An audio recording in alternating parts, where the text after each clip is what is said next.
Mina-san! Check 1, 2. Hey, dozo. Ladies? Howdy! Howdy there! Oh, howdy. Boy, howdy. Howdy. I Hey, need howdy, to get hey. the right mindset for this here southern accent. Yeehaw! You got it. Yeehaw, Let it- let it partner! Partner! Ah, yes, my We're compatriots. out here in the Wild West. Wide open skies. Sun's The That is what I'm talking about. It's high In the noon. saloon is high noon. Welcome. It's high noon. Oh, welcome, everybody. Hello.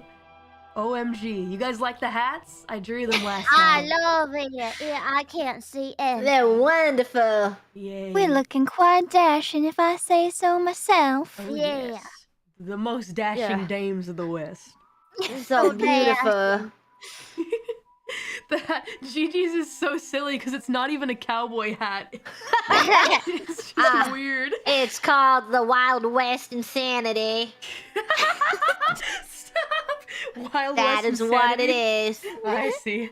It's a special version of the. It's a the Jamiroquai special hat. Okay, looking good. You guys will do well to remember these hats because these are the hats of today's participants. Let's go ahead and introduce yourselves. Yesterday we started with Biboo. How about we start with Gigi? Go ahead and introduce yourself. In character, Either way, it's up to you. howdy partners. My name is Gabriel Calliope. Everywhere I go, I seem to bring calamity, and it's really putting a damper on life. But I look up to my Lord, to my faith, Mori Calliope. You could not tell, and I know that she will lead me, all of us, to salvation. Yeah, big Howdy. ups. I'll do my best. We'll do my best. Let's take a look at your sheet really quick. You're playing as Calliope Gibriel. I hope I said that right. Maybe. Yes, Gabriel Calliope. Whichever one works. Ah, yes, the calamity. And this time for your gun, you decided to put 2 in power, 1 in range. But due to your gun's, your specific type of gun, you get a minus in precision. So just be cautious about that. Shotgun, though, actually gets an extra dot of power, I realize. So you're at full power for your gun. Sadly, revolvers Wow, don't what a get powerful gun. I will only use my gun to kill. Nothing else, Nothing Kill else. what? Is the question. Bones Kill Malone. who? Bones Malone. Isn't Bones Only Malone one person. Fauna's target? I mean, Well, Well, why well, are we I on this love journey? Hey, Bones Malone, man. Yes. True. I want his bones, man. she on him like a dog. Yeah, I got that dog in me. Yeah, that lily licking Bones Malone. Little Uh-huh. finger That darn licking good. scoundrel. Darn scoundrel. So that's Gigi's character. How about you, Fauna? We decided that your character doesn't really have a name. We just kind of refer to former Mrs. Bones Malone. Well, that's right. Ever since my ex-lover Bones Malone left me and became the mayor, my life has been in shambles. You see, I've had to take to a life of crime, of banditry to support myself. And a fine, classy lady like me cannot continue to live on the streets like this. So I have made it my one mission, my one goal in this life, to finish off Bones Malone, and I shall not rest till he is buried deep within this here earth, 6 feet below. Wow, that's a great mission statement that you have. Otherwise known Yes. as Mrs. BM. Yeah. Now, does that stand for bad manners or a bowel movement? No, it stands for Bones Malone. Ah. Yeah. Of course, Mrs. of course. Bones Malone. I guess it's nice and short, right? It sure is. Short and sweet. Alrighty, so that's the former Mrs. Bones Malone, aka Mrs. BM. And then last but certainly not least, we have a silver-tongued rapscallion here. And by the way, there's this thing called copyright. Copyright. I think it's called copyright. Copyright. Yeah, copyright. We decided because of that there copyright to change the reputation of Biboo's character. Let me turn up my voice a little bit. To change the reputation a little bit of Biboo's character. So we have now changed to uncivilized, as you were raised by wolves after all. Yeah, we thought that maybe like having 3 different reputations might be more interesting because the copyright. Yeah, and copyright. Stuff like that. So we had to change a little bit, but that's okay. Dang coppers. It is what it is. Damn copyright. Dang coppers. Don't myself understand such a thing. Yeah. I sure don't like it. Me neither. But Something so dastardly. The good news is, though, I think it'll be fun to play with something a little different, too. So you are uncivilized, and you can use that to your advantage if you'd like. Tell us what's your character's name. Oh, okay. Oh! My name is Bilbo Wagons. I'm wagging my tail, otherwise known out in the West as Bilbo the Kid. I was raised by wolves, and I have that dog in me. I might be a little uncivilized, but that's okay. I still, that might be good to like have here out in the wilds of the West, a little uncivility. And I am gonna do my best to hunt bones and kill people and raise them up with my silver tongue. Yeah. Right. I guess the silver tongue might be sharp, right? Yeah, sharp tongue. Yeah. I'm gonna bite people, bury them 6 feet under, and do things that dogs do. Like what? What else do dogs What do do? dogs I do? mark my territory, Oh, and yes. you'll be marking your territory. How so? You lift the We dog lifts the leg Into up. the details. Well, I guess you'll just have It's to a role find out. play. How am I supposed to know? My imagination? I just don't know. I mean, Woof. yeah. Woof. Gotta act it out. Act it Oh, out. Lord. It might be. Please don't do that in my home. I'm begging you. I rolled to lift my leg into a 90-degree position. Oh Aiming my right God. at your curtains. Oh, good lord. I roll in order to not miss, yes. Oh man, I don't know about all that. Thanks Goodness for allowing us gracious into me. your home. Oh my God. I I brought a don't real know. gun, that's okay. Oh man, this is gonna be very interesting. I can already tell. We've got such a ragtag crew of a bunch of silly outlaws being silly. But you know what? I Silly. also need to clarify something really quick with you guys. I re-reviewed the rulebook, and not everything is perfectly exactly as it is in the game, just for various reasons, such as, for example, this is going to be a one-shot session. However, there is one important rule that I kind of got mixed up and wrong. So let's talk about deals really quick.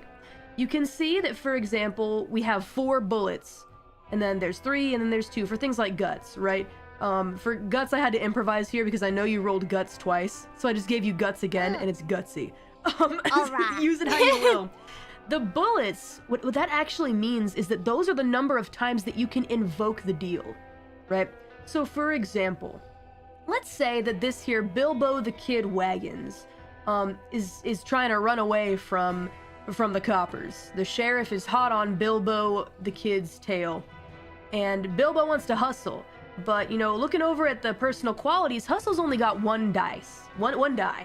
And so, Bilbo decides, I'm gonna invoke Hustle, be nimble, and jump over a fence so they can't get me. So now it becomes 2 dice for the dice pool. However, what happens after that is that we take one of these bullets away. We mark one off. Because you have successfully invoked that deal, and the only way that you can get that bullet back is by taking a breather, by taking a rest. Let's say that you are nimble and you hustle a lot, like several other times, and other occasions, eventually all the bullets go away, and you can't get them back until you take a rest. Same thing for reputations. Let's say that, you want to bark at someone, because, you want to scare them away. You would use something like, let's see, if you're gonna bark at somebody and you, want to scare them, I honestly would, I'd put that as, this is a tough one, maybe swindle. You're trying to trick them into thinking you're a dog. So you'd use I these see. 2 dice. What do you right? mean trick? I am a dog. Okay, whatever you say. Swindle with 2 dice. That's 2d6, and then you use plus one more dice for your uncivilized reputation. Mark it off, and now you have 3 dice in your dice pool to roll, and it's always the highest one unless it's you have 0. You have 0 in your, and then you have to roll 2 die and you pick the lowest. But for the most part, whenever you roll your dice pool, the success is, or the outcome is based on the highest die. So just to clarify, just wanted to clarify with you guys. And another last thing I want to mention that you guys need to know is something called hard actions. Sometimes you want to do something that's incredibly difficult. In that case, you have to roll a 6. You have to. I see. Yeah, out of all your dice, you gotta have a 6. And some actions can be risky and hard, so be careful. Hard actions. Alright, I think that we're all settled, and everything else we will figure out as we play. So, with that being said, are you guys ready to get started with the game session? Oh, I have a think so. question. Oh yes, what's your question? Is it okay if I go to a quick meeting out in the West because I forgot to before it started? And Go for it. Does need to mark her territory. I need to mark She's to the mark her territory. territory. Here To she mark her goes. territory. Alright, let her mark her territory. In the meantime... Are you gonna let her roll for that? You on the roll curtains? to mark your territory. Dang it, I don't know what that would be. Maybe survive, because, like, you know, you're out in the woods, and then you gotta survive by, you know... And then a rattlesnake bites her. Yeah, that's right. But she's got a Yes. knife, right? So she can stab the rattlesnake. Knife dangerous specifically out for there. rattlesnakes. Yeah, Only for stabbing snabbing. rattlesnakes. Yeah, specifically for the rattlesnakes. She'll be fine. Yeah, I don't She'll think be she will. okay out there. Roll to see if she misses. What, the tree? She misses the tree. Oh, The man. tree in the Sitting there living thinking, room. how do you fail to perform an idle meeting? You turn around and your friend's behind you. That's what I happens followed if you in fail. there. You needed help. You pray your friend's not behind you. Take a big old sip of this Western drink, which is a triple shot espresso latte from the Wild West. They Thank you, make those bartender. out there. What was that? They make those out there. They make a triple shot espresso latte. I mean, I heard they make pumpkin spice lattes, for example. Like, it's, you know, anything that you can find to make a latte out of. Maybe I rattlesnake. used to Anything. drink lattes at the manor of Mr. Bones Malone till he left me, that rotten-hearted scoundrel of a man. No, she can't afford it. Now I have to steal if I want myself a pumpkin spice latte. Oh, man. We'll kill him. that's We'll right. take his lattes too. All I want is a sweet taste of a fall drink. Oh, man. Is that too much to ask for a lady such as myself? I'm afraid No. it is. See, for whatever reason, Bones Malone left you. We gotta find out why. That's a true mystery. Why did Bones Malone leave you? Yes, why would he leave such a wonderful woman? Yeah. Oh, he's nothing but a pompous two-timing knave, that's why. Who That did- rotten man. Who did he cheat on her with? I'm back. Disgusting. Disgusting. I marked baby. my territory. We're You good. marked it. All right, we're Yeah. good to go. So I guess that means that we can go ahead and get the scene all set up. You guys ready? Ready. Alrighty. I'll go ahead and do a little narration then. After I change the music to really set the scene. Alright, here we go. Alrighty. So, welcome everyone to the Wild West. No, shouldn't I say the Dying West? Well, it wasn't always dying. The rolling plains, the sandy wasteland, broken down backwater towns, plenty of wildlife living freely out on the open range, not unlike the outlaws that, in kind, raced with reckless abandon about the wide open West. And yet, the West is dying. It's been dying. But in this particular time period, the West had only just begun to die. We zoom in on the small town of Sweetwater. It's not the most refined, yet neither is the most, beatnik civilization out there in the West, right? It's fine. It's got your essentials. Saloons, churches, more saloons, more churches, the main attractions, naturally. Plenty of stores, plenty of people, plenty of wayward travelers making their way through, though in all honesty, truly, the church and the saloon are the main attractions, especially the church. Lots of God-fearing folk here. Yeah, but we don't have time to pray to the Lord, though. No, not here. Even the God-fearing outlaws forming the posse that we follow today had a job to do. That's right, 3 strangers who had never met, but all shared one thing in common. They were in desperate need of cash. Oh. The dimly lit saloon was buzzing with the early morning drawl of the day drinkers, and a figure shrouded in dark clothes, facial hair, and an old rickety hat was sitting at a table for 4. He turns lazily to the side before spitting some tobacco into the nearby spittoon and focusing his gaze on the saloon doorway where his awaited compatriots might soon enter. But who could it be? That's where we meet our first rabble-rouser in this here roster. I wonder who it was walking through that door. Oh, wait a minute. I think I know who that is. Oh no. As soon as this person walks in, fear is felt throughout the entirety of the saloon.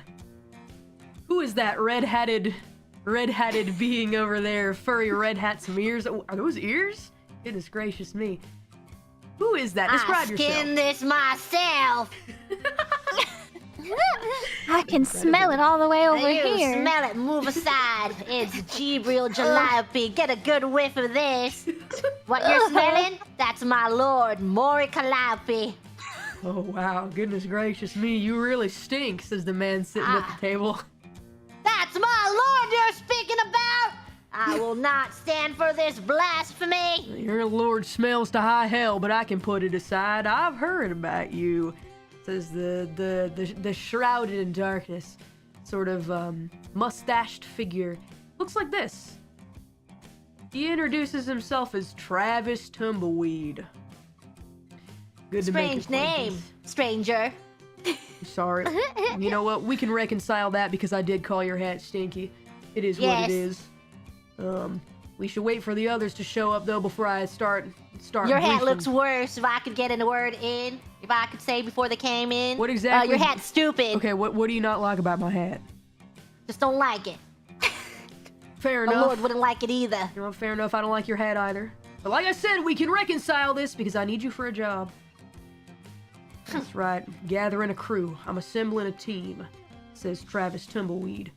And as soon as he says that, everyone's head turns because a wide shadow, falls over the inside of the saloon. A figure walks in with a hat so wide it covers their eyes. Who is that figure? Really, who is that? And introduce yourself. Who are you? I'm Bilbo the Kid. I look around the saloon and I sniff. I sniff out with my senses who I'm supposed to meet. I see those two stand at the table and I growl softly. And I sense that those are the companions I look for, so I walk straight toward them without any regard for social manners. So I just walk right What to in the people tarnation? without any regard for them, and I walk in front of them and be like, "Hey, are you who I'm looking for?" That's I'm right. Bilbo the Kid. The Bilbo the Kid. I've heard whispers about you, which is why I wanted you for this job. You did a stagecoach robbery, didn't you? It was a wagon full of bones. I really like bones. You see, I couldn't help myself. It's that dog in me. Just like that mustache you have, I really want to bite it right now. Bite that darn thing off your face. Please but don't do I that. begin will frantically control praying. myself. But Please We'll be don't do that. fine. I'm begging you. Please. so you have heard of me, yes? Of course, I've heard the whispers. Both of you. This one over here with the stinky hat is I don't really think we should be in here for too long because who knows what'll Stinky happen. hat! It does smell a little. We've already been over this. I hate your hat. You hate my hat. We can reconcile that with each Well, other. I hate your name too! Travis Tumbleweed. Travis Wow. Tumbleweed, more like Travis Dumbleweed. All right. Well, I've been called that before, so. That hat, it makes me feel something inside. The stink, it smells familiar. It smells like Mori Calliope. You know who she is? Yo, I bathed. Come on. I don't know who that Mori Calliope is, but Well, she is my Lord and Savior, so watch your words. Goodness I gracious see. me. Goodness gracious. While this little kerfuffle is happening, there's a figure standing in the corner that nobody noticed, wearing a straw hat, observing the situation. Somebody might call this person a nobody, but eventually Travis's gaze falls upon that nobody and says, "Oh yes, you. What was your name? I don't even think you got a name, right? I just know you were a bandit, right?" Oh, me? Yeah. I used to have a name. I used to be the betrothed of the mayor, Mr. Bones Malone. I was his missus until he left me, that dim-witted arsewipe of his. Oh. He's just the worst. And won't you help a lady down on her luck? Won't you buy this lady a drink? I'm awfully parched, mister. Oh, goodness gracious me. A small smile cracks over the face of Travis Tumbleweed, who's still reviewing the situation, and says, I might be persuaded. We're gonna have you go ahead and do a roll really quick, Fauna, so I want you to go ahead. I want you to go ahead and roll.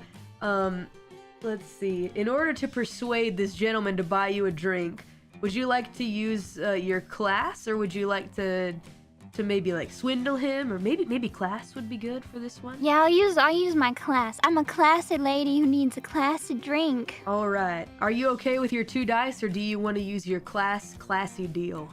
I think I'm okay with 2. All right. So let's head over to the side here where we're rolling dice and do /roll space 2d6. Oh no! Oh goodness gracious Oh me! dear. Travis Oh, Tumbleweed is dear. not taken in by your classy charms and says, "Sorry, I'm miss. watching horror. Gonna have to pass on that for now. But you know, I could be persuaded if you get this job done properly. Then maybe it'll be worth it to buy a drink for." Well, all right. Let's hear about this job then. Okay, I'm glad that we're here to get down to business. Now, the 3 of you guys don't really know each other at all. This is the first time that you've ever met. But it's the beginning of your posse. That's right. Posse. What do you guys make of each other? We're all sitting in a table. What do you think? I sniffed them Yeah, you guys think. carefully. The one with the red hat's pretty smelly. Ugh. Well, you know who this For my smells dog like. noise. Every time you say she smells, she hears it, because she hears I everything. do. Oi. Her presence is everywhere, so you better watch yourself. Oh my goodness gracious me. I put on deodorant today. I smell good. It's that Old Spice. Oh, Copperright. Sorry. I'll be more careful. That new spice. A new spice. The new Yeah. spice. No spies. The Wild West. She smells just like the West. Yeah. I close my eyes and I see her cool hat, It's her- pretty cool. putting on deodorant. Yeah, lifting her okay. arms. That's fine too, I guess. Oh, I can imagine it all. That's our Lord and Savior. What a vivid imagination. It's the only thing that gets me through these tough times. Understandable. Travis Tumbleweed says, let's get down to brass tacks. Basically, the job that I want to do here requires a certain amount of people. It's a pretty big job. It's a stagecoach robbery of an esteemed figure. Yes, an esteemed figure. An esteemed Esteemed figure. figure. And She got bones esteemed in him. figure. I don't know the name of the esteemed figure. All I know is that it's carrying 50 bottles of high-quality whiskey for the taking. I want that whiskey. Whiskey. Yeah. Now, I knew me a man who liked his whiskey. Oh, did ya? I sure did. I'm having my suspicions already about this. Oh. This here stagecoach? I'm personally invested in the matter, Mr. Tumbleweed. Oh, excellent, excellent. Well, I hope that you find what you're looking for in the midst of the mission, but at the same time, make sure that, you keep your eyes on the prize here, which is the whiskey, specifically. Wait, how much are we getting paid? Yeah, hold on. What's in it for us? We need to see What's if this our task cut? is of equal value. Say. Yes. I'm Yes. offering each of you 10 cash each. 10 cash. 10 cash. How much many is- bones can I buy Yeah. with that? A lot. 10 cash is a lot of that's the maximum amount of money that you can Oh, hold. Oh. Well, how much future can I have? you can tick off one thing to secure your future and then have a little bit left over to maybe scrape together a little more money to get enough. 10 cash is a lot. It's a lot of money. Now, where did you come into possession of so much cash yourself, Mr. Tumbleweed? I do a little under-the-table business. It's none of your concern. What is under-the-table business? Basically... I look under the table because I don't know what that means. What's down there? I only see legs and feet under the table. I don't know what you're talking about. No, I don't it's see not. any money down here. I don't mean it's under the Sniffing table. down there. Stop sniffing. What are you smelling? Smells like little doggies. Little doggies. 40 little doggies. Get your sniffer off my puppies. My goodness. Goodness gracious me, a lot of you guys have a really great sense of smell. My goodness. And Travis a little further explains, now you understand how important it is for me to be a little incognito here, but just know that I've done this kind of thing before. Now, maybe... You have? Oh yeah, many, many times. But I mean, that's how the West is. To keep our voices low. Yes. Keep our voices low. Basically, I give each of you 10 cash. Fine, that's 30 cash off of me, but selling all of this whiskey is gonna net me something like 200 cash. Well, that seems a little unfair. Even the dog knows that. Yeah, what if we take the whiskey ourselves and we sell it ourselves? Then your debt will eventually come calling. I will find you. Oh. Well, if that is the will of Mori Calliope, then so be it. 10 is perfectly fair. Now, you can tell maybe, for example, he might be grandstanding a little bit. Like, it's a little... It does seem like a lot. Maybe he just really wants you to do this mission. Do I perceive any lies within him? Okay, that's good that you said that. That's good that you said that. What you can perceive, Mr. Wagons, Bilbo the Kid, is that he is not lying about what he has said to you about the job and what he wants you to do, and he does intend to give you 10 cash. So, all in all, what he has spoken to you is the truth. I think we can trust him, maybe cautiously, but I think his word is legit, everyone. I see. Bilbo, can I ask you a question? Sir, ask me anything. Can you find out if he really doesn't like my hat? I can't tell if he's lying or not. Oh, hey, excuse me, Mr. What in tarnation? I forgot your name already. Tumbleweed, Tumbleweed. Travis Tumbleweed. Oh, yes, Mr. Travis Tumbleweed. I got a question for you. It's slightly off topic, but it's okay. Do you like hear this old feller's hat? The fluffer one? Oh yeah, the heretic. Yeah, What? it's fine. Nah, actually, I think it's a garbage hat. It stinks. You think that he kind of likes it a little bit. I think he's being what you call a tsundere. I think he slightly likes your Mori hat, Calliope. Oh, okay. I knew no one could hate Mori Calliope's stench. I'm gonna strangle you. Travis says. Gibril. See if he'll buy you a drink. Oh, Seems yes. like he likes you. Cozy on over to the guy, to Travis Tumbleweed. Hey, I know we've had our differences, but I can sense that we have something like a friendship brewing, maybe even something more. If we could maybe talk about it over a drink or two. Alrighty. I might be persuaded, but let me think about it. In this situation, Calliope, would you like to use maybe class, straight talk? Would you like to include any deals, or maybe use your big deal, which is the Calamity big deal? What would you like to do? I will use straight talk. I'm talking straight to you, eye to eye. I know that you like my hat. I can see it in your eyes that you really like my hat and the way it smells. So if you could buy me a drink, maybe you could sniff it some more. Alright, that's gonna be 2 dice. You want to add anything else to it? Nah. Alright, you're good with 2. Alright, roll 2d6. /roll space 2d6. Okay, that's a very successful roll. Travis's mustache twitches a little bit, like his nose is getting a good whiff. And Yes, can I get a whiff of that? What does it smell like? What does she smell like? What does my lord smell like? I want to hear it. Smells like roses and dandelions. Truly, it's very nice. I think he may be inebriated by that scent. Yes. I'm intoxicated by it. Oh, the pheromones. All right, I'll buy a drink for all of you. All of you are getting a drink. Oh, well, thank you, Mr. Well, Tumbleweed. bless you, sir. We would all like a pumpkin spice latte on the Pumpkin rocks. On the rocks. All right. I mean, I don't know if they make that here, but I'll ask them. But he goes to the counter and orders 3 pumpkin spice lattes. And sure enough, they actually come out. 5 shots of vodka. 5. That's a lot. But, you know, it was a very successful roll. So Travis rolls his eyes and gets 5 shots of vodka specifically for you and says, "That's it. That's all that I'm going to buy for you fellers until you finish this here job." Yes. All right, so Travis slides you guys' drinks to you, and you all take a drink. It's very good. It's fall flavor. Oh, I it lap it takes up me with back. my tongue like a dog. Something's not right with that one.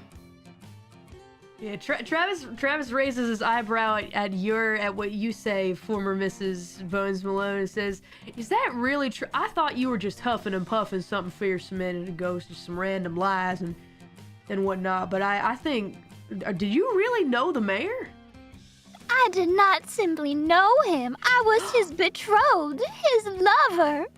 Oh, Till my. he left me, that simpering simpleton Bones Malone.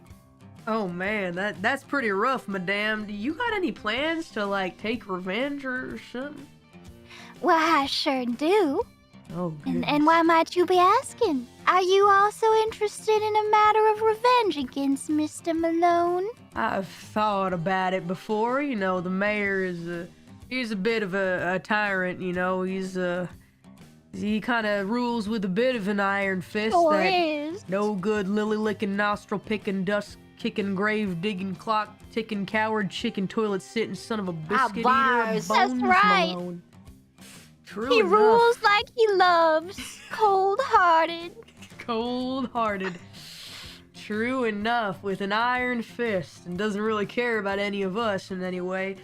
I've thought about it, but you know what? You complete this mission, I might have another little something involving the mayor that you might be able to help me out with. Whoa. Now, I surely am interested in that.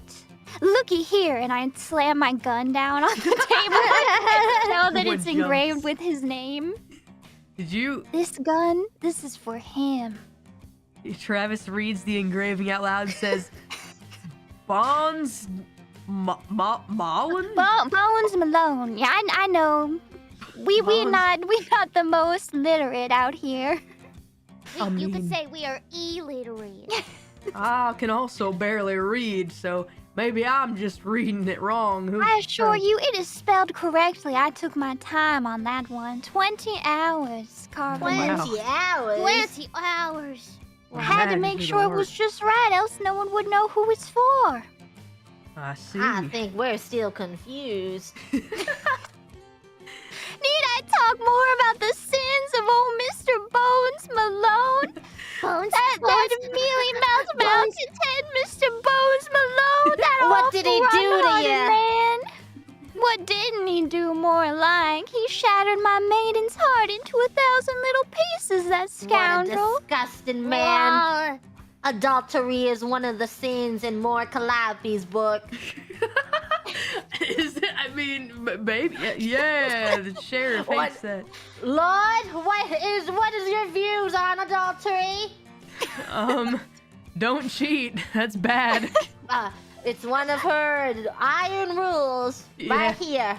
Yeah, be nice to beautiful ladies. Yes. And also ladies That's that aren't right. beautiful. But all ladies are beautiful, so that doesn't work. And, On the inside. on the inside. Yeah. Inside For and Mr. out. Bones Malone, if he was a lady, he'd be ugly inside and out. True enough. True enough. And Travis laughs a little bit at this. He's enjoyed talking with you guys. This has been real nice, but you know that stagecoach is getting ready to hit the location. It's just outside of town. It's coming into the town, matter of fact. It's a little bit of a weird situation. I don't know where in town it's headed, but it's headed from outside. There's an outpost that it's going to stop out front of. It's a stagecoach followed by several wagons, and they're all full of whiskey. Steal as much as you can. I'll lend you a wagon myself, actually. You can take my wagon, try to fit as much whiskey in there as possible. Do you have a horse? I do have a horse. If we can use your horse, I'll make it 12 cash per person. 12 cash. How much cash is it per future? Per future? Oh, 6. Then you betcha I'll use my horse. All right. I hope your horse is strong. I'm putting your faith in your steed. My horse can handle 1 load. Does your horse have a name? Oh, Gibril? Well, I had a name idea, but I don't know if I want to Just an say it after idea. I said that it can handle 1 load. So maybe I'll name something else. I'll name my horse.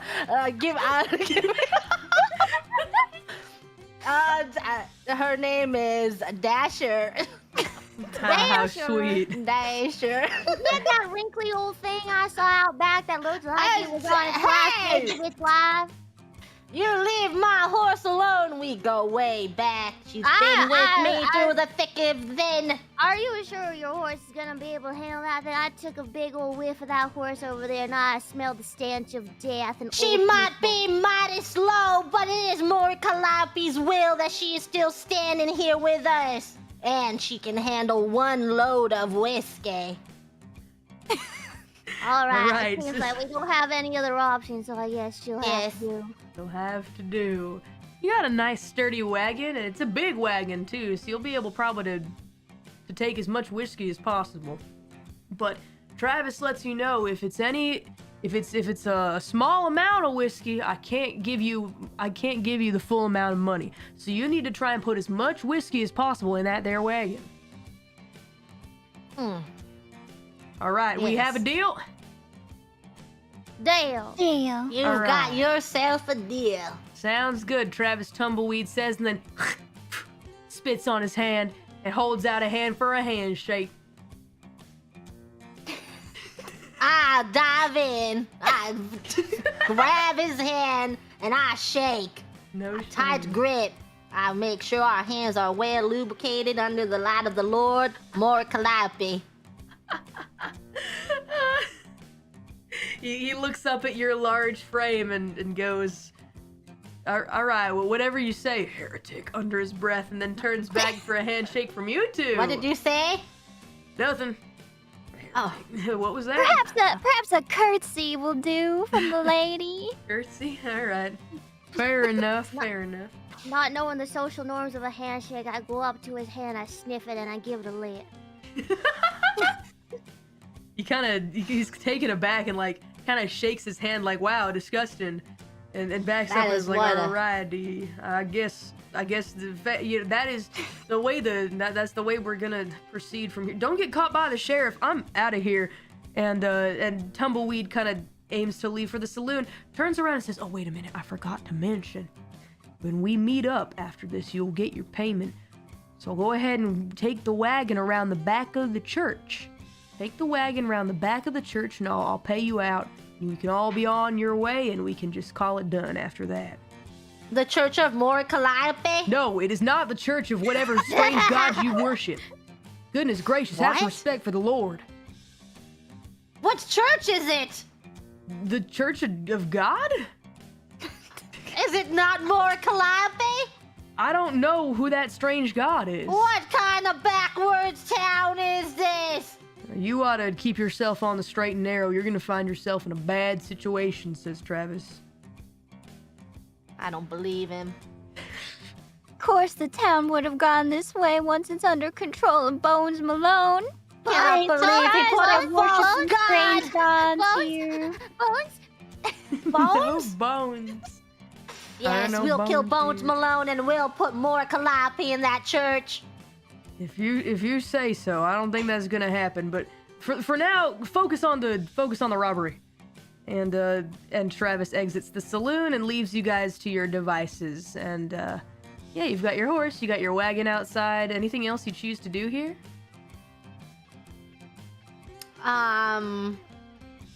Perception. You want to roll perception check? You want to examine the area around you? Yes. Go ahead and do a squint check then. Roll your squint dice. And actually, you have a deal that is squint instinctual if you want to add another dice to your pool, but it'll check off a bullet. No, this place ain't important enough. All right, so 1d6. I can see all. The luck is so good. You notice that around you, everyone's kind of like looking at you guys. I can't imagine why. Yeah, for whatever reason, something kind of weird was that like Travis Tumbleweed kind of didn't really care about being like super loud about the story, which is kind of strange. No. And there are definitely a bunch of rabble rousers that are like kind of looking at you guys and they're like thinking about that whiskey drop. But the good news is Travis only gave you guys the location. It's on a piece of paper, and you get the feeling that if you don't skedaddle out of here real quick, some of those outlaws are gonna come calling and try and take that piece of paper away from you. I yell out really loud. Hey, everybody, we're ready. Let's go and head to the church. And they all believe me, right? You're gonna have to roll for it, but Okay, roll for but it. it's a good roll. Let's see what we got here. So your roll, the roll for you, Bilbo the Kid, with your silver tongue. You can choose to make the lie 100% believable. You don't have to throw down. The person you're lying to will believe you no matter how outlandish the lie. Just kidding. Just kidding. Immediately, everyone believes you and is thinking, oh yeah, we gotta go to the church. You can hear him say, all right, let's run to the church real quick. However, you guys have a minute to get out of here. Let's go! Go! Hustle! Kick up my horse! It is only slightly faster than a walking human! Oh man. All right, so you guys hustle on out of the saloon and you get moving. Thanks to Bilbo the Kid's lie, you guys have a 1-minute head start. You can see that some of the outlaws are like lingering outside the saloon, and then as you guys are making your way away, they all kind of start to head toward the church, even though you guys are like right there. That's the power of Silver Tongue. Yeah. Very strange. Very silly. Alrighty, let's see what we got here. So you guys are ready to head into the west. Out into the Wild West. Outside. On your way to go find the stagecoach. There we go. Out in the west. You guys make your way Wonderfully out. blue. Whoa. Very Look at beautiful. that. Nice day, isn't it? What Nice wonderful weather. weather we're having. It's very lovely. All Now, part of Mori Calliope's plan. how do you proceed to the location on the map? You're riding your horse? Is anybody in the wagon? How do you guys walk about to the destined location? On all fours. All right. I'm on my horse. I'm a seasoned speed walker with my fancy boots. I think I'll have no problem. Excellent. You She keep walks like pace with swinging me. her arms like. It's very nice. Each of you is gonna go ahead and roll a little hustle roll to keep up with each other. All right. So we'll start off with Bilbo the Kid. Go ahead and roll a little hustle roll. It's 1d6, but would you like to use your deal that is nimble? To walk nimbly No, on I four feel legs? like I'll be fine. All right, if you say so. Go ahead and roll 1d6. Oh, Oh no.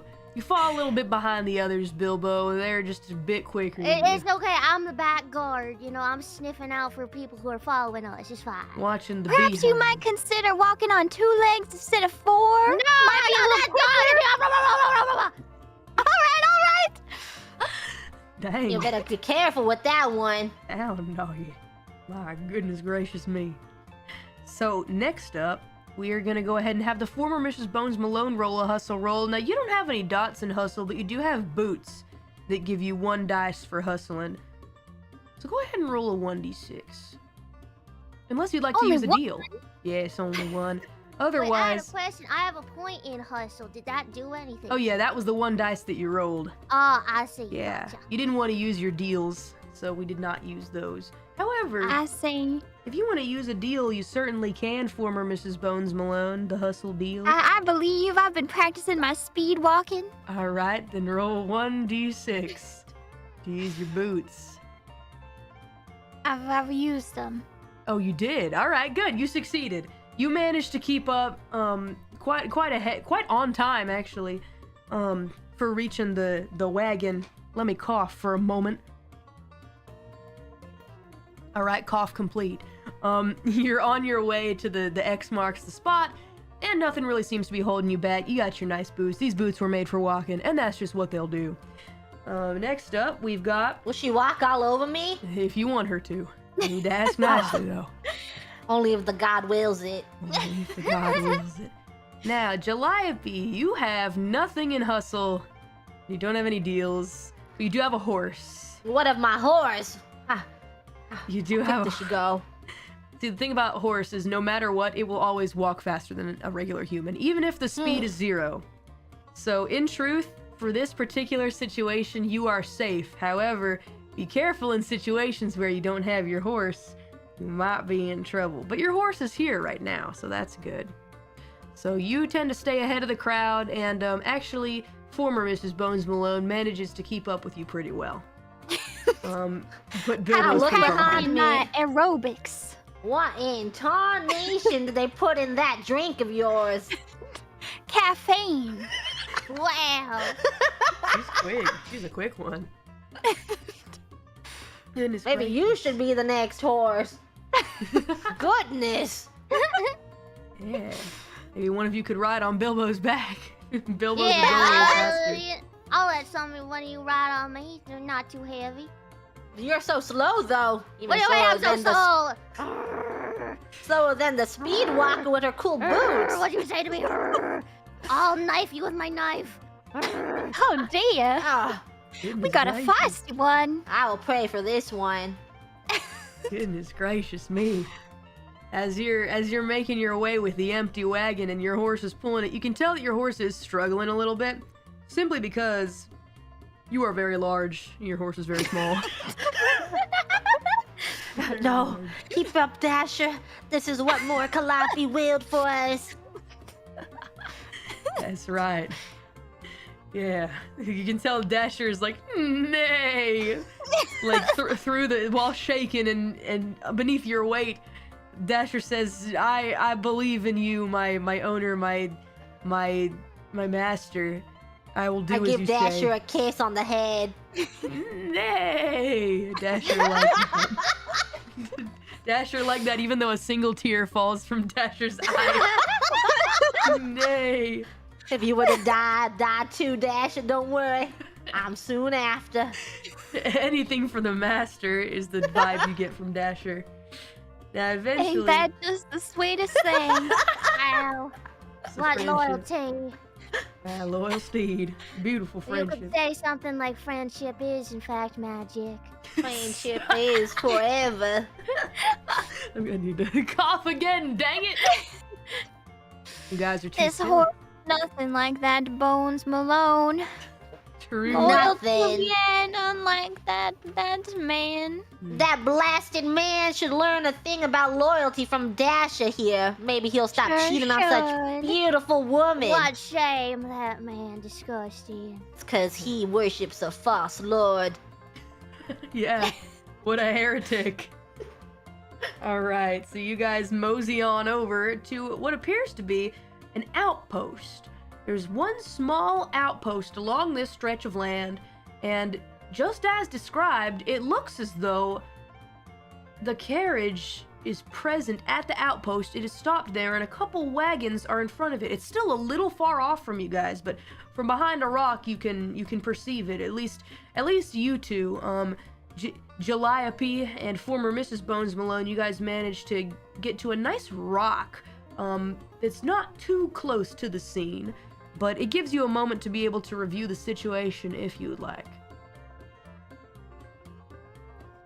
I'm reviewing the situation.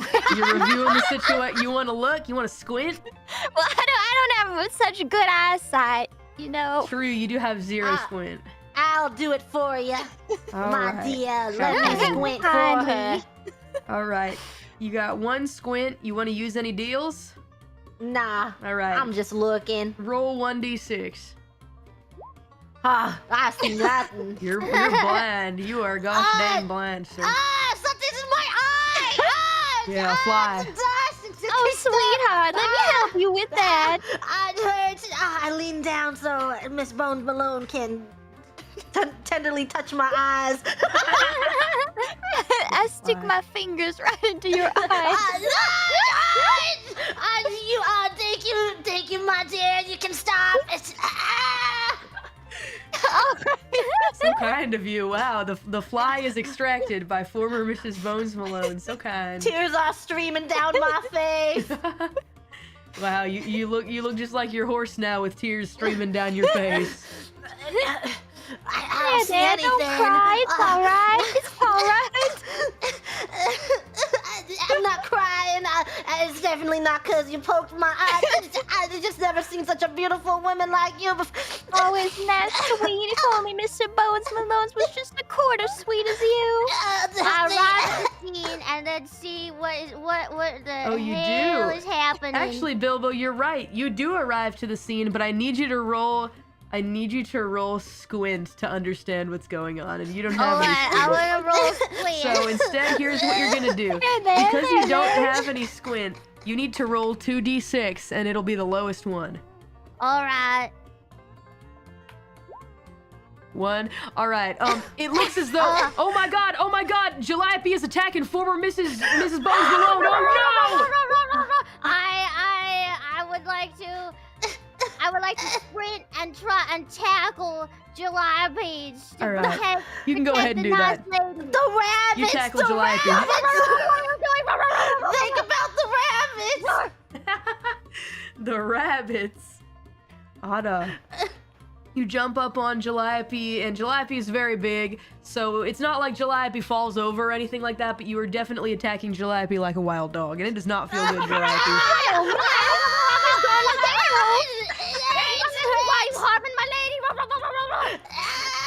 Down, girl, down!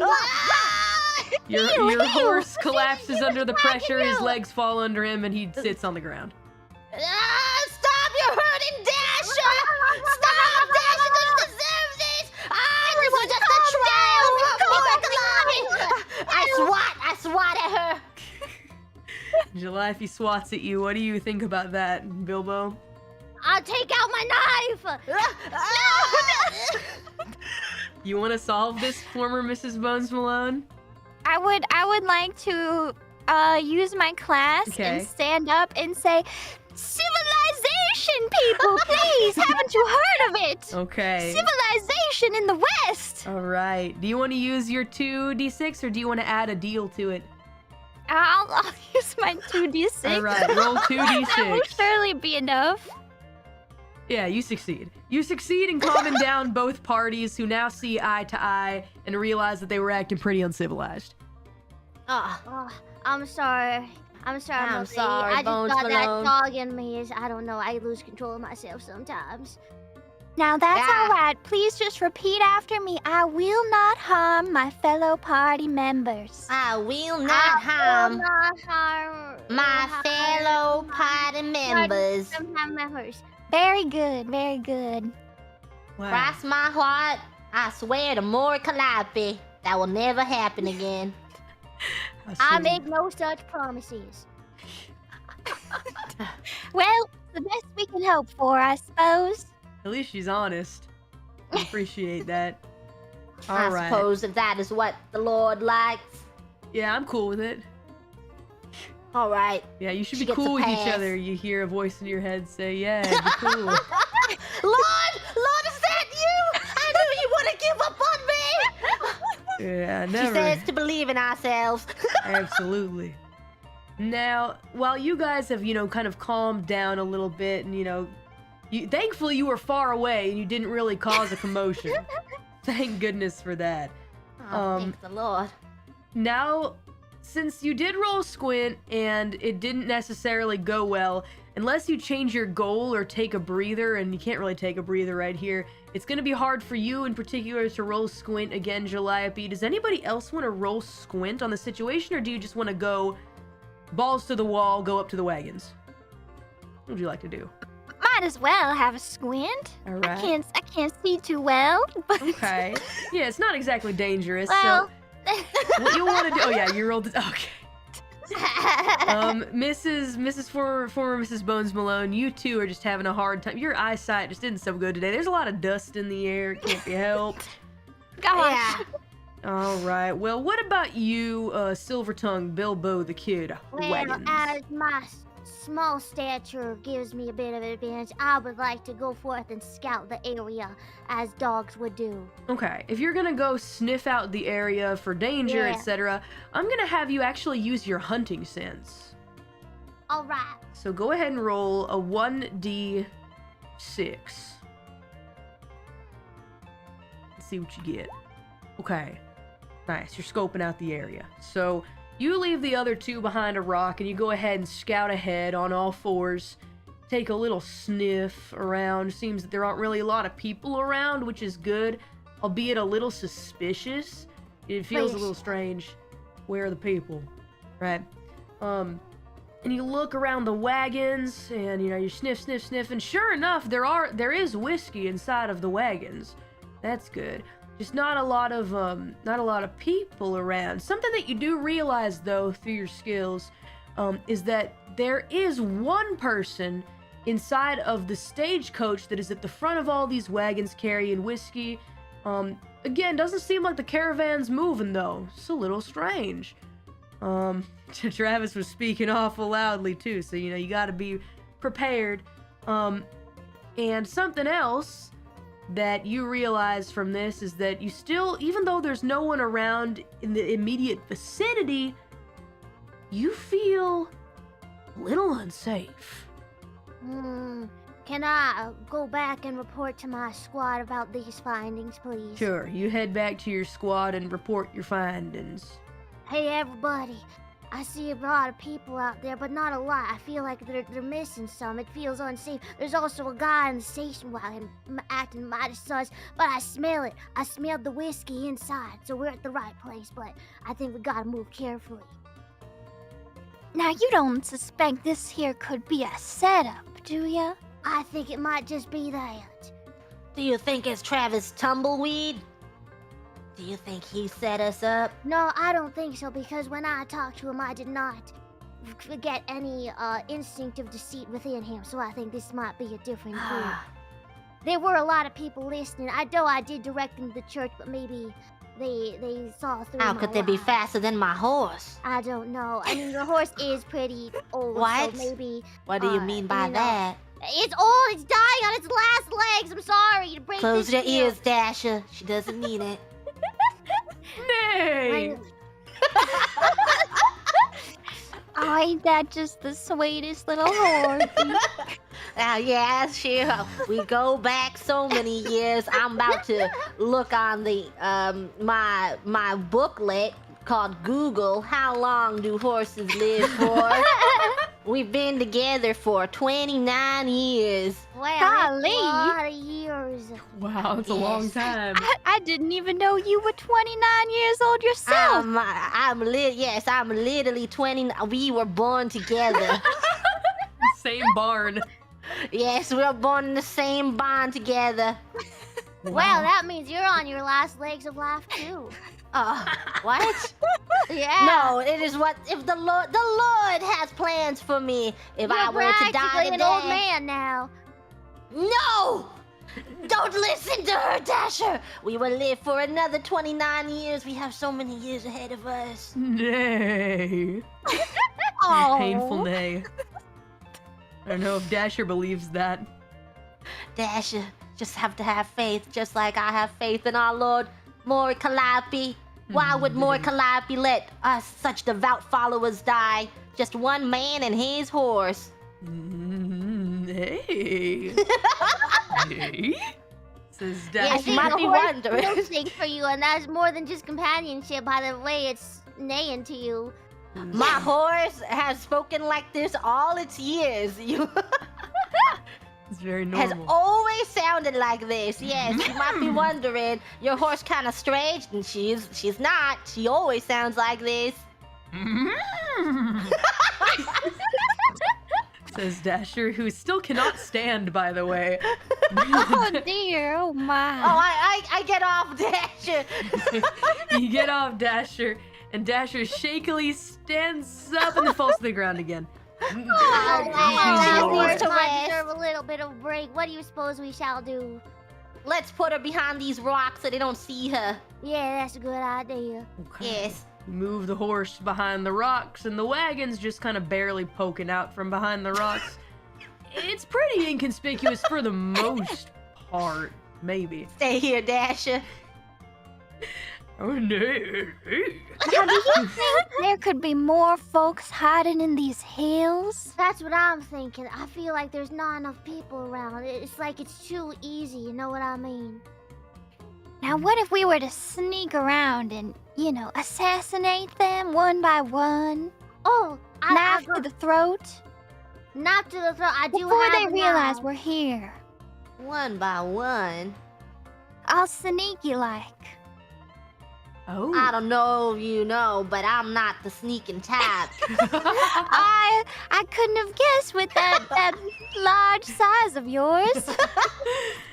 For the Oh, sneaking. But what if we fail? Wouldn't that draw too much attention?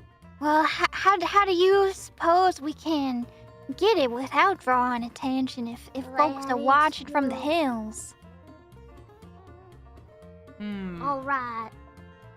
I mean, I'm all down for killing. I got this knife and I'm ready to use it. So just send me out somewhere and I'll go get him. We could always go guns a-blazing, but... True. Good Now, use. All right, was how about thinking- this? We can do one sneak attack on one person first, and then when you hear their death screams, everybody goes in. All right. Okay. You're gonna need to find out if there are people around first and foremost. Since Squint didn't work for you guys in this case, what you're gonna have to do, you're gonna have to approach it a little differently. So, in particular, perhaps you can use your guile. Try to use some guile to look around in a sneaky manner instead. See if you can find any varmint that are hiding in the shadows. If you want to roll for guile, it's gonna be 1d6 for the two of you that have it. What about you, Calliope? You wanna try and sneak around? I want to use my hunting skills. I drag my finger through the dust on the ground and I bring it up to my tongue and I give it a little lick to see if I can sense anyone nearby. Okay, in particular, you won't be able to pinpoint them, but you will be able to tell if there are other people around here if you are successful. So go ahead and Yes. roll 1d6. Oh, Okay.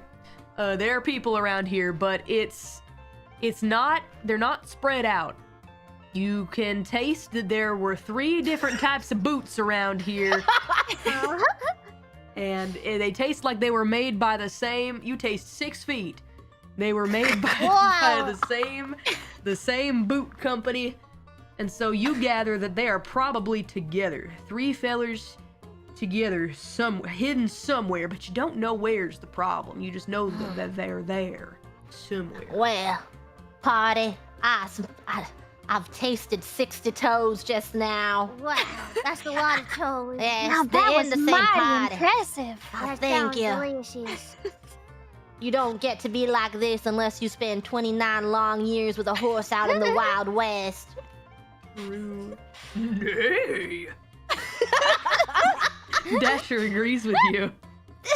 I can taste our toes too, so I can tell that we've been here, and these 60 toes ain't ours. I So, see. they're in the same party as well. I can taste it. They shopped at the same shoe store. It seems. Yes, someone has some mighty strong tasting toes. Good lord. That is an impressive display of skills right there. Ah, thank you, Mrs. Bones Malone. I blush and I look away. I've never had such a beautiful woman compliment me before. Golly, how could that be when you yourself are just so talented? Well, I had some Might trauma. I say that? No. Well, maybe I can tell you about it one day, but not now. Beautiful love story is blooming. After we make it out of here alive, I would love to hear your stories. Yes, maybe we can have a little break where we can share about our backstory. Oh yeah, a little interlude. Sounds good. You see, not many people know my tragic backstory, my tragic love, how I was betrothed to Mr. Bones Malone. Not many have heard the tale of this rotten-hearted scoundrel of a mayor. Disgusting man! I'll kill him! I want his bones. Two on his bones. Yeah. Well, perhaps we should try to locate these here 60 toes. Yes.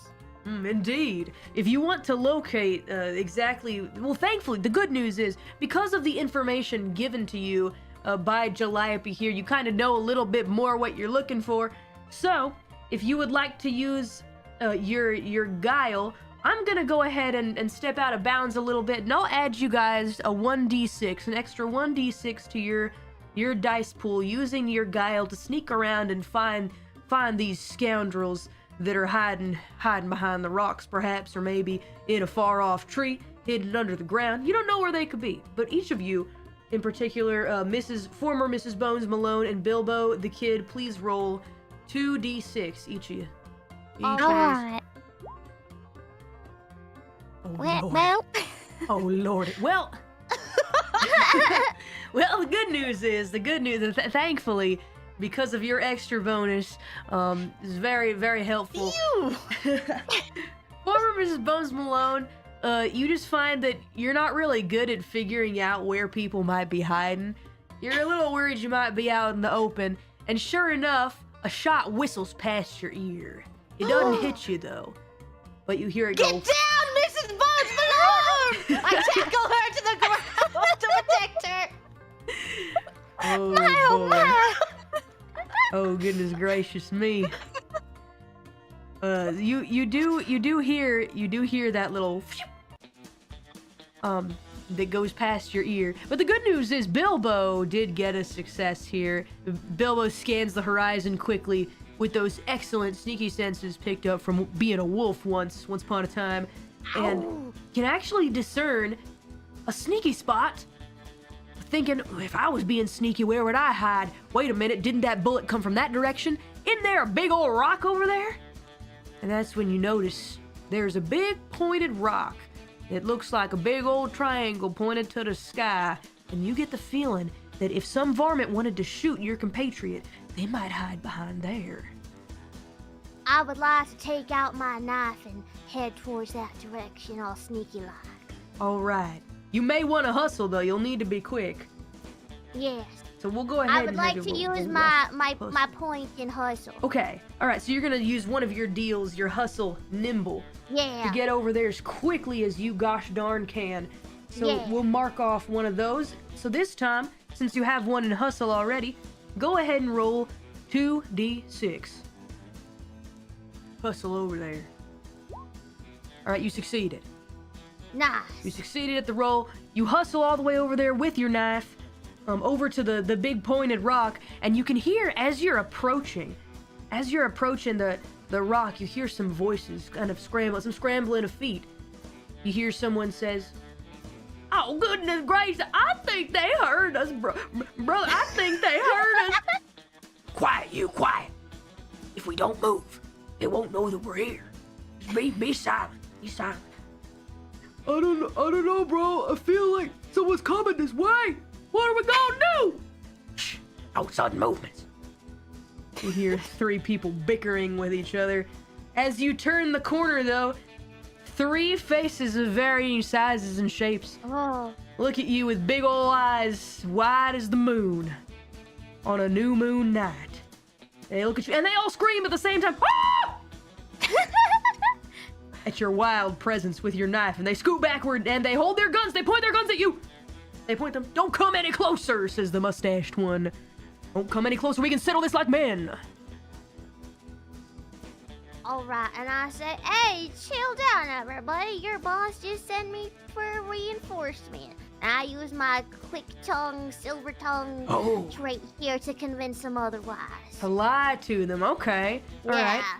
At this point, Bilbo, you see these three characters in particular. They actually look like this. I'll show you a little picture of them. There's the three stooges here.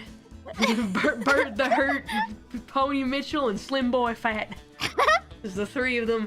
Look at you with guns pointed. Their toes. Directly. You tasted their toes. Yes, you know what all their toes taste like. They actually believe your lie real quick, Bilbo. They say, oh, wait a minute. So you got sent here by the Reverend, too, to take out these three outlaws. The Reverend, yeah, the Reverend. Yeah, the Reverend Louis Devlin. Yeah, Louis Devlin, yes. He sent me here to give you some reinforcement, you see. He thought that maybe adding an extra number would help, help your odds a little bit. Oh, okay. All right, that's great. That's all well and good, says the center one with the mustache and the beard. And said, that's all well and good, you see, but, just so you know, you don't get a piece of the bodies like we do. Oh, that's okay. I just like killing people. Yeah, especially the big one, says the large rotund man. Says, I want the big one on a stick. That one's mine. I want all of his. I want all that good thickness in the thighs and the belly as well. Yes, I'm looking forward to eating that. That one is a little cuckoo in the head, talking things about Mori, Calliope, and his love for his horse. I don't know if you want that in your body, but okay, you do you, whatever. I say it's people talking shit. You do. You guys suddenly. So at this point, you, former Mrs. Bones Malone, and Calliope can hear in the distance that there are voices and a squabble happening. You may join in the conversation if you like. You want to go see what's going on? No shots are ringing. What do you reckon we should do? I believe we should kill one of them and then we torture the other two. All right, shall we try to sneak up behind them or just go in guns blazing? Well, I don't think I can sneak, but you sure can try. I'll back you up. You don't know this about my gun, but I'm something of a sharpshooter, kind of. Okay. Before they move, I would like to move to handshake one of them man, and was secretly concealing my knife. Once they go for the handshake, I would like to stab him in the chest. Okay, directly in the chest, big old stab wound. Alrighty. Yes.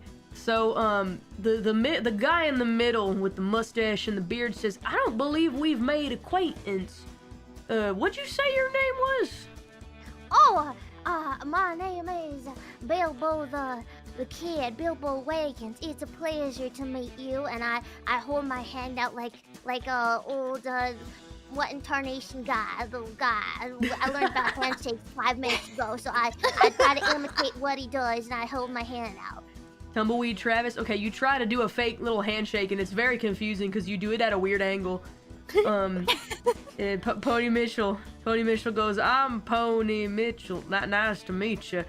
And gives you a little handshake. Now, if you want to go ahead and use that there knife of yours to stab Pony Mitchell in the chest, you're gonna need to go ahead and roll. You're gonna need to roll hustle to be fast, and then we'll give you a plus 1d for knife stuff, is what I have written on your sheet. So 2d6. Let's see if you manage to make a dent. I would like to use my second slot in hustle. Oh, okay. All right, you want to use an extra deal. Okay, yes. All right, let's mark off another bullet. Now you have 3d6. Good luck. Okay. Good luck, hustler. Oh, goodness gracious me. That's a real unlucky roll. All right, you aim with your knife and you knife him in between you knife him in the armpit, which kind of just, the knife just goes in between the chest and the arm.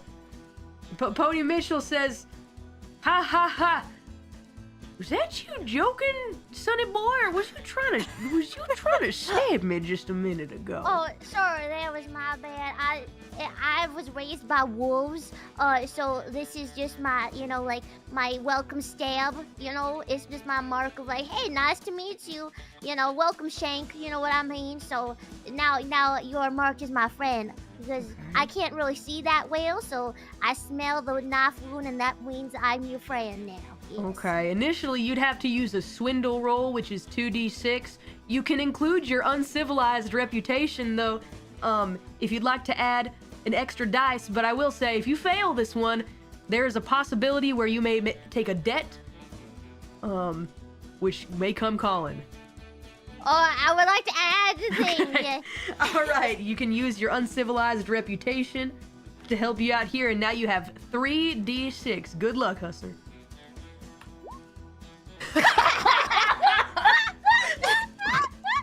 I think it's over. Bilbo, you all right over there? You're safe, Bilbo. Help! Help! Now, I will say you do have to incur a debt. I'm gonna go ahead and write it here that your debt is stabbed Pony Mitchell. Tried to stab. Pony Mitchell's gonna come calling, and we kill him right here. Pony Mitchell. Okay. We gotta kill him right now. Help! That's the words you use. I'd say about a minute has been up. At this point, Slim Boy Fat says, "Wait a minute. I know you actually. Wait, you're not the backup. You're not the back. This is a completely unrelated party. I think we're being swindled, boys." And at about this time, you two roll up, Mrs. Former Bones Malone and Calliope. What do you guys choose to do when you see this scene before you? Do you want to be sneaky about it? Do you want to go in guns a-blazing, maybe like a hustle with your guns or something like that? I pull out my gun. I use my big deal Calamity. Oh yeah! This is a good little spot to use it. Calamity will affect everyone around you, but it might be worth it. So basically, you can take +1 dice on any roll, but the outcome always causes collateral damage, widespread destruction, hurts someone unintended, smashes or breaks something important, or loses you an opportunity. You can choose whether to invoke it or not. You're gonna invoke it. So 1d, and then do you want to use what gun quality you want to use here? You want power? You want to be powerful? Want range? Maybe shooting from far away. Am I far away? You're decently close. You can back up a little bit though and assure your safety if you happen to not do the roll well, or you can get up close, focus on the power aspect, but if you miss or don't do well, you will also take a debt. I am going for power. All right. Quick! Miss Bones Malone, tell me who to aim at! Aim at the round one! I'm aiming at him! All right, so you aim for the round one. Now you have 3 dice for power. Would you like to use your high caliber gun deal? Yes, That's I'm going all out on this shot. All right. I kissed my gun. Okay. I kissed the itching of more Calliope on my horse. Give me a stretch, more Calliope. All right. So You've never let me down before. Well, you have. You've let me down many times in my life, but right here, you won't let me down again. Oh yeah, when I made your horse my family fall around. again. Not useful horse. Yes. All right. So now you have 5d6. That's a lot of dice. That's the maximum dice pool. Good luck, Hustler. 5d6. All my dice! Let's go. All right. So you managed to put a big old bullet into the very round guy who goes, "My leg!" You hit him right in the leg. You hit a major artery, which he's really hurting. However, instead of actually deleting him from the face of the earth, Bert the Hurt takes a condition. Leg is unusable at the moment. Unusable leg, so he's not getting away or running away or anything like that. However, your shot causes this large individual to crash into the other two behind this large individual, and both of them end up flying. And the dog. Both of them ended up flying backwards. They fly backwards, and then their guns go off. Oh! Their guns go off and shoot into the sky, which causes a commotion down where the wagons are. You hear somebody opens up a coach door and goes, "Oh, dearie me, I gotta call the sheriff." Sheriff! Where's she going? Catch her! Catch her! I try to woof so no one can hear what you say. You go, "Oh, roo, roo, roo, roo, roo, roo," so that no one can hear. Yeah. All right, let's see. If you want to bark super loud, I'm gonna have you use your... Actually, this needs to be a swindle bark, trying to trick Alright. people. So use your 2 swindle. That's gonna be 2d6. Okay, that's a Yeah. successful roll. You bark so loud that nobody for miles can hear the damsel in distress. Oh, the No one can commotion. hear. No one can hear her cries. Her cries out for the sheriff. Help! Help! No one can hear. Thanks to your Now, loud is bark. she in the front of the carriage, the first carriage? Yes, that's right. The stagecoach in the very, very front, in front of all the wagons that are supposed to be carrying whiskey. And is there whiskey in the front coach too, or only the rear coaches? Yeah, there's some in there too. Most of it's in the rear wagons, but there is some inside the stagecoach as well, and it's a fine stagecoach. It's a nice one. Mm-hmm. Yeah. Now the criminals Alright. are all laying on the ground in a big pile. My days, what was that? Who did that? My leg! I don't know. I don't think this is worth it anymore. Oh, we promised Ma and Pa that we'd bring them dinner. Dinner. It'll be Dinner. dinner. Oh, good golly gee. I would like to climb on top of the rock and make a show of my shot. Okay, you're gonna Here. do a cool shot into the I'm sky. gonna do a cool shot, not into the sky. Where you want to do it? Which guy was the one that Bilbo stabbed? That was Pony Pony Mitchell, the Mitchell. middle guy with the mustache, the most normal out of them. Alright, I aim to shoot his hat right off Okay, sounds from the good. top, and I'd like to use my bandit reputation to Okay. say a couple words to him. Okay, some strong words. I'll say, "This is a holdup. We're here for your whiskey, and you've got a choice to make now, mister. You do. It's either your whiskey or your life." I start blushing. Goodness gracious me. All right, so I'm assuming you're gonna use precision with your gun, yes? Yes. All right, that's 2 dice plus your bandit reputation to make a big impression, and plus your one dice added to the show revolver. That's gonna be 4d6. Good luck, All right. Chrysler. Okay, that's a success. You succeed. So you shoot into the air, not there. You shoot his hat off. That's what you did. Whistles through the air. Pony Mitchell's hat flies off, and it does like a spin, like a frisbee behind him. Lands lightly on the ground. Pony Mitchell looks at you with wide eyes and says, "Oh my goodness, boys, we've been had! I don't think we're having dinner tonight. We are the dinner!" And Bert says, Yeah, that's right. "But I'm hungry Now, I'm a now." lady. I am no cannibal, so you can reassess that last part, but yes to all the rest. And ladies I can be am- cannibals too. My mom's a cannibal. In order to assist Lady BM in her intimidation, I bite the bullet hole of Bert the Hurt's leg where he got shot down to his bone. Nasty. Yeah. My goodness. All right, go ahead and use your hunt. All right. You got one hunt. All right, 1d6. You want to use uncivilized again? No. You're good. All right. I just want to bite his leg. All right, you just want to bite his leg. All right, go for it. Yeah. That's the big success. You sink your little teeth into Bert the hurting area, and his leg sure is hurting for Bert. Your fangs sink deep into it, and he screams out loud, "Oh Lord, please, we'll tell you whatever you want. Just please don't hurt us. Oh my goodness gracious me. Please don't." And Pony Mitchell and Slim Boy Fat are begging you to not hurt Bert the Hurt any longer. Slim Boy Fat said, "Please understand, we're all brothers, you see. You know, we got the same parents, my ma and pa, and they got the same parents too. We're all Tell me well what lord connected you with each other." worship.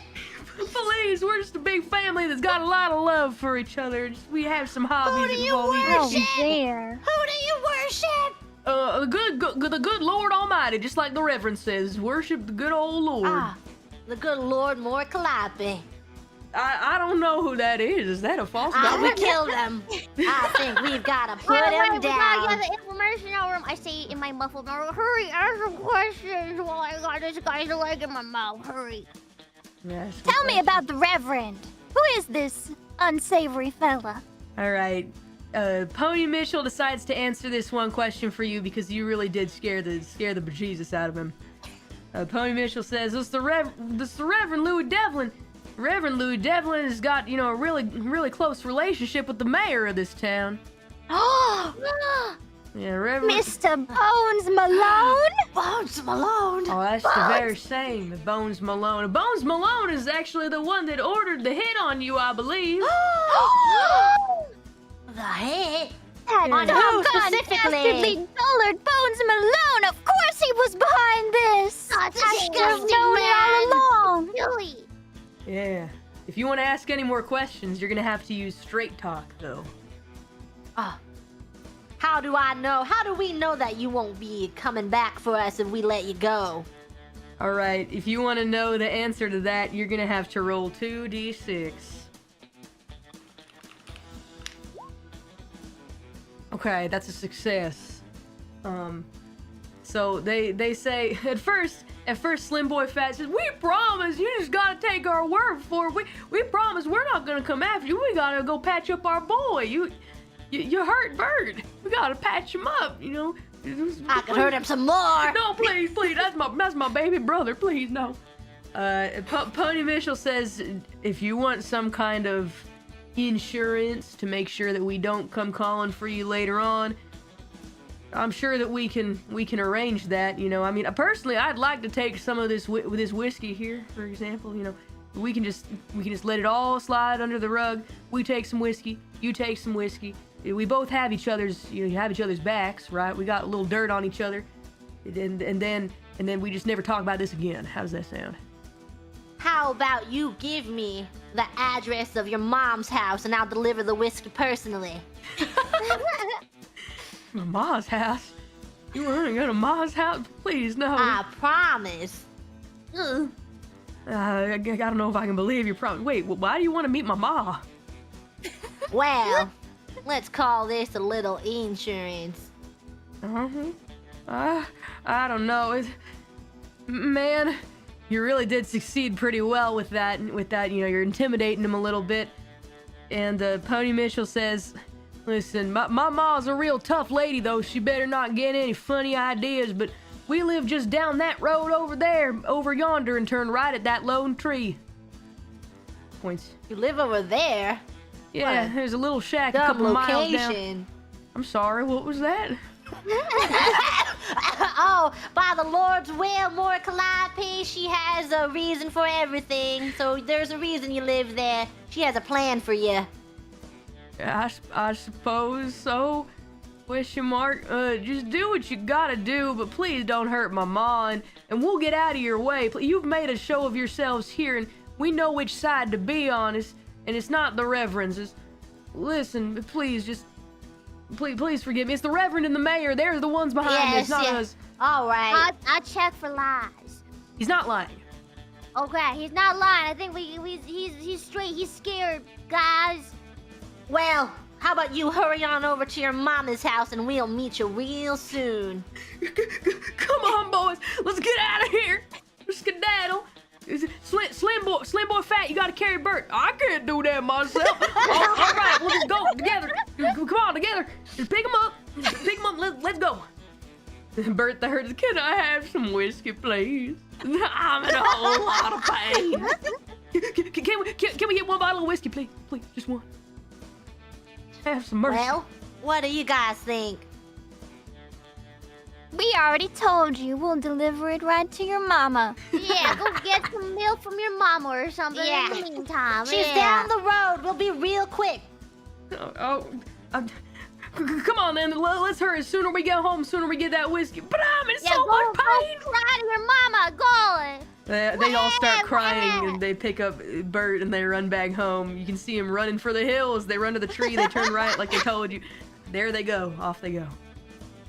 Now you guys are left here alone with these wagons, and there's still somebody screaming like a damsel in distress, but it seems like there's nothing for it. She goes, what's going on? Why were there gunshots? What's going on? From one classy lady to another, do not worry your sweet little heart about this no more. We've chased those bad guys away. Eh? Wait, hold on. Are you my saviors? Or are you guys Yes, the ones that we did the saved firing? you. Yes. I'm a No, little... they were the bad guys. They were yeah. cannibals, miss. Yeah, they tried to Cannibalism. eat us. Well, that's just horrific, but I don't know. Do you guys, in order to convince her to calm down and be on your side, you're gonna need to do a swindle roll. Who would like to convince this madame and talk to her, get her to calm down? Oh, I would like to do a swindle roll. All right, the silver tongue, Bilbo the Kid. Yeah. Swindle's gonna be two dice for you, 2d6. All right, you have succeeded. You succeed. What do you say to calm down this woman? I turn away and wipe the blood off my mouth first from biting the guy's leg, so that way she doesn't see that I was in fact a cannibal. And then I look at her and be like, "Hey, we're here to save you. It's okay now. It's safe now. The bad guys, we drove them off. Calm down, pretty lady. Oh, goodness It's all gracious. over now." And I look directly into her eyes and back her into a wall, Oh. and my. and slam my arm against her back wall, and I look into her eyes, look directly up into her because she's quite taller than me, and be like, "Calm down. It's okay My now." goodness. Is this what they call pay-per-view? I'm blushing just watching this sight. I do not know if the Lord allows this. Just leave it to us, little lady. We got this. Wow, goodness gracious. I'm sorry. I am married. My goodness. I am married. I was married once too. Doesn't last forever. Take it from her. Oh goodness. Wow. I could never betray my beloved. Besides, I was on a bit of an excursion to deliver this whiskey here to the Reverend, who's been so very good to my husband. And you know the Who's your Reverend. husband? Well, you see, the Reverend Louis Devlin, before I get to that, the Reverend Louis Devlin is the entire reason that my husband won the seat as mayor of the town. Excuse me! Her husband is, dare I say, Your Mr.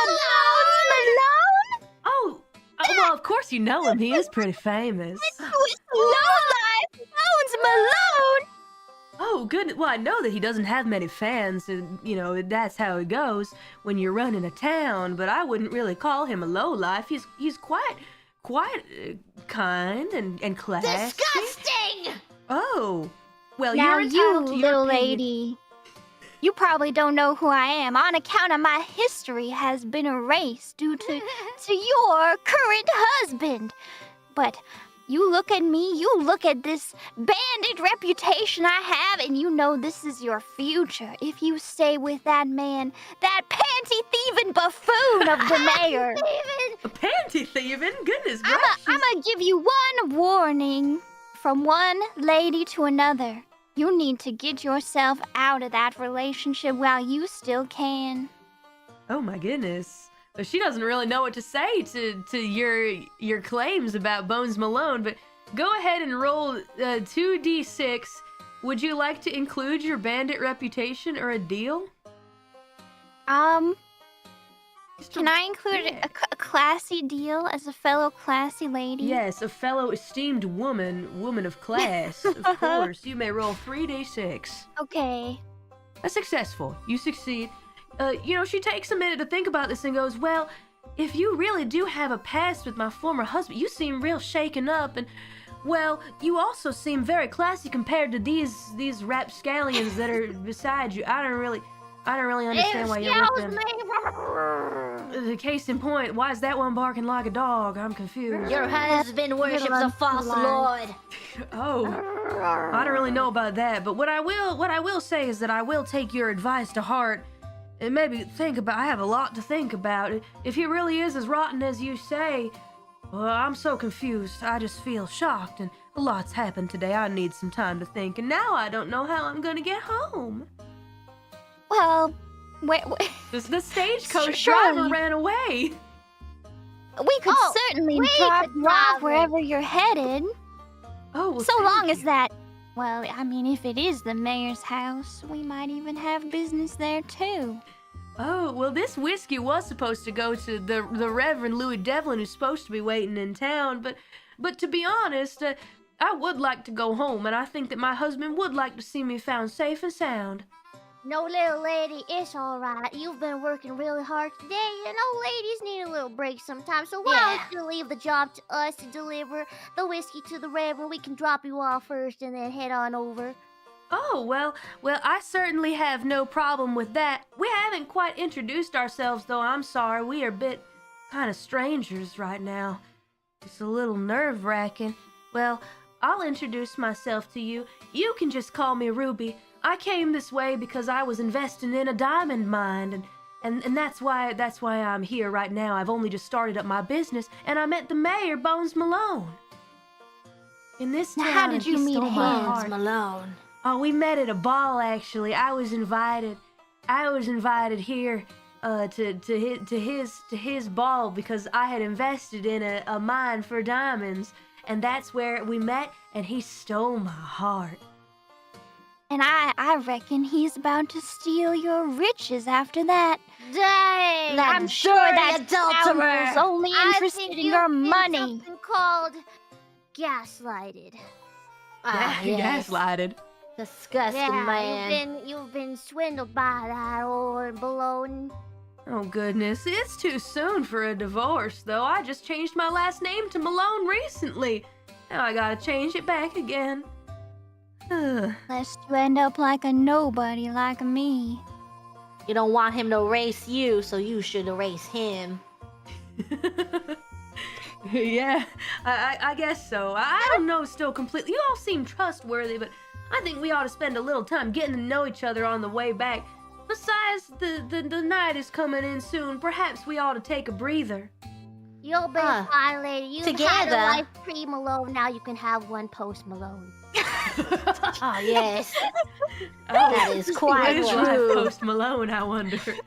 I only know life pre-Malone and during Malone. After Malone, before Malone. There's just so many Malones out Too there. many Malones.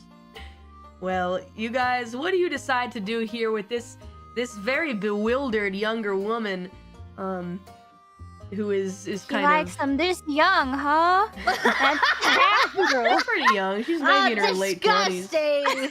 Yeah.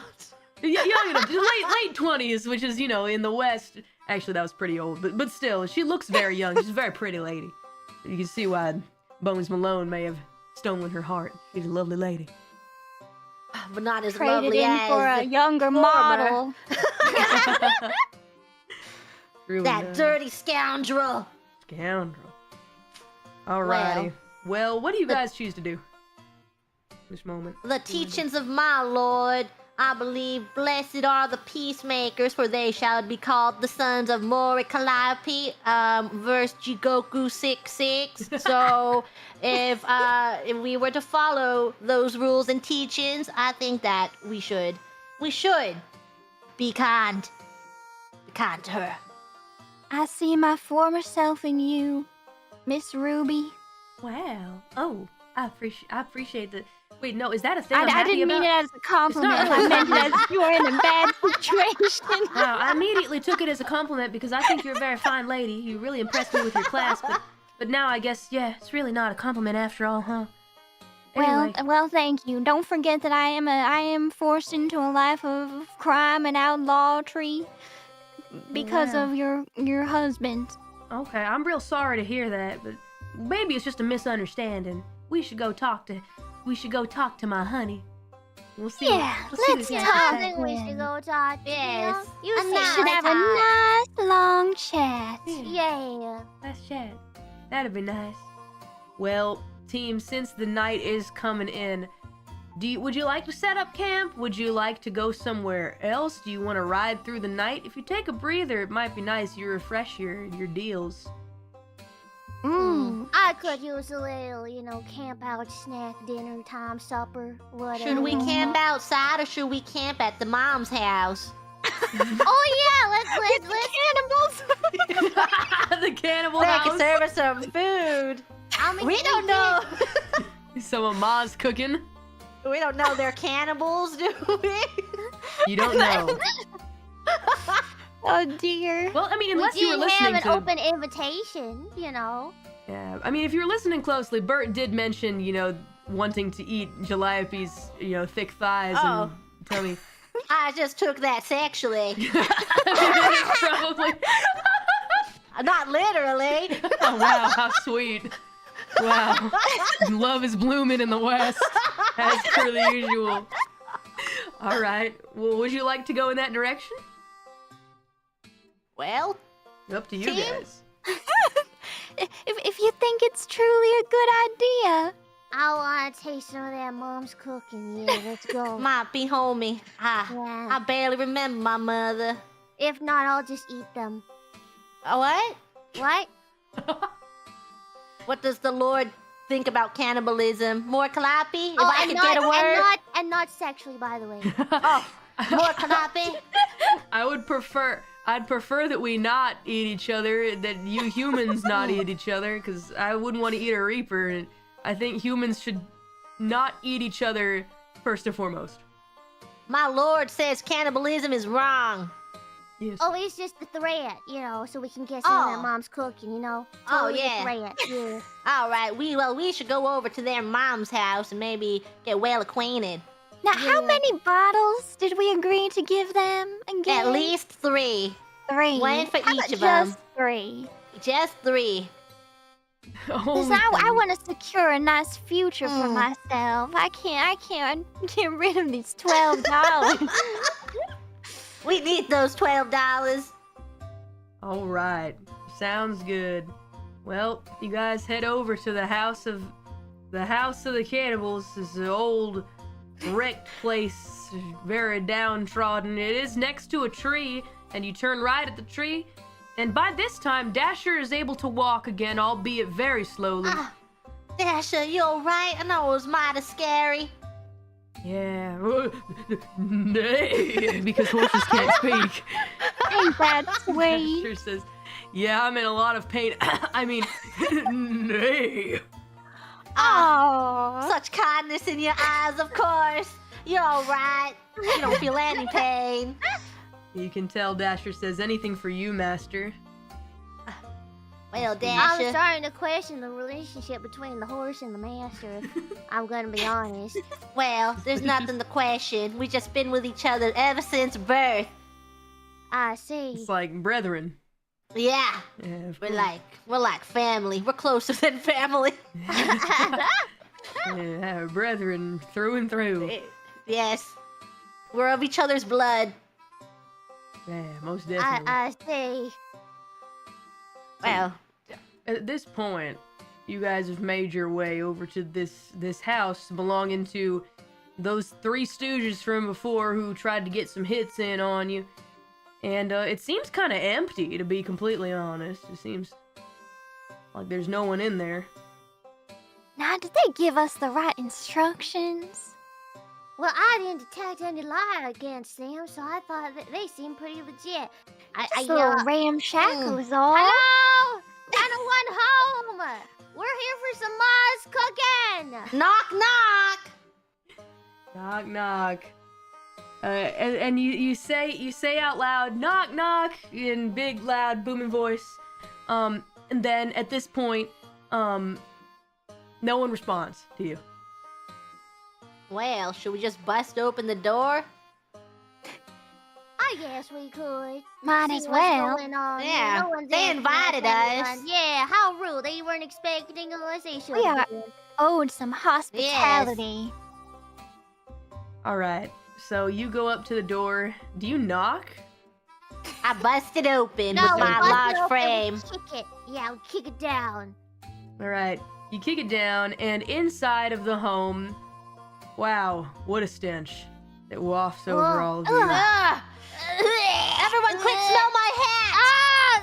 You mean you have with the hat? Oh, Yeah, get a good whiff of more Oh, Calliope. that's so much better. Yeah, more Calliope. Smells so good. The stench It's a is slight improvement. Smells like moose slight spice. Yes. improvement. The stench it wafts over you the smell of human blood, the smell of body odor, and dank dustiness, a home that hasn't been cleaned in ages.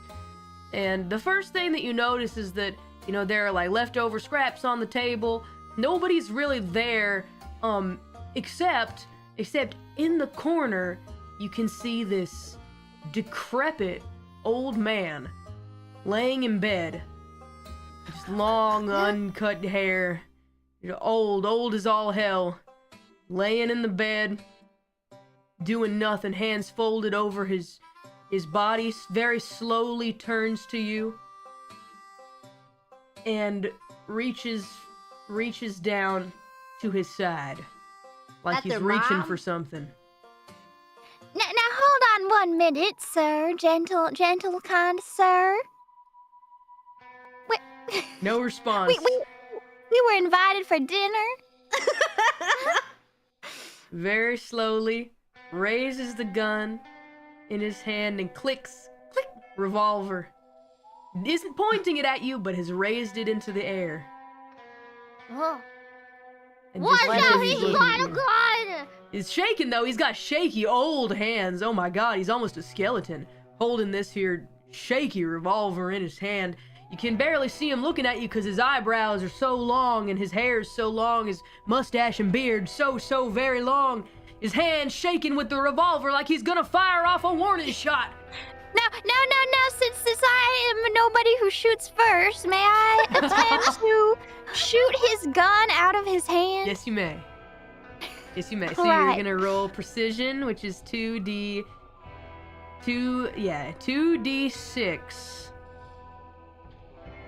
And can I add anything to that, perhaps? If you'd like to add something, let's see what we got here. What you might be able to. I would allow you to use.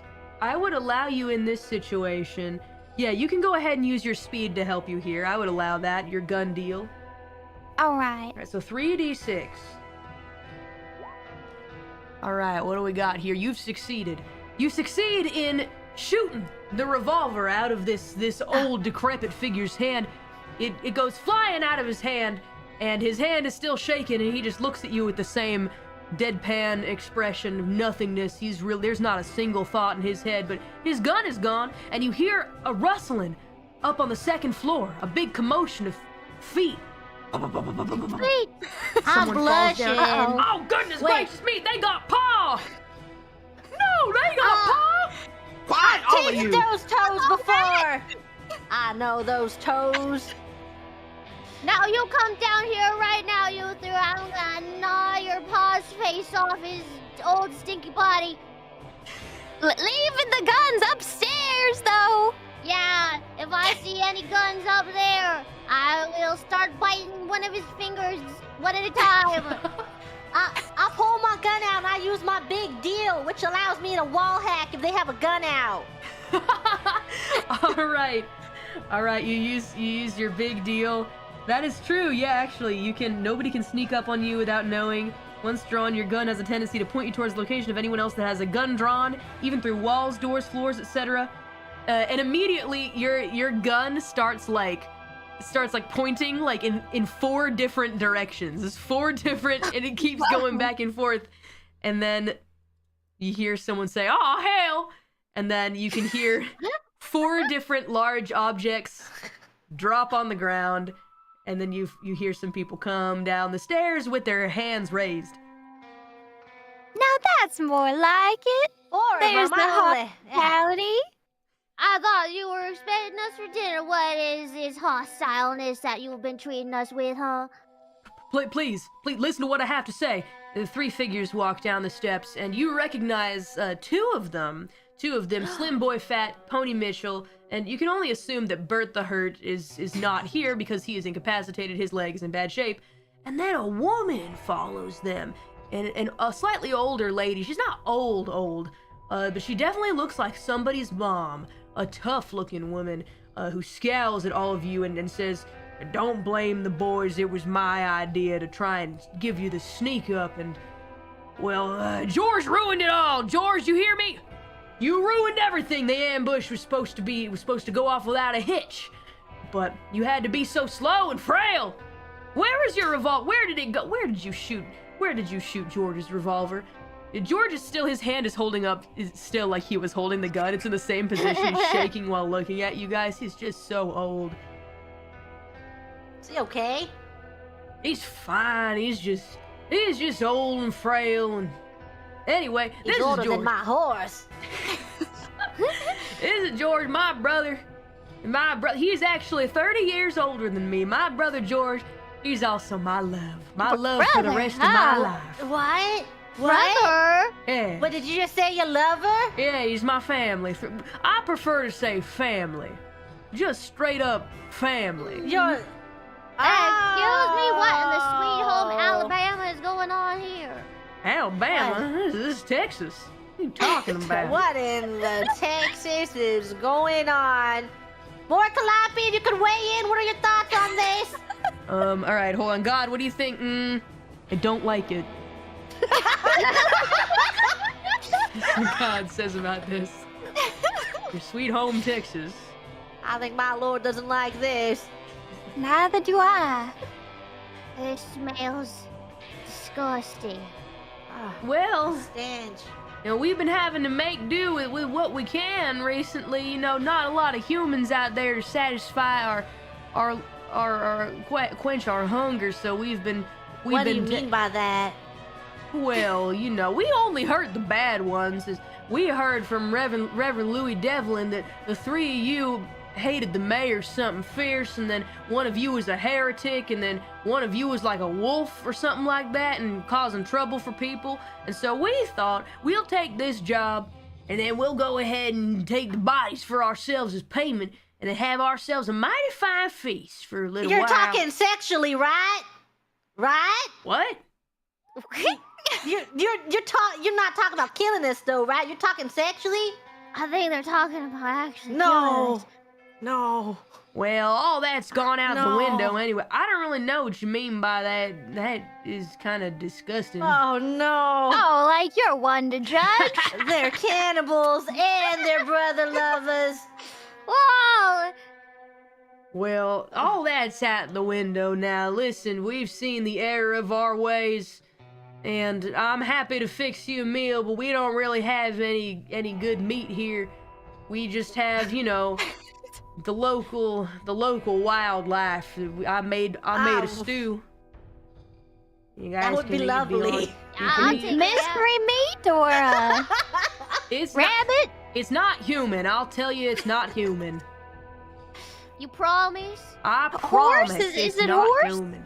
I will not eat a horse. It's a little combination of things. My little secret recipe, but it's not human. Squirrel? There's a little squirrel in there. You know, it's just kind of gamey.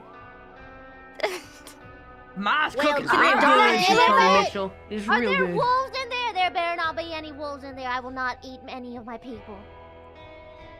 They're dead silent when you mention wolves. Well, listen, we could certainly make you a stew that doesn't include wolves. They skin and eat my people! Kill them! Kill them! We must kill them now! We must kill them! They Kill deserve to die!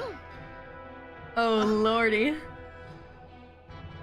You This is scream, Malone, you scream, what kill shall we him. do?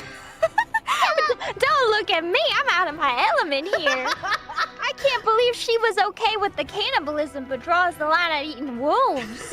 After my people they raised She was okay with the brother got lover and... isolated from her pack because she wanted to raise a human and she got bullied by all the other wolves and then She's trauma dumping my, us. He was supposed to say with the campfire.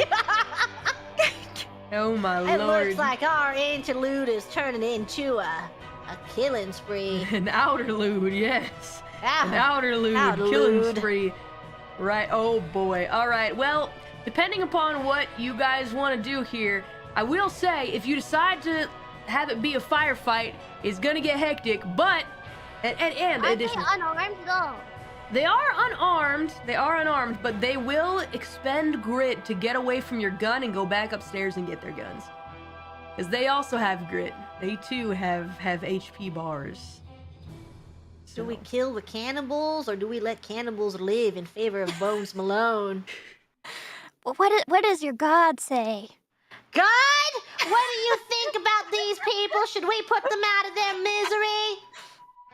Well, this god says, you can if you want. It's your funeral. Well, my God's teaching says, commit your way to the Lord Mori Calliope, trust in Mori Calliope, and she will act. Go What's get that us mean? 37.5. Well, it just means that if we believe in her, that she will see us through onto our path, on the way of life. So do we kill her or not? You look within. We've got a lovely lady out there and a bunch of whiskey. We could just go, could we not? Oh yes, is Ruby still outside? She is. She's waiting in the wagon. She's been waiting for you guys. Ruby outdoors and Dasher. Dasher's waiting for us too. How about we just threaten them not to kill any more wolves? All All right. But I want to bite one of their fingers A little finger bite. as punishment for hurting my wolf friends. Punishment. Yeah. All right, I think we could go with that. I think you could take a finger. Okay. Seems fair. They all kind of look at each other like, huh? I go up to them. Okay, which of you wanna give me one of your fingers Wait a as minute. part of this deal? We'll let you go, but I want to taste the bite of that nice big finger. Can I whisper to old Gibril? Yeah. Go block the stairway with your large form. so they can't get up there and grab their guns. I walk to the hallway and it works like a path blocking system, so they can't walk around me. Okay, It's like a good. sim. Yeah. Alright, you like the Sims, you block them from exiting the pool. Yes, Very smart. just like that. Alright, you use your imposing figure. Yes, you are large. You are definitely very large. I'll go ahead and just let you have that. Yeah. I put my hands on my hip and everything. Looking good. You can see that they did kind of think about making a break for the stairway, and then they see that you stand there and you're very large and imposing. They kind of look like a bunch of bumbling idiots right now. Ma says, all right, I'll do it. I'll make the hard decision. Which one of you two is going to lose your fingers? Pony Mitchell says, wait a minute, Ma, you're the one that makes the stew. Ma says, well, you're the one that kills the wolves. So, ought to be you guys to get one of your fingers bitten off. How about you, Pony? You haven't been punished in a while. Usually Fat Boy Slim's the one covering for you. Fat Boy Slim says, I like that idea. And Pony Mitchell says, God dang nabbit, I don't want to lose one of my fingers. Can it be my pinky finger? Fine. Okay, all right. That'll do. I'll take one for the team. Then he shakily holds out his left hand pinky finger. I go up to it all slow like and start to sniff Ugh. around it. What you doing? Sniff it constantly. And then I give it a little lick to make Oh. it feel uncomfortable. Maybe he just wants to lick the salt I'm off. of it. uncomfortable. And it's like, and then I bite his finger and chop it multiple times and crunch. I look away. Oh, good Lord! Oh, goodness, the blood's gushing everywhere! Oh, goodness gracious me, please! And all that's left of his pinky finger is a little stub where it used to be. And I swallowed it. Yeah, for my wolves. Brethren. Now don't you do that again, you hear? Yeah, I hear you. We'll never hunt another wolf ever again. As the blood continues violent. gushing from the stump. He goes, All right, and kind of like holds his hand, and the blood continues spurting, and it spatters all your faces with his blood. All of you have blood on your face now from the stub. Yeah. Yeah, you all have blood on your faces. I think they won't do that again. I think our business has concluded here. All right, now can you please leave? Says the mother. It says we will not come after you if you leave right now. I whispered to them we should go because they didn't ask for their whiskey yet, so we should just hustle. Maybe they forgot. Yeah, I think they forgot. With all the violence and Yeah. What was that? I couldn't hear you. I said that you have a very lovely home, ma'am. If I was close to your age or shared your bloodline, I would have liked, let's go, guys! Yeehaw! Yeehaw! I'm hustling out of here With your cool boots. with my cool boots. With your cool boots, you hustle back on outside, having gained from this situation a ton of blood on your face. Many people now fearing you. And hopefully none of these debts will come call for. That's just the one debt that you guys got that was extra, so it's fine. There's one of you got the debt, having stabbed Pony Mitchell. You get the feeling they won't follow after you, but if that debt comes calling, nothing for it. You may see them again someday out there in the West. At least Possibly. he's missing one finger, so he's less Yes. powerful now. Yeah, well, yeah, the That's pinky right. finger on the left-hand side of pinky finger. Yes. At this point, though, you guys head back out to the wagon, and Ruby kind of looks through the front part, peeks her head out, and says, "Hey, did everything? Oh my goodness gracious me! What happened? Did you kill some? Oh my goodness gracious! I heard one gunshot. I thought to myself, oh my God, they're definitely dead. Now I see some blood on your face. Did someone die?" No. No one died, Don't ma'am. worry, your little heart, little lady. We got it taken care of. There were no deaths. Are you? No days at all. Are you sure? No one died? At all? Only. Not at all. Not at all. Not at all. Don't And worry, whose little blood is heart. that? Oh, that's just dinner. Yeah. Did you go hunting by chance? We Somebody didn't know, did. rat. We sure did. I'm sorry. I already ate it on the way here. I got a little hungry. It's my bad.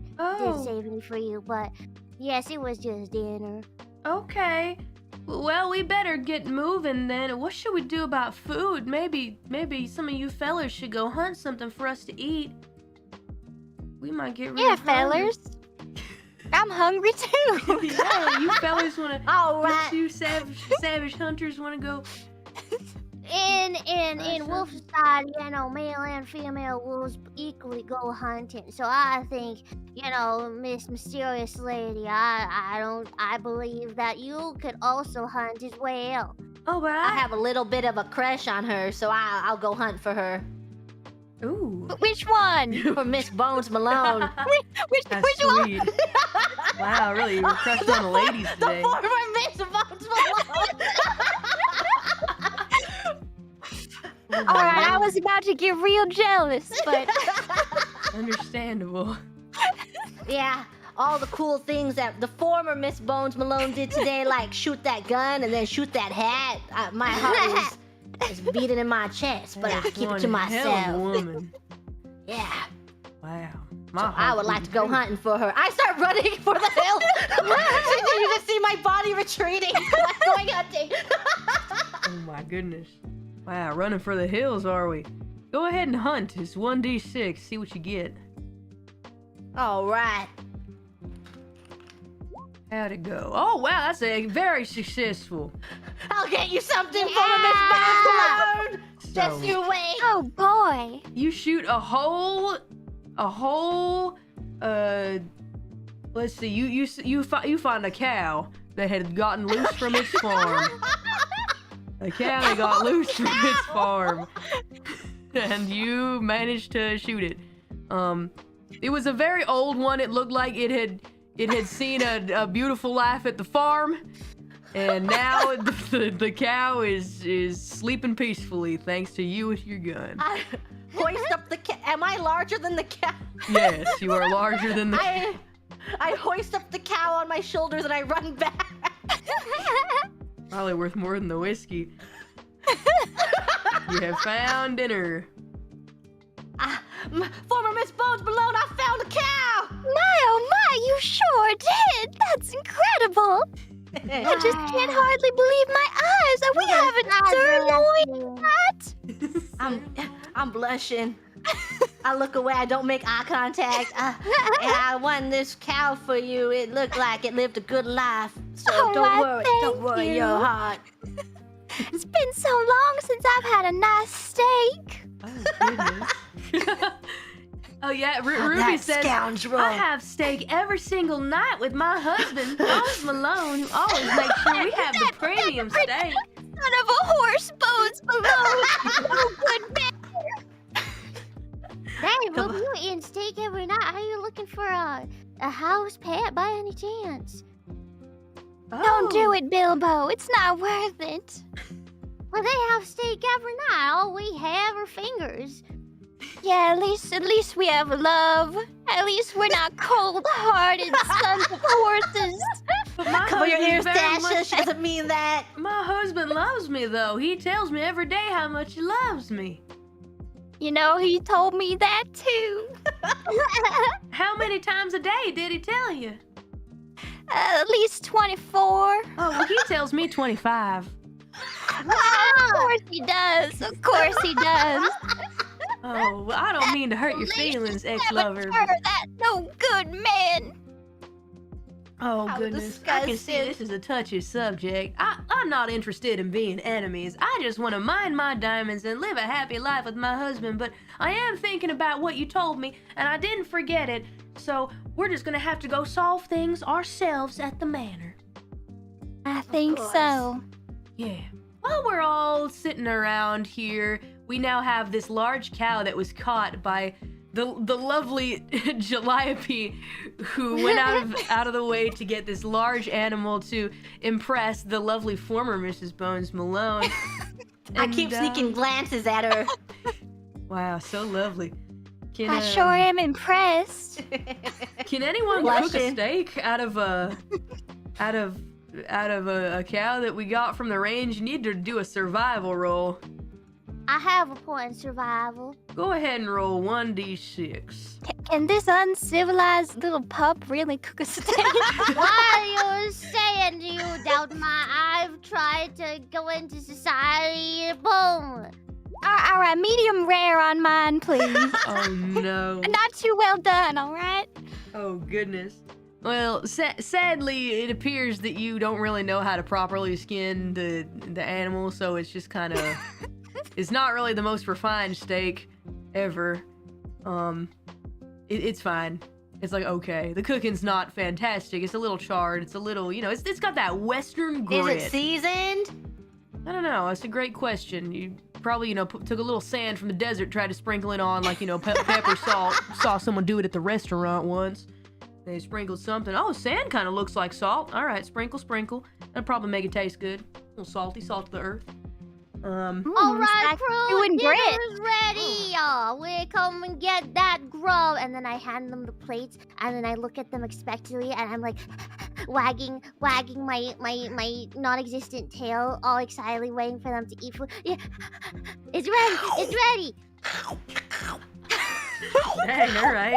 We're eating we're eating good. So we Kind of gotta... gritty. Oh my goodness. Well, I thank you, I suppose. Little tough. Did I do a good job? Do you like it? I did my best. Yes, it's all right. It ain't inedible. Yeah. Sure is a little bit of a shame to what happened to old Gabriel's cow that you worked so hard to kill, but it's all right. I did my best. I worked so hard to skin that cow alive and make a nice steak. You guys don't know how to cook. Why are you complaining? Dang it. back in the manor, I was eating steaks every day. It was good for me. I didn't have to know how to cook. Well, oh, too bad. You're Post Malone now, too, so I don't think you should be complaining. Oh, goodness. You're really I'm enjoying eating yourself.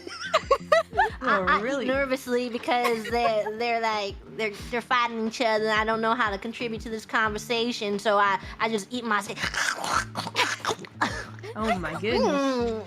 Didn't you not bad. say you had some stories to tell? I wanted to hear your stories.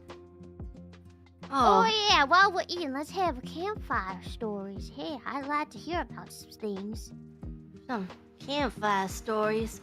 Well, who should start? Well, I think you should. Yeah. Oh, I should start. Well, it goes all the way back to my childhood. Oh, please enlighten That's all me. right. All the way. Well, I don't usually get into this because I don't normally get close to so many strangers. I place a reassuring hand. I blush. Shoulder. I'm blushing. I look away, and my heartbeat is raised, and I'm getting nervous. And then you feel like a little wetness, like I'm sweating really, really hard, and seeping through my shirt. And I'm blushing. I'm getting really warm. The Lord, Mori Calliope, she would. Ma'am, you're very beautiful. She was the Lord. And I take my hand off and rub the sweat off on my skirt. Phew! I stopped sweating as much. Well, anyways, it goes back to my childhood. I worship the Lord Mori Calliope, but I don't know if it's something about me. It seems that everywhere I go, disaster follows. Like even today, when I was trying to help, you almost got hurt. If you actually got hurt, Mrs. Bones, former Bones Malone, and maybe the dog as well. If you guys got Maybe hurt, I don't. The dog definitely, but especially former Miss Bones Malone. I don't know what I'd do with myself. So it's a little difficult. I don't know how to love when everyone gets hurt. What do you guys think I should do? This is the closest I've been to someone in years. Wow. Well, I don't think you need to should worry accept so yourself. Really? That's right. Yeah, you just embrace who you're meant to be, and maybe that, is meant to be a little bit of calamity, but if someone truly loves you, then they'll accept you, calamity and all. You're right. I feel like Miss Post Malone, Miss Post Bones Malone, is an upstanding lady, and she would look through that. My. Do you think she would be interested in me? I say in front of her face, blushing. Would Miss Bones Malone be interested in someone such as I with such large stature? How forward. Someone big and strong like yourself, so much bigger and stronger than that scoundrel Bones Malone was. Bones Malone is pretty skinny, I will say. Scrawny, Very man. Scrawny Bones. I gain a new resolve today. You see it pop up above my head like a persona box, and it says, gain the resolve to fight for former Miss Bones Malone and will die for her. Yeah, Calliope will now die for you. I'll use that wisely. Oh yes, please use that. Incredible. Wow, What well, about Bones Malone? Yeah. I want to know about the story of Bones tell Malone. us about your lover, how you met and everything. I too am very curious. Well, you see, it all started when I came out west to start my sapphire mine. I was gonna get into the I'm seeing some parallels. sapphire mining business. And I went to the town ball where I was just swept off my feet by that bone-headed Bones Malone. And I thought my life would be a fairy tale, eating steaks every day. All that until he erased my identity. He stole the deed to my sapphire mine to fund his campaign as the mayor. Wow. And I was left all alone on my lonesome. That risless beta Oh, well, that's pretty harsh. I mean, well, what did you do? What did you do to make him do that? Why, nothing at all. Are you sure? Well, I may have threatened him with my gun a few times, but who doesn't in a marriage? You know how it is. Well, no, I think I don't. I've never done that before. Well, you know, in moments of passion, sometimes the feelings just get overwhelming. Oh. Makes you want to shoot a man. Oh, okay. All right. So, like, you loved him so much that you pulled a gun on him? That's right. I think you do understand. I've just never thought to do that before. Well, maybe you don't love him as much as I loved him. Oh. Well, maybe that's the type of woman that Bones Malone needs, is a woman that doesn't love him that much, but it still likes him a little bit.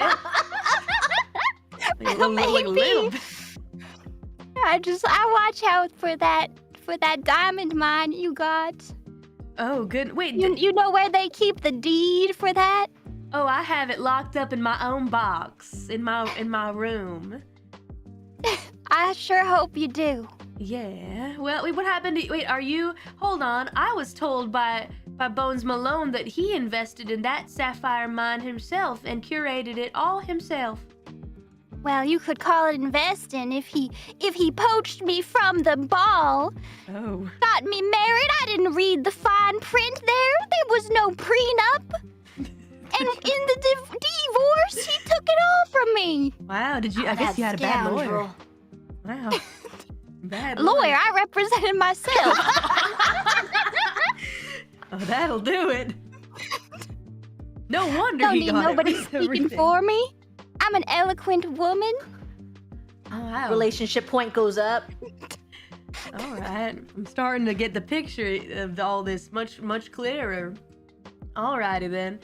Well, I believe you, and I believe what you're saying, and thank you for telling me, but I still feel like I need to confront my Bonesy myself. Oh, Bonesy, I'm on my way. Is that what you're calling him? Yes, Bonesy? Bonesy. I want to go You got a home to my nickname for Bonesy. him? You know who came up with that nickname? It was me. Oh, Can't believe he recycled that one with you. Wow. What a disgusting man. Ugh, gross. Wow, oh, that kind of makes me uncomfortable. I'm really starting to doubt myself. Let's change the subject. How about you, little one, little rascally one? What's your backstory like? My backstory? I was abandoned as a babe out in the wilderness. I'm kind of here looking for my family. See, I don't really know who my human relatives are. I was raised by wolves, see? Mama wolf, Papa wolf, brother, sister wolves. But I did my best to be wolf, but I ain't got no fur.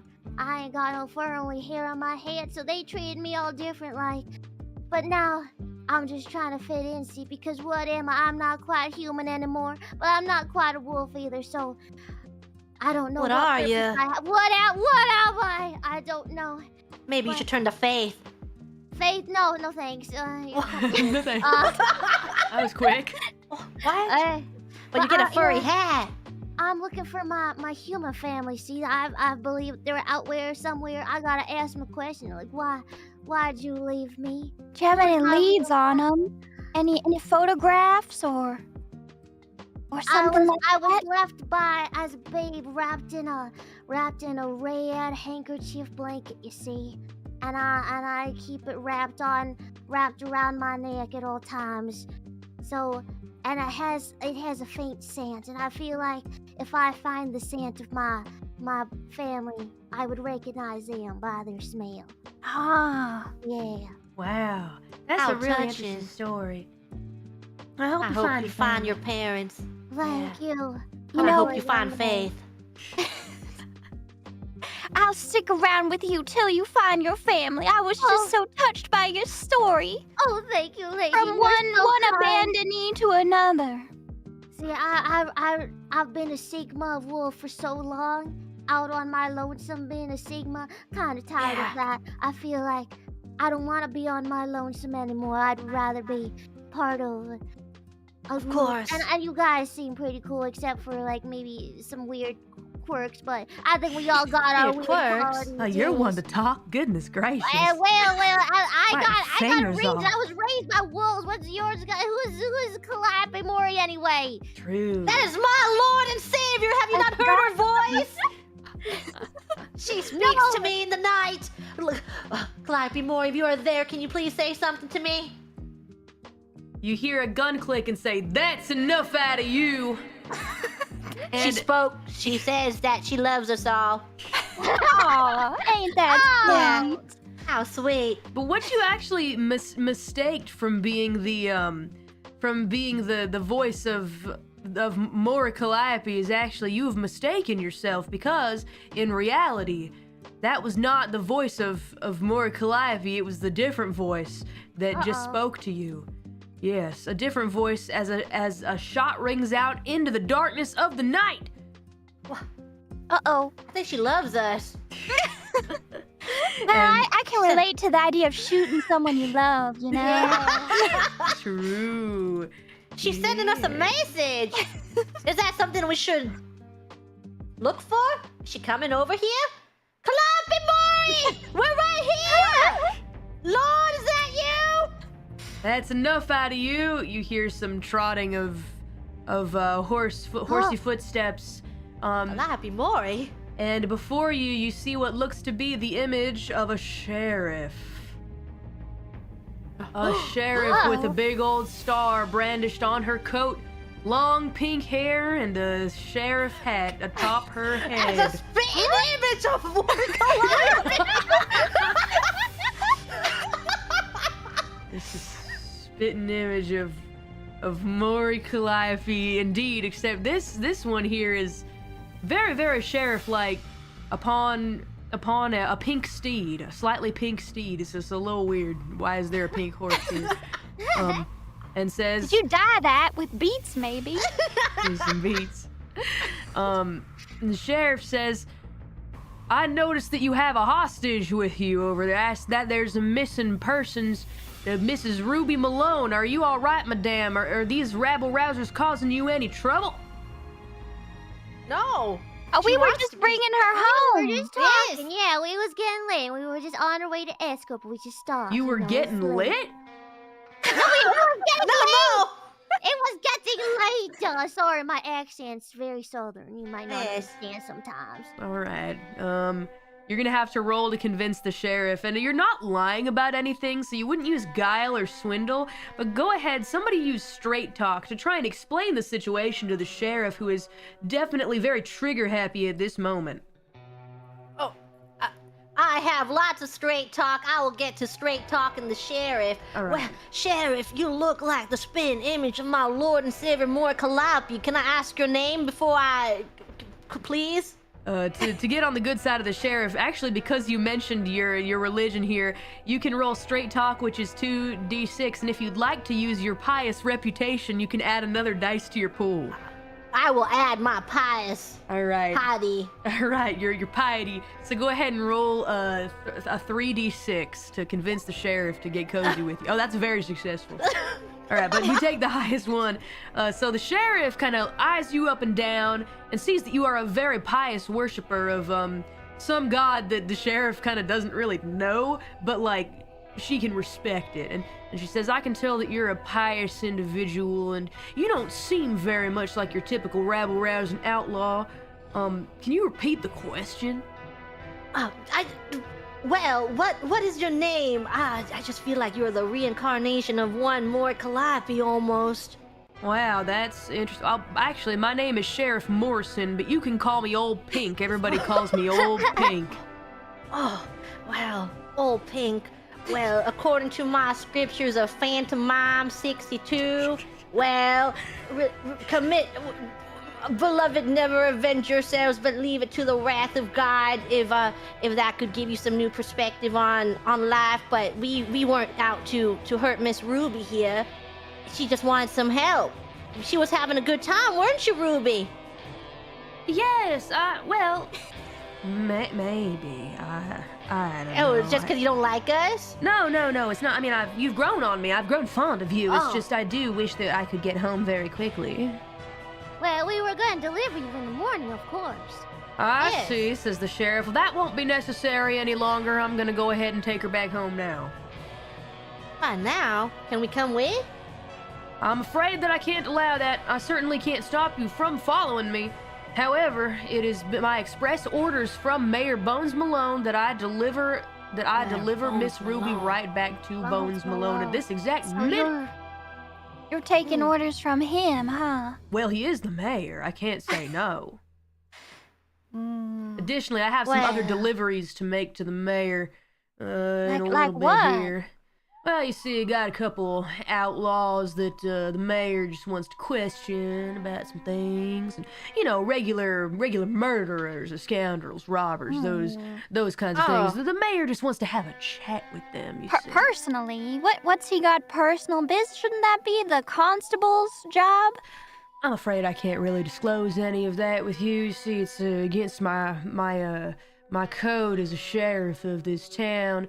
But I'm gonna go ahead and take these here prisoners here, and you can see that the sheriff has a small little caravan off in the distance of like some prisoners that are being kept in a cage. And they seem to they're being pulled by a horse and buggy. You have pulling so them many in. horses. Yes, well, when you're a sheriff, you're afforded certain privileges. Anyway, Miss Ruby, Well. we'll be on our way. Are those the outlaws? Oh yes, that regular Your scoundrels. carriage? Are you sure it's safe to take Miss Ruby in the presence of all these criminals? Yeah, how do you know you won't get lost control of those criminals there, and then both you and Miss Ruby are gonna be in danger? We keep a safe distance. I ride pretty far in front, and she will be right behind me. Perhaps we Miss Ruby, should. you trust all this? You want to be with them outlaws out there? Yeah, perhaps you'll need, some extra hands Hmm. to escort you back as well. Well, I do admit it does make me a little nervous being among such riffraff. But at the same time, I suppose I could say the same for the three of you, except the difference is I've gotten to know you. Yeah, So- we're friends now. Yeah, we We were sharing a bonded. nice We meal. were trauma dumping on each other. We served you steak. I hunted that cow. Very well, So I might difficult. add. Yes, very well. I'm so sorry, you three, but at the end of the day, I just have to go with my gut and remember my background and trust those that are civilized and trust the law. So I'm gonna go with the sheriff. But I hope I can I would- see you again. I would like to use my straight talk. I would like to. Please, please, please, please, please, You please, better please, stay. please, please, please, please, please. Stay. All right, go ahead and roll 2d6 to try and convince Miss Ruby to stay. I have rolled. All right, you did. Sadly, she looks at you with these very sad eyes and says, "Listen, fella, you really did change what I think about outlaws in a very positive way, but at the end of the day, I stick to my roots. And I do hope, though, here, to take this as a token of our friendship," and she gives you a little handkerchief and says, I have to go now. And engraved on the handkerchief is a little R and an A. And then she says, "I must away now. But the sheriff, Now come you on, let's watch go." that safe of yours. And you don't take nothing from that baloney for brains Maloney, all right? All right, I promise. Hey, is it just me, or is that little one's hat getting bigger? I It's don't getting know quite what large. you're talking about. It's just, it It's a seems growing hat. It seems so much bigger than when we first met. Anyway, I'll go ahead and be on my way now. And the sheriff kind of looks you guys up and down and says, "You guys don't happen to know anything about some missing whiskey that the church has been looking for, do you? Oh, we're not the Not one drinking bit. types. You sure about that?" Just pumpkin spice lattes is all. On the rocks. Pumpkin spice latte. Huh, I ought to try one of those someday. You oughta, they sell them down at the saloon. Wow, sounds kind of good. Anyway, we're going back to the manor now. We'll be catching you later. Let's get out of here, skedaddle. Should we follow them? They'll lead us right to Bones I think Malone. we should follow them. Along with all right. those outlaws. Yeah. What of our whiskey? What if the sheriff finds our whiskey? That's right. We gotta drop off this whiskey. You know, Maybe. the That tumbleweed fella did say he had more information on the mayor. And we return to Dumbleweed. Yeah, To set us on the right path. Leave him for now. Yeah. Will Ruby be okay? Well, We tried our best to warn her. she has the Lord with her, so I believe that the Lord will keep her safe. With that, the sheriff and Ruby take off into the night, along with the many outlaws crying out for help, saying, "Help us! Help! Help! I want to go back to prison! I want to go back to prison! Please!" What's going on over there? The outlaws follow the sheriff in their caged little wagon, and they You disappear. think we should free any of them? Nah, they're outlaws for a reason, ain't Yeah, they? they're all going to Mr. Bones Malone's house, right? If we Wait, free but them, he's a maybe they'll- scoundrel. Maybe they'll help us, though. Maybe they'll help us on our raid against him. If we release them, you know what I mean? Or maybe they'd betray us. I'm not quite sure which way. I do Well- wonder what do you want to do? Whatever the lady wants. Me, Always the lady I'm no one. leader. You're far more courageous than I am. I think you deserve the decision-making role. But I would die for it. I would fight for you, my What lady. does God say, Calliope? Maybe we can get some direction. God! God! Yes, If my you're child. out there, I'm praying very, very hard, God. What should I do in these tough times? All I want to do is settle down with the lovely lady, former Miss Bones Malone. I'm praying very loudly, by the way, so everyone can hear my prayers. But I don't know what to do. But if we get that money, then we're guaranteed 2 futures. But if we follow Bones Malone, maybe Bones Malone would kill us, and we're guaranteed no futures. But all I want to do is have 1 future with the former Miss Bones Malone.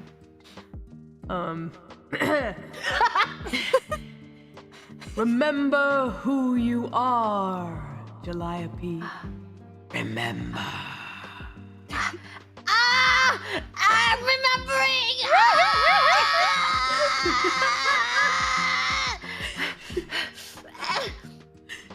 Well, I believe that we should go on and we should meet up with Dumbleweed. All right. All right, let's go with that. All Let's right. go right Brand. So we actually didn't really discuss how much whiskey you guys did take to fit into the wagon. We just kind of assumed that you No. guys fit all of it. So let's actually go ahead and roll ourselves a little roll to see how much whiskey you guys did manage to gather. Uh-oh. So Uh-oh. let's go ahead and roll. Uh-oh. Uh-oh. This might be a bad decision. Let's see how much you guys gathered. So in this situation, in order to take as much whiskey as possible and load it up into the wagon, it's 50 bottles of whiskey. That's a lot of whiskey. Seeing as there were no outsiders at the time that were watching, you wouldn't have needed to be sneaky about it. You wouldn't have been swindling anybody. You wouldn't have had to use your guile. But in order to get it done in a timely manner in hopes that the law doesn't catch you, you would have needed to done a hustle roll. We're gonna have everybody do a hustle roll, and if most people get successes, then you'll have gotten a good amount of bottles. So let's go ahead and start off with Silver Tongue, Bilbo the Kid Wagons. Go ahead and roll your hustle roll, and would you like to use your deal? Did my deals reset with the rest that we took? They sure did.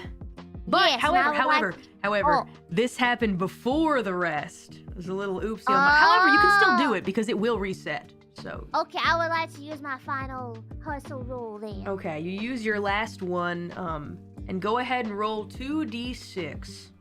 All right. Okay, you succeeded in getting a decent amount of bottles into the wagon. You did your part, despite your small stature. You did your part. Yeehaw! Just doing my part for the squad. Yeah. All right, now, let's go ahead and talk about former Mrs. Bones Malone. You're also gonna have to go ahead and use your hustle. Now, you don't have any dots in hustle, but you do have a deal.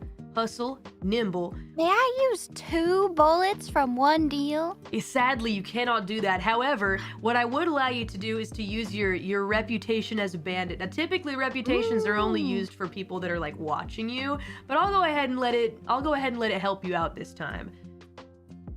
So, we'll have you use 1 hustle and 1 banditry reputation. You kind And of... my boots? Your boots? Oh, +1 for hustling? You know, I'll go ahead and I'll allow it. I will allow it this 3? time. Yes. Things are gonna get a little harder from here, so I'll go ahead and let you do that for now. This is what you're shooting. I'm hustling. All I've right. been speed walking. Wow, that's my a whole ton of life. successes. Oh my lord, you definitely knocked the task out of the park. These boots were definitely made for walking, and you successfully bring probably the most amount of bottles into the wagon, and you're very good at kind of like fitting them into the wagon like style. Tetris. Oh, she's been putting that Tetris They are game. Tetris, yes indeed. Now finally, Calliope, we need you to do a hustle. The problem is you're just not much of a hustler. So What about my horse? your horse is already in terrible pain from lugging around one wagon full of 3 wagons worth of whiskey. So the horse, sadly, we're gonna have to keep out of this here roll, but let's just see how much you do. Let's do 2d6 and we'll take the lowest one. Maybe you'll succeed. What of my guts? Can I carry more on hand? Your guts. Well, you are large. I will say, if you want to use your stature, perhaps, I would allow that, but again, it's only 1d6. 1d6. Mhm. Wow. And you get... I'll yeah. take those odds. Okay. Wow. Congratulations, you were successful. I'm large. You are large. Nah. You did carry a ton of whiskey into the wagon.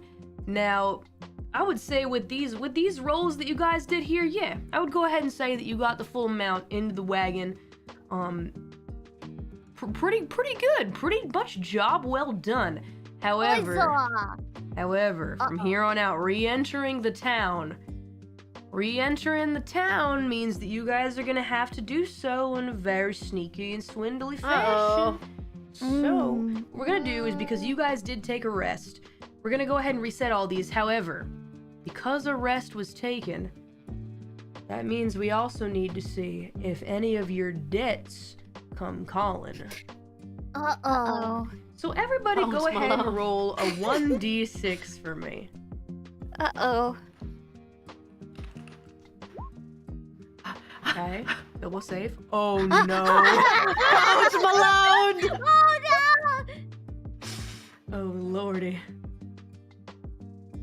Alright, and alright, so it looks as though alright, that's fine, because it can happen at any time and any way, in a specific way. Sadly, you get the feeling that Bones Malone has probably been made aware of the fact that all of this is going on. You kind of meddling around in the business and whatnot. Now, initially, you did hear talk of the fact that Bones Malone was the one that set up the initial kind of the setup, the trap, with those 3 stooges, the 3 brothers that were after you, to kind of, take your life and whatnot.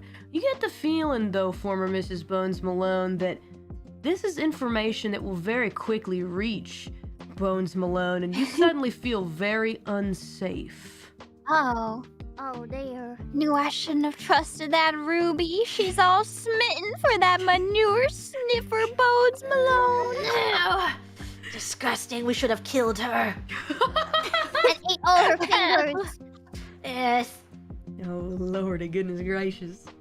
Well, with that happening, you have that sinking feeling, but right now what you realize you need to focus on is making your way back into the town. So as you guys head off in the direction of the town you guys have come from, the lovely town of Sweetwater, governed by the one, the only Bones Malone, who lives outside of the city, you guys realize that it's time to be sneaky.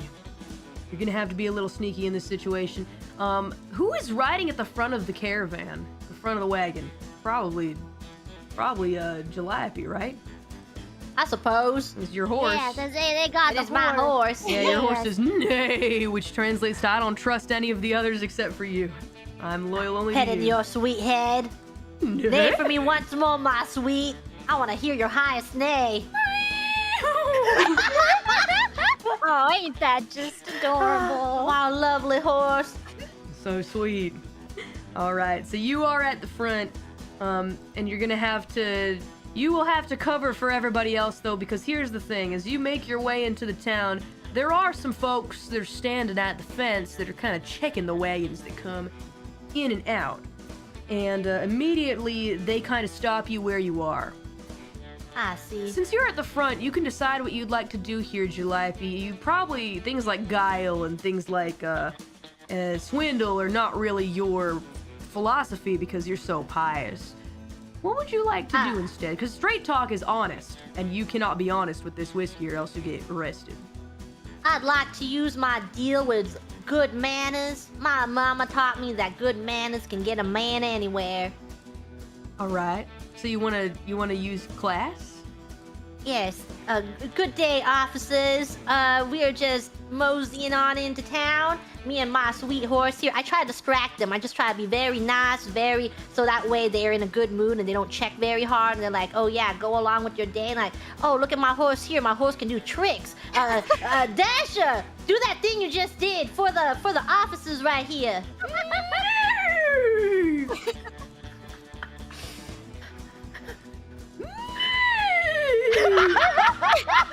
The officers kind of look deadpan at the horse. Go ahead and roll. Go ahead and roll. You're gonna do class, and then you wanted to use a deal, correct? Your mannered deal. Yes, all right. my well-mannered.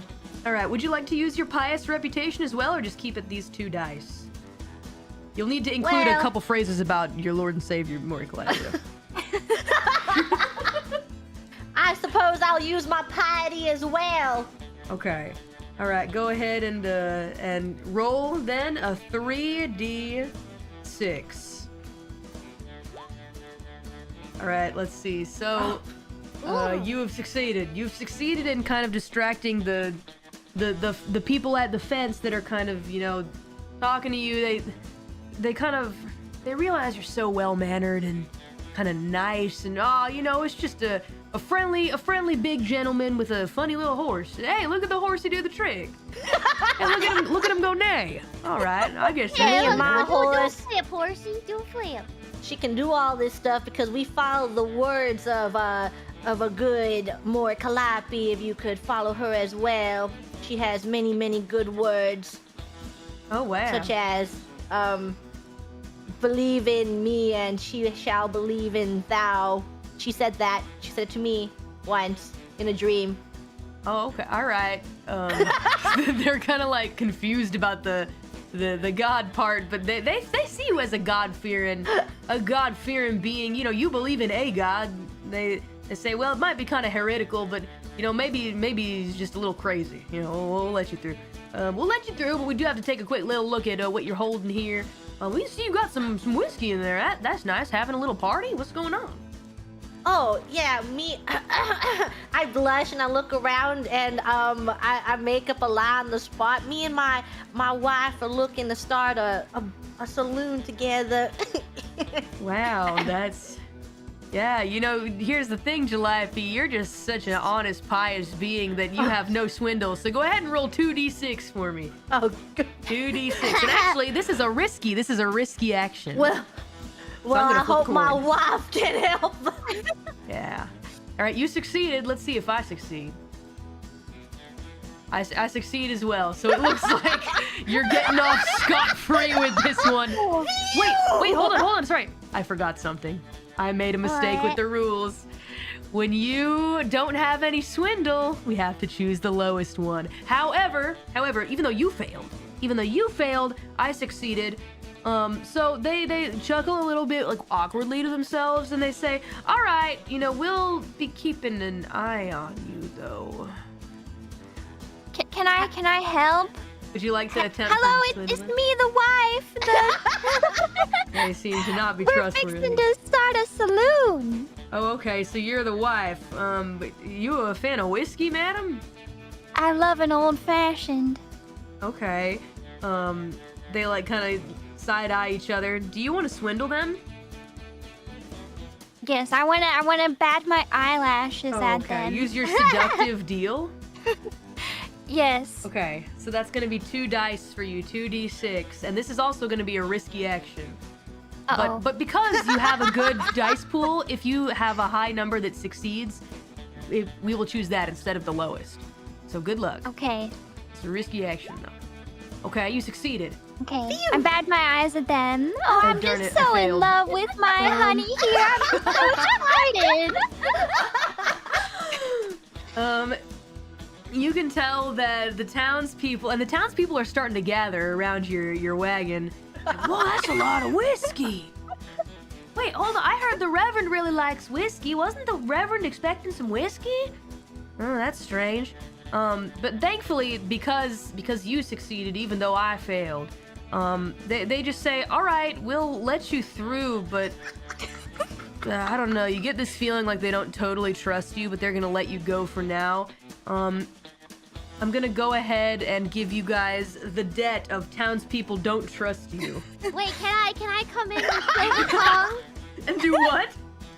Can I come in with Silver Tongue and be like, hey, you guys are invited to this party later to get on their good side, you know, for a grand opening for this all here saloon, you know. You were invited to this party with the whiskey, so it would be in your benefit to let us through, you see. Okay, if you would like to use your Silver Tongue in this situation, you certainly can. However, the deal with Silver Tongue is that 1 minute later, everyone will absolutely know that you're lying. So you could swindle and try to trick them and have that be permanent, or we can just use your Silver Tongue to just get through immediately, no roll, but then 1 minute later, everyone will realize there is no party. I think I would like to do my swindle because I have high swindle, so Okay. I think it'll go okay. All right, go ahead and roll 2d6. All right. Good luck. Okay, you succeeded. And you know, I'm gonna go ahead and also, these have all been risky actions because now the townspeople are gathered. I'm gonna go ahead and flip a coin. No dice. That's really too bad. Entering town's been a little bit difficult, it would seem, but it seems as though the general perception of the guards has not changed. However, the good news is it's not like they're gonna realize you're lying a minute later, which is nice, because you guys do need to unload the whiskey, right? Well, you enter the town. It'll be somebody else's problem. Oh, yes. However, I'm still giving you guys the debt of townspeople don't trust you. All right. Debt, Well- townspeople don't trust. All right. Well, that ain't too bad of a debt. Yeah, you could. I'm not sure they trusted me anyway. True. That darn scoundrel Bones Malone! Bones Malone! And wantonly womanizing wastrel. Wow, what a piece of garbage. Malone. Disgusting man. Townspeople don't trust. Alrighty. So you guys make your way into the town with the whiskey. The townspeople look after you like they don't really trust you completely because I think, you know, some of them also kind of recognize you a little bit. They're like, huh, is that the Calamity? Calliope? Wait a minute, that's that weird nobody that hangs out in the corner of the saloon, but I don't know their name, so they kind of forget about you a little bit. Only a little. And that wolf-like one with the big hat. But you guys make your way into the town, and then just as instructed by Tumbleweed Travis, you guys make your way over to the church.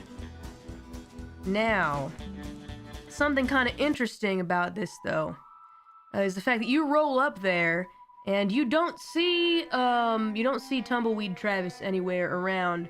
Instead, you see what can only be described as a holy father, a holy priest, Reverend. shrouded in dark robes, with a long mustache, long beard, walking around the side of the church to meet you folks in the back and says, "It seems that you've brought my whiskey to me."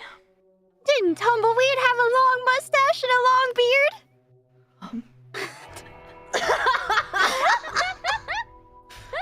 Oh boy. Tumbleweed, it's the Reverend. Wait a second. Wasn't the Reverend the one that those three fellas who attacked us that they were getting hired from? It was. Oh no. At this point, My goodness. the Reverend like chuckles a little bit and says, "You can call me Reverend Louis Devlin from here on out. Now, I do intend to pay you. I do intend to pay you for your trouble. However, I gotta issue you a little warning here. You see, my boss, Bones Malone, Bones Malone gives me so much good whiskey.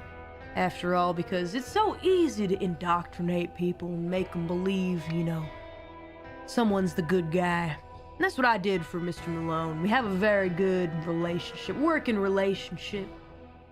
And, in the name of the Lord, I gotta make sure that, the right person is ruling this town. More Calliope, right? What? The Lord more Calliope? Huh? I don't... Huh? Wait, what? I've never... The one against cannibalism and brother-sister relations? Yeah! I'm very confused. I don't know what in God's green earth you're talking about. That's I hold very back a strange. sob. Wait a minute. You're that's right. You're the heretic one. You're the heretical one that keeps talking about some kind of pink god or something like that. She is the god. All right, well, I don't really. I'm gonna go ahead and put that aside and give you your cash. But I'm gonna have to tell you about something you should know. And what's that? You should know that, well, I'll give you your cash, but so we can't really just allow you to leave is the thing. Uh-oh. The Reverend kind of drops the cash on the ground, just lets some of it blows away in the wind, and then turns around and says, I got a sermon, so if you'll excuse me, I'll be heading into the church now. Goes inside the church, and then suddenly you guys feel the presence of 4 different outlaws around you. See, initially they were just some folks standing around the church, but now you start to realize that they're looking at you funny. They start to close in on you. 4 different sons of B-words. Right cowboys with guns in their hands. What do you choose to do? I pull out my gun and I hold it. I pull out my gun as well and I hold it at the ready. I pull out my gun and you know what? I'm gonna hold it.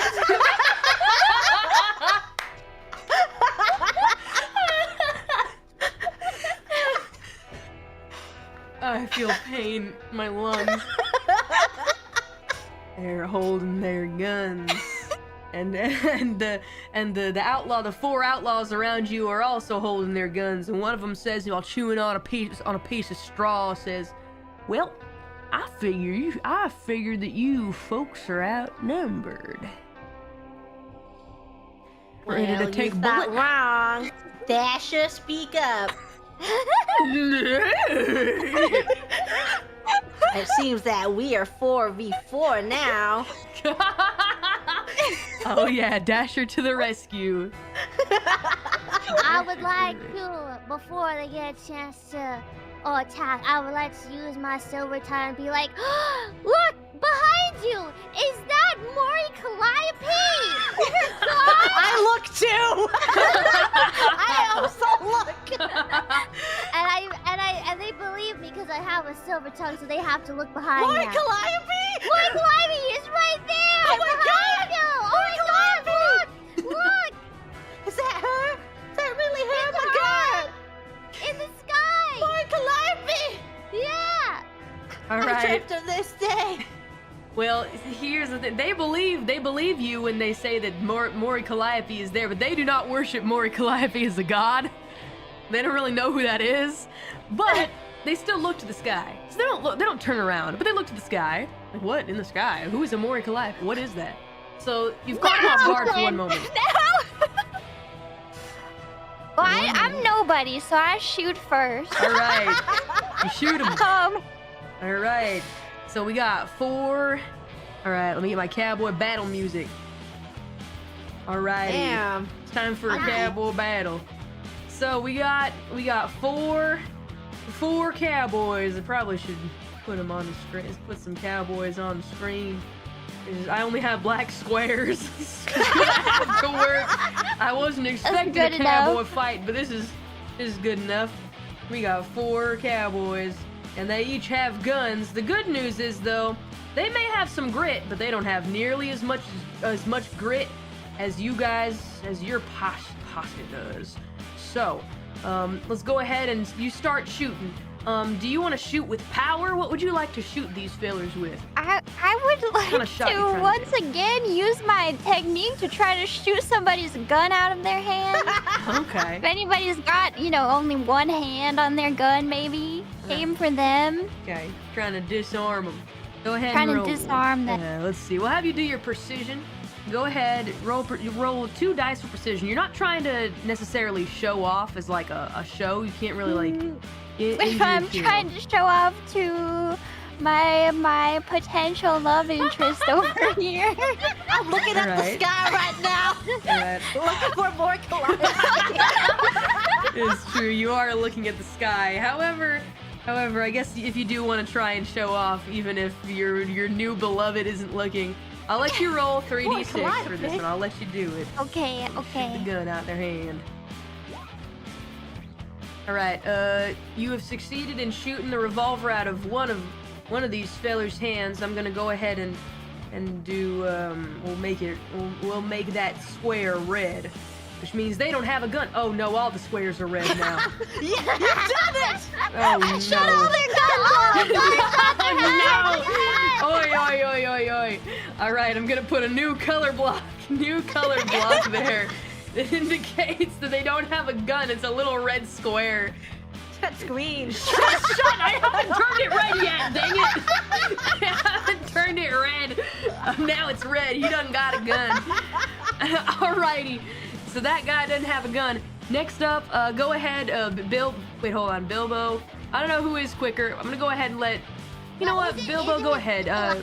Active right now anyway. Yes, exactly. So go ahead, Bilbo. More Calliope. Bilbo, do you want to do a powerful shot? What kind of shot are you wanting to do? I would like to do a powerful roaring shot at another guy that Miss X Malone did not do that. So I would like to shoot at a different enemy, and I would like to use roaring in an attempt to deafen the rest of them. Okay, you want to hurt their ears in particular. Yeah. All right, that's gonna be. All right, well, you can do it. If you want to deafen them, though, you need to roll a 6. Oh, okay. Yeah, this is definitely hard to do. So 3d6. Go ahead and roll. 3d6. Yeah. Okay. I believe. Oh, damn. Dang it. Well, they aren't deafened, but you do manage to hit one of them with a powerful shot. Now, that feller that you hit has expended all of their grit in order to not die from your shot. Yes. So let's go ahead and mark the one. We're gonna mark the one that I don't know what that means. We're gonna mark the one who used all of their grit. White square means they have no grit left, so their life is ripe for the taking. All right. Are they down and out or just? Not down and out. Since weak. we're using bullets, it's going to be exceedingly hard for these guys to be down and out. You only really go down and out as an NPC if someone uses a knife or like an animal tackles you. Bullets, though, you do have a knife. The bullets though can kill. And the thing about your particular gun, in particular, the Stinger revolver, it's too small to kill someone unless they are down and out or unconscious. So with this particular gun, you actually can't kill anyone. You would need to use your knife to get them down and out. That's good. That's what I want. Oh, yeah. Okay, if you say so. All right, I think that somebody may need to help you out though. Here is the main thing. That's just how the Stinger works.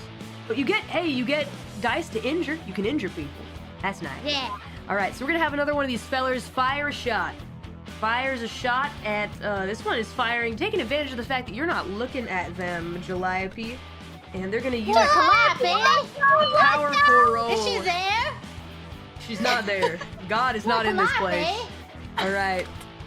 And then this feller does manage to put a bullet in you. However, what you can do is save yourself with 3 grit. No, I take it. You take the bullet? I take the bullet because I'm distracted by God. All right, you're gonna This get a is God's condition. will. Okay. All right, you get the condition. You get the condition. Can't run because they shot you in the leg. Ah! I've been shot in the leg! More Calliope will no! It hurts. From- You hurt like this. I'm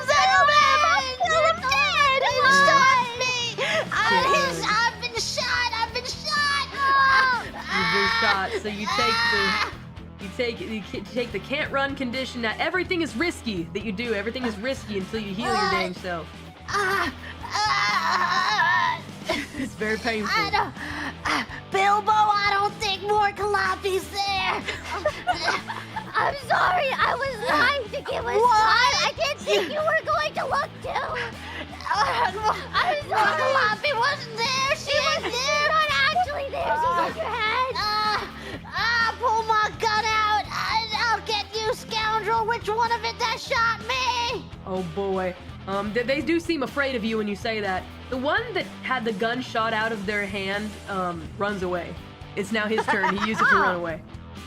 He uses it to get out of there. He books it for the hills, and then another one of the fellers, the one that expended all of his grit in order to avoid your shot, pulls out his gun and does a powerful shot. And this one is aimed. This one is aimed at Bilbo. Bilbo Wagons. This one's for you. They succeed in the shot. You may either take the bullet, expend 3 grit, or take a condition. What do you choose to do?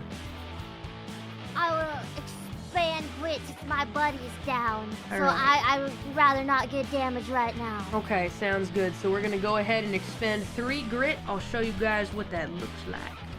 So this is what your health bar looks like now. 3 grit expended. However, their bullet does not hurt you. Ugh, Alright, you managed to get you away missed, from it. bro. Yes, that's right. Good one, Bilbo, even though you lied to me. I'm really sorry about that. I just didn't think you were that darn gullible, but whatever. Boy. Mori Calliope, though, I'd always believed that she was there. Get it She's together, there. your She leg. just also Stop takes the a little, bleeding in your leg. she just takes some joy in your suffering. That's just a little bit. Just a tiny bit. She likes to watch you suffer. There's one last shooter in this rotation, and then you guys get your turns. Then you get your turn, Calliope, who was looking at the sky a minute ago. This person's aiming for the former Mrs. Bones Malone. No! Uh-oh. Here we go. Oh. All right, they have succeeded in the shot. Do you choose to expend 3 grit? I Take a condition. expend 3 grit. Okay, you expend 3 grit to save yourself. I bear it. Yes, you bear it, and the bullet misses you. Nothing hurts as much as the heartbreak from that scoundrel Bones Malone after all. Bones Malone. Nothing. You can take on anything. Dasher's turn. Dasher goes, nay! And that's it. All right, now it's your turn, Calliope. What do you choose to do? You realize that Mori Calliope is not there. God is not there to Mori save you. Calliope, well, if you're not in the sky, then I know you're right here. I start beating at my chest. You're right here in my heart. And then, Incredible. I pull out my gun with lots of power, and then I say, well, I shoot and I only aim to kill, so if you don't want to die, then you better book it. And I aim at the one that's down and incapacitated, like I'm gonna kill him. Okay. Because I will kill him. You But will kill him. I invoke Calamity, because every time I shoot, Calamity happens. Okay. All right, sounds good. So, you want to use power in this one? Yes. Okay. And then you want to use your high caliber gun deal? High caliber power and your calamity on this power. downed man. Okay. All right, go ahead and roll 5d6. Count your breath! Oh boy. This is for Mori Calliope! All right, you delete this man from existence. Can it be a very bloody, disgusting mess? And it splatters on the 2 other people?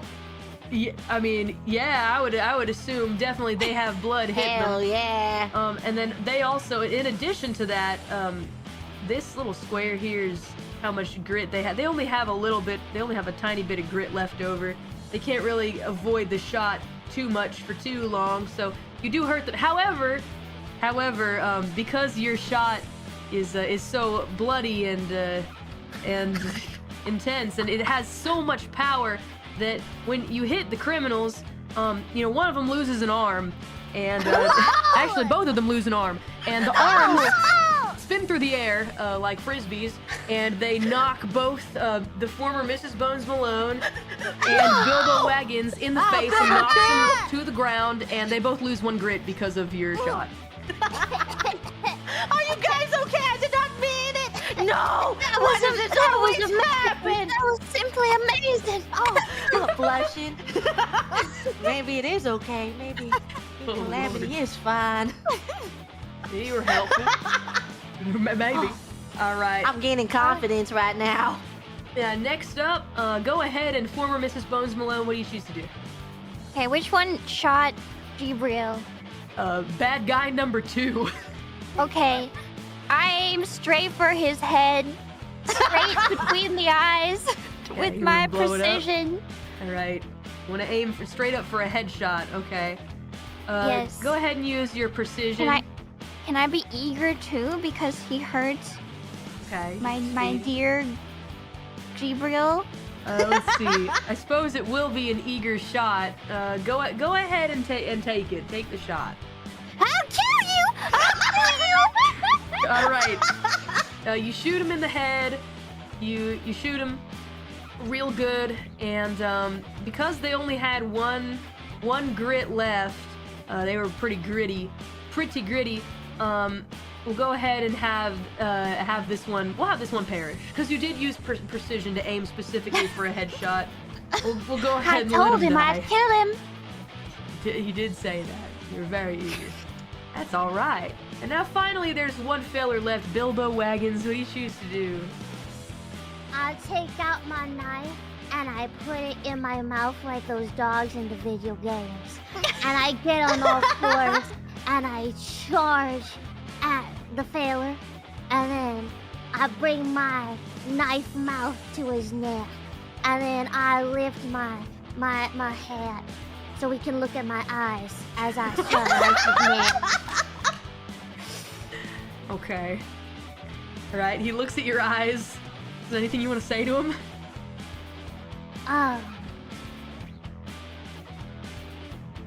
The dog in me says, "Ow," which means I'm hungry. Bow bow. Bow bow. Okay. What do you do with your knife? You don't want to do anything else with it? You just want to scare him? Scare him away? No, I slash his neck. Okay. Gotcha. I figured as much. In this sense, actually, I want you to go ahead and let's see. We'll have you go ahead and use your hunting. Your hunting Alright. dot, and then let's see. Your knife is a +1, so that's gonna be 2d6 Alright, to slash at his throat. alright, hold on. Can I use uncivilized to do it in a brutal manner? Yes. Yes. 2d6. Okay. All right. You slash at the criminal's throat, and now that criminal is successfully down and out. You've put them down and out. You've put them in a situation where they're in the ground, and he's fighting for his dear life, blood spurting from his throat. Something fierce. Yeah! I look at the blood at his neck. Delicious. Oh my God. Their blood. You're no better than a cannibal. Oh Lord, it's true actually. This particular feller is down and out, so your gun could shoot them. However, now it's Calliope's turn, and I have forgotten every action with you is risky. I gotta remember that from here on out. Since you've taken the condition, everything is risky. Do you choose to shoot him again? That would seem like overkill. What would you like to do? I would like to say a prayer. I wish we had a faith stat here. That would be nice. Okay. I would like to make a prayer for this man's passing. All right. Go ahead and roll your straight talk. And would you like to use your pious reputation? I suppose I shall. Okay. Go ahead and do a 3d6, and I'm gonna flip a coin. Well, Okay, you succeeded. dear more Calliope in heaven, please deliver this man unto heaven. Okay. I hope that his death is peaceful and does not suffer. Wow, how sweet. It's crazy because all of a sudden you can actually kind of sense his soul slowly leaving his body. It's like only slightly tethered, and you hear like angels sing, and like you can like see a little halo, and you hear somebody go, "Thank you, I'm going to the Lord." And like also you could just be a crazy person. Like you could just be crazy. Boy, Calliope, I knew you were there. My word, that was incredible. That was beautiful. Wow. Amen, Lord, and more Calliope. Wow, how kind. And then now this outlaw on the ground is, he's got his hands on a prayer pose and says, "You may take my life now. I willingly give my life to the Lord." Alright. I put my hand over their mouth and I slowly suffocate them so they can be with more Calliope. Yeah, It'll be okay. while you're attempting to suffocate the criminal, Mrs. Bones Malone, would you like to do anything? As it is your turn to you just want to shoot him or something. I just want to watch. Okay, so you choose to just watch. Alright, that's cool. Alright, you slowly suffocate him to death. You feel like at the last minute, like while he's running out of air, he goes like, "Wait a minute, actually never mind," and like kind of struggles a little bit, but then he dies. You know, You're with more Calliope now. I close his eyes. And just I can only hope that when my time comes, it's as peaceful as that. Wow, what a nice death. Suffocating under the large hand of the Lord's strongest apostle. He's with more Calliope now, don't you worry. He is with me. He is with me in OBS together, except he's hidden now from your sight. Together. Well, you've cleared out all of the outlaws. One of them ran away, but for the most part, it seems that they're gone. However, there was a big scene caused by people that are looking at you guys, and you get the feeling it might be wise to skedaddle. Get all the cash you can, let's go! Go! Yeah, we better grab the cash. Yeah, we're gonna try to grab the cash. Since you realize now the situation with the cash, the wind has blown some of it away, sadly. I'd say that each of you both got something like 8 cash per person. 8 cash. At least we have one future still. That is, Yeah. you could choose one future thing, unless your cash gets stolen. You want to be real careful. Someone could steal our cash. Yes, here's the thing, you can only carry 4 cash. So you'll need to store the rest of it somewhere. And we I got my horse. can we check off our future just now or no? Let's see. Can you, well, what you would need to do is, like, you'd need to go to the store immediately and buy, like, a house or something like that. But you don't need to buy love. Love comes from within. I love I wonder what love in the future. Yeah, I wonder. Strange. Well, that is a good point, and I won't argue with you on that. However, if you have a bunch of cash, maybe you get yourself like A wedding dress? Yeah, a wedding. I mean, even if you get married in rags, it's probably fine.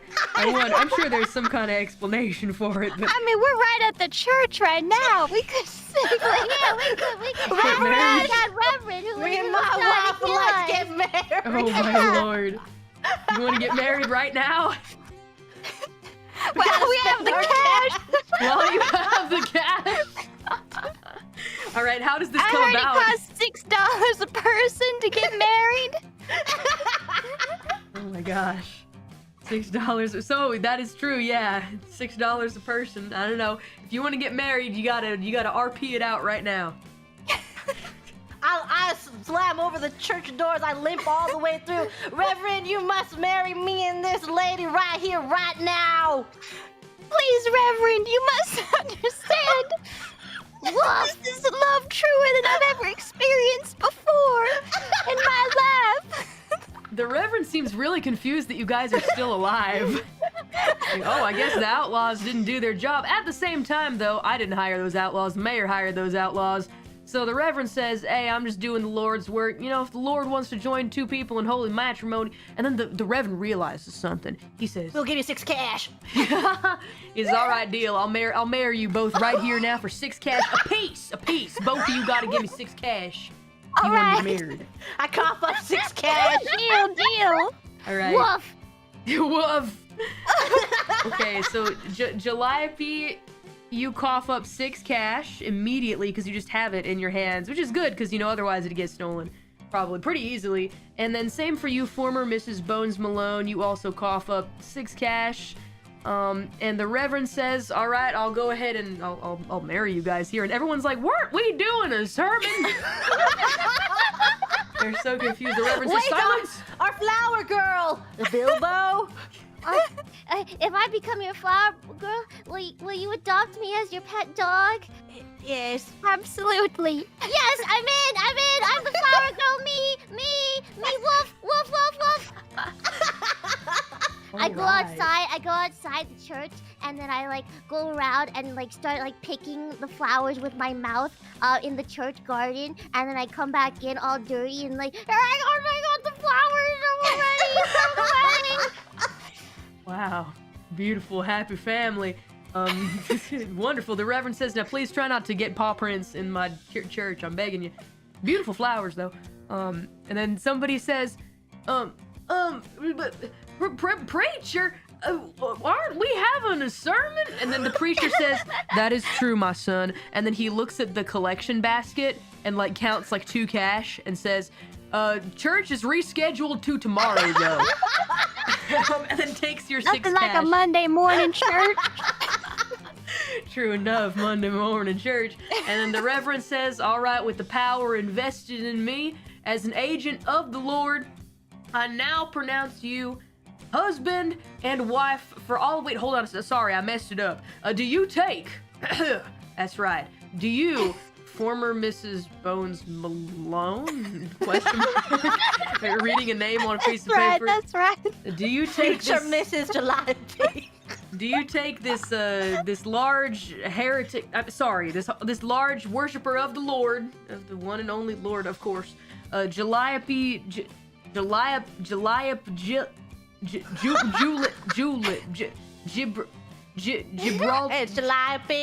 Calliope Gibrel, gibberish, Gibrel. That's what I'm darn tootin'. To be your lawfully wedded husband through sickness and in health till death do you part. I do. And to you, Calliope Gibrel, take this lovely betrayed young woman, former Mrs. Bones Malone, ex-lover of the mayor, Bones Malone, to be your lawfully wedded wife through sickness and in health until death do you part. I reckon I do. All right, you may have a handshake or whatever, I guess. I lift my bride in my big strong arms. Such a big, strong arms. I give her a little peck. Oh wow, how sweet. Oh. All right, well, typically in this house of the Lord, you know, we like to settle for like a high five or something like that. But you know, I'll allow it. We're very chaste here. It's just I'm how we do sorry. things. It's all right. I will allow it because you gave me a hefty amount of money. So we'll let it. Yeah, we'll let it slide. Congratulations on your wedding. Everyone claps their hands. All right, now let's hustle and get on out of here. Now let's go. What beautiful flowers, people are saying as the dirty roses and petals scatter around the floor. Wow. How do we buy Bilbo's future now? Yeah. True. Oh yeah, I still have all my money. True. What do you prefer? If you can, I mean, you always run the risk of it getting stolen, but you could choose safe, quiet, comfortable if you want. Well, don't I get comfortable living with my 2 adopted parents, you see? That is they adopted true. me. I am their dog now. You are their dog. That is a our comfortable dog. feature. That is very comfortable. You're gonna have I to, know, yeah. because my parents have no money, because they spent it on their extravagant wedding, I'm gonna be the one who buys the house for Oh us. wow, that's wonderful. How kind. We have everything. Wow. If you want to buy that house, you're gonna need to go to the house dealer immediately. They have those actually. There is a house dealer. Where? The Reverend is very kind and points you in the right direction of the house Could limp dealer. on over there real quick. Yeah, okay. We both grab Calliope by the shoulders, one on each side. We slowly limp towards the house dealer with a trail of blood on our path, but it's okay. All right, you limp to the house dealer with the trail of blood, and oh my goodness, you're bleeding. My gosh, that's bad. But you know, at least you all have all your grit. Don't you worry. At least you have all your grit. Initially, you enter the house store and you meet a gentleman who tells you that, you know, pre-made houses are actually pretty common. But what they don't kind of emphasize is that, you know, these pre-made houses, they send all the materials to the location. You know, plot of land, you gotta buy a plot of land. You can do that here, though. You buy a plot of land, and then you buy the materials to build a little house together. We can do that. We got big people in this party. Yes. All right. And at least 1, 2, 3, 4, 5 legs. 5 good legs between us. Five Right. good legs. The house seller does warn you, though. The house seller says the only plot that we have left, it's a great plot of land. It's just you just gotta watch out for cougars. The cougars, they're running rampant around Good, that that's area. dinner. We'll take it. All right, deal. So you buy the plot of land that's full of cougars, and they arrange to have all the materials sent to that particular plot, where you'll be able to build a little house together. Oh, at least we'll have a steady Hooray. supply of food. Yeah. True. However, the materials won't arrive until next week. But I will say your cash is safe because you paid it off immediately. So if you survive the rest of the session, you will have a lovely Our house future. together. Yeah. If you survive. Loving, Lovely. comfortable Lovely. future. Yes, indeed. Will they ever build that house, though, is the question, because it would appear that some people have your number. My number. Oh, yes, because My number. as you guys are exiting the house store where you've purchased your little home, you see a familiar face show up. You see that the sheriff, Old Pink, has arrived with something a little concerning. Go ahead and squint. Who can squint? Somebody squint. Not I. I got bad vision. I can't see. I have a hat. All right, I can squint with my squint instinct as well. Okay, then go ahead and roll squint plus your 1 dice for your deal. Roll squint. That's 2 dice. 2d6. Also, it's a risky squint. It sure is risky. Let's see what we got. Everyone's risky. Here we go. All right, Tails. So I failed, but you succeeded, and so you see that the sheriff has returned, and has brought with the sheriff a wagon behind the sheriff, a wagon for holding There's things. a wagon Yes, behind the sheriff. full of things. for holding things, but it is empty. Oh, Thankfully, Oh. it's empty. But you don't know what the Empty sheriff wagon. wants to do with that. Sheriff strolls up to your posse, and you realize that there's also the deputy next to the sheriff, a couple other people, and they're looking directly at you, former Mrs. Bones Malone, the newly married former Mrs. Bones Malone. That's Mrs. Calliope to you. Mrs. Calliope. That's not what the sheriff calls it. The sheriff says, raises an eyebrow and says, former Mrs. Bones Malone. Mrs. Calliope. You are under arrest. may I ask what for? I stand in between them, protecting my new wife.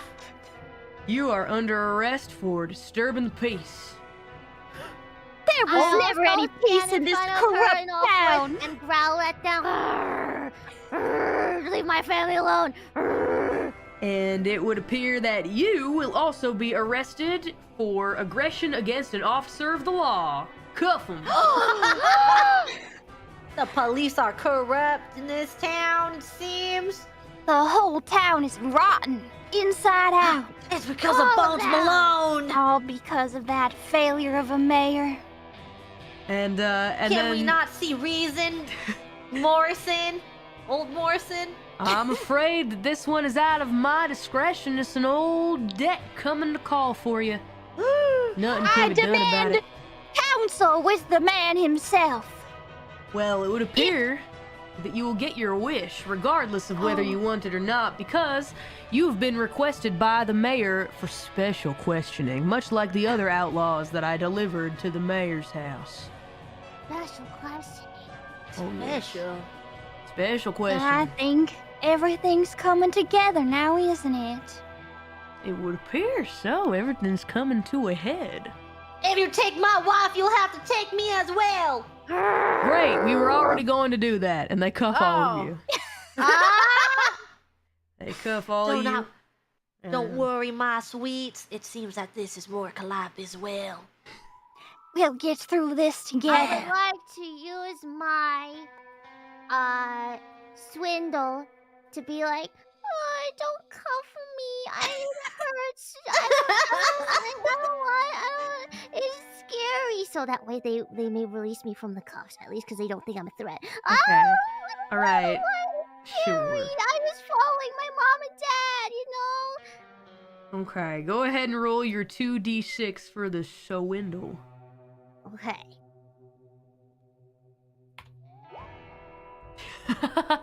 All right, you succeeded. You succeeded in that, and actually, to be honest, that would have been a hard action, but because you got a 6, they look at you with pity. In their eyes, they look at you with pity. Don't arrest me. I just found this family. I just got adopted, I'll be a good dog. She's always been good. She's done no wrong. She don't mean no harm. I don't mean no harm. I'm harmless. Just a little thing. Yeah. I couldn't hurt a fly. Not Okay. a single one. Well, we won't cuff you, but we will go ahead and throw you in the cage with the rest of them. Oh, that's fine. I just want to be with my family, Oh, okay, all right. Just get in the cage then, I guess. They seem embarrassed that they can't cuff, and the sheriff also is kind of like, wait a minute, why aren't we cuffing this small dog-like human being? They still did something wrong. Well, those eyes, when you can see them underneath the brim of the hat, they are really cute. I lift my hat to show my puppy dog eyes. Please, I'm just a little kid. All right, That is true. Just get in the cage right now and Okay. throw all of them in the I cage. follow my parents into the cage. Yes. Yes. And they say, we'll be taking that horse too, and they force Dasher to get into the cage with you guys. Dash, it's fine. We will soon have a home. It's very painful for Dasher. Dasher has to sit in a weird position because you guys are all so cramped together. And then they cuff the horse. Dasher. You cuffing my horse? Yeah, your horse is a All threat four to of the society. legs? Oh yes, all 4 of the legs together. You cuff all of them. He's gotta jump around. Dash, it's okay. We'll be free soon. They lock you guys up in the cage, and the sheriff and the deputies say, "All right, we're heading out of here, and say goodbye to the town you know and love. It'll be your last destination where we're headed to." The town I know and love is long gone already. Rotten. To I the don't know core. this place. Rotten to the core.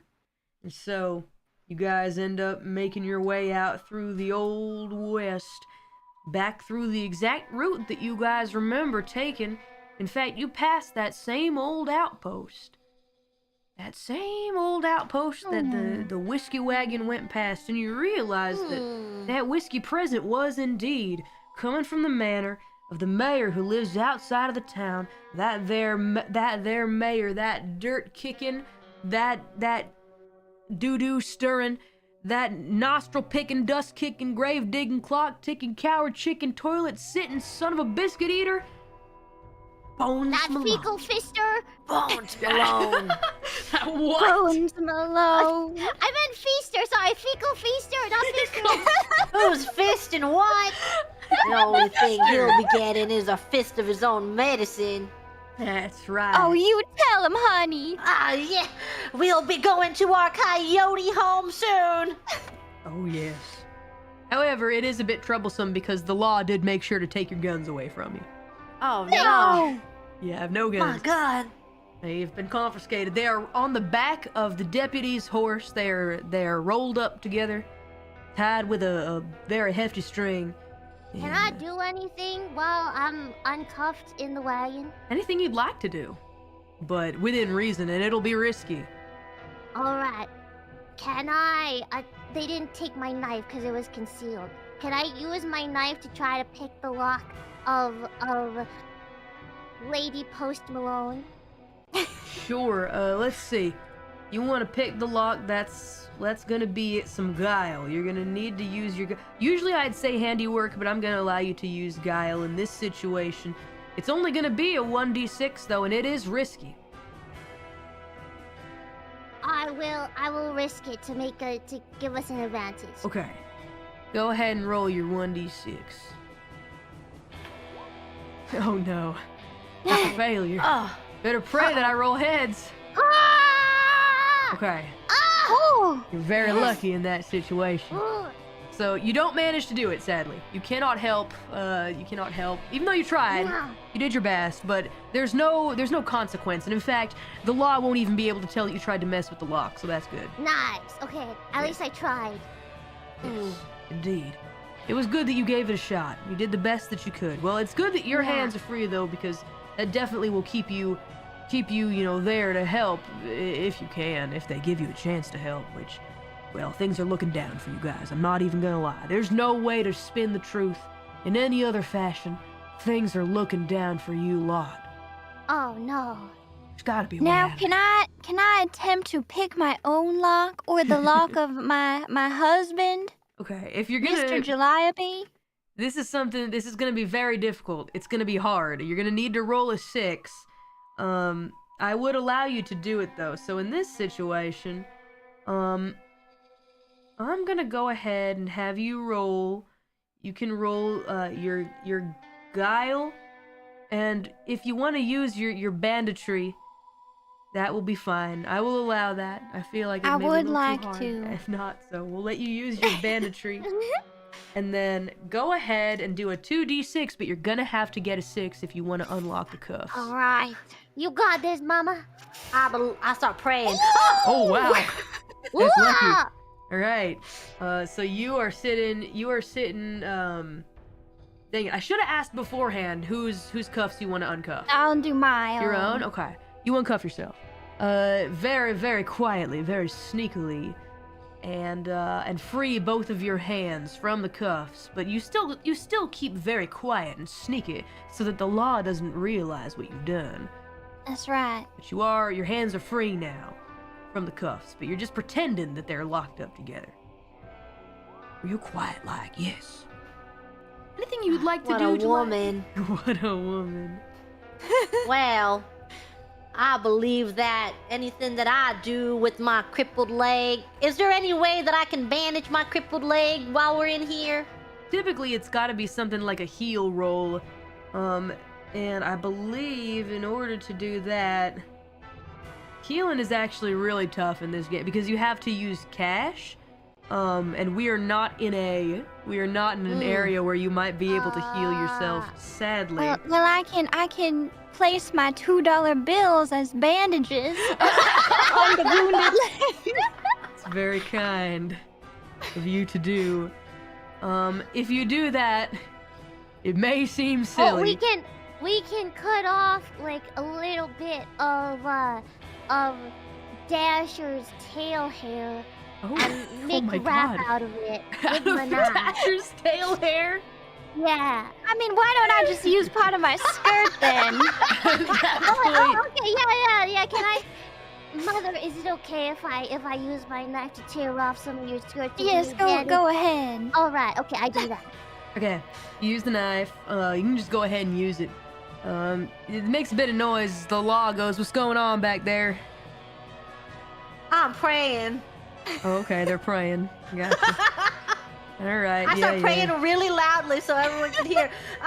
Dear Lord, in the skies above, Mori, Calliope, quick, quick, back. Okay, while she's praying, I tear off a bit of Mother's skirt and then wrap the leg of Calliope. Well, keep praying, Wow, dear Lord in heaven, please. I typically pray. I do typically pray in times like these. Okay, leg is good. Leg is wrapped. Okay. You wrap up the leg, and in this situation, let's see. You're gonna have to, in order to do a good job, I know you have 0 in there, but you're gonna have to roll your handiwork, which is gonna be 2d6, and it's the lowest one. Can I bandage the leg? Okay, yeah, you go for it if you have handiwork. I hand the bandage to Mother. Okay. Go ahead and roll. And I'm a classy lady. I believe they must have taught me some sort of first aid in all my studies. Okay. All right. I believe you. I believe you in that case. Go ahead and roll a 2d6. All right. Okay, you succeeded. You succeeded in the roll. Power of love right there. Power of love. I feel so healed right now. Oh, the bond between mother and father is so beautiful. So Wow. wonderful. Wow. In the I'm so presence of lucky our to have dear this horse family. and dog. She makes a cute little ribbon. And the condition goes from being a bad condition into a passable condition. So basically what this means is that your leg wound, you can't run, it will eventually go away. The everything is risky condition will go away in about 2 hours or so. I see. Yes. How long is this? How long is the ride? Well, you guys have been on the road for a while, and as a matter of fact, you get the feeling that you will probably arrive within the next 2 hours at the location. Oh, Yes. wonderful. Probably. I will let you know, though, when the condition is passed. Ah, thank you, my dear Lord and Savior, Mori Calliope, for bringing me into the world so I could marry this beautiful, wonderful former mistress. I'm blushing, and soon we'll have a home with coyotes and our dog and horse. No problem. Life sure has turned around ever since I got rid of that nasty Bones Malone. All I need is his head on a post to really complete He'll- things. You are Yeah, welcome, we'll man. decorate our front yard with his head on a stick. Yeah. Now, do Welcome. we have a plan here, my family, on getting our guns back or anything at all for the matter? Might be a good idea Well, to we talk still have plans. about a couple of hours. We're still on the boat. Maybe we can do something in the meantime. Yeah. I That's see. true. Well, Well, Dasher, what do you have to say?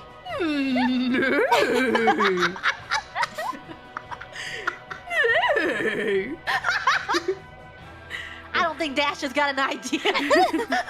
Dasher's seeing stars and doesn't know what's going on. How many folk of the law are guarding us in this here convoy? You've got the sheriff, you got the deputy, you got so it's a pretty large entourage. It is like maybe 3 different officers that are helping escort you guys to the Where's manor our of the mayor. guns? What was that? Where are our guns? They're rolled up on the back of the deputy's horse with a bit of string. Actually, it's pretty hefty string. It'll be tough to untie. I asked Dasher to talk to that horse. Well, Dasher does have 3 loyalty. That is true. Go ahead and roll 3d6 for loyalty with your horse. Okay, you succeed. What do you tell Dasher? Dasher, see if you can make those horses find a reason.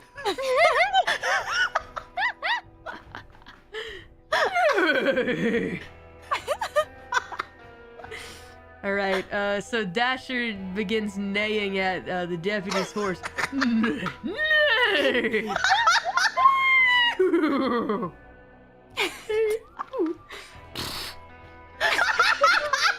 I think it's going well. I think so.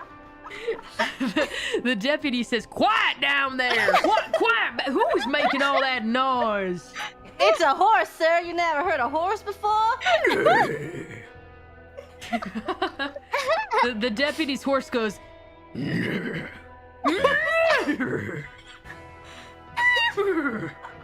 then I think he's getting convinced. Dasher kind of shakes his head as a horse does. Like sometimes the mane is just flowing and then The deputy's horse goes. And Dasher like kind of nuzzles you with like his nose and like indicates the guns to you. And roll 3 loyalty again to interpret the message that Dasher is sending to you. I look right into Dasher's eyes. Here we go. Okay, you succeeded. You get the feeling that Dasher has made a deal with the deputy's horse. You don't know the specifics of the deal, but Dasher has made a deal with the deputy's horse, and Dasher says to not worry about things for right now. When the time comes, you guys will be okay. I Dasher see. says. It could be Oh, anything. Dad. Hope after all. What a good horsey. Your A horse. wonderful horse. Oh yes. Dasher, Oh, you did Dasher. good. I'll share some of that cougar meat with you, Dasher. The cougar meat.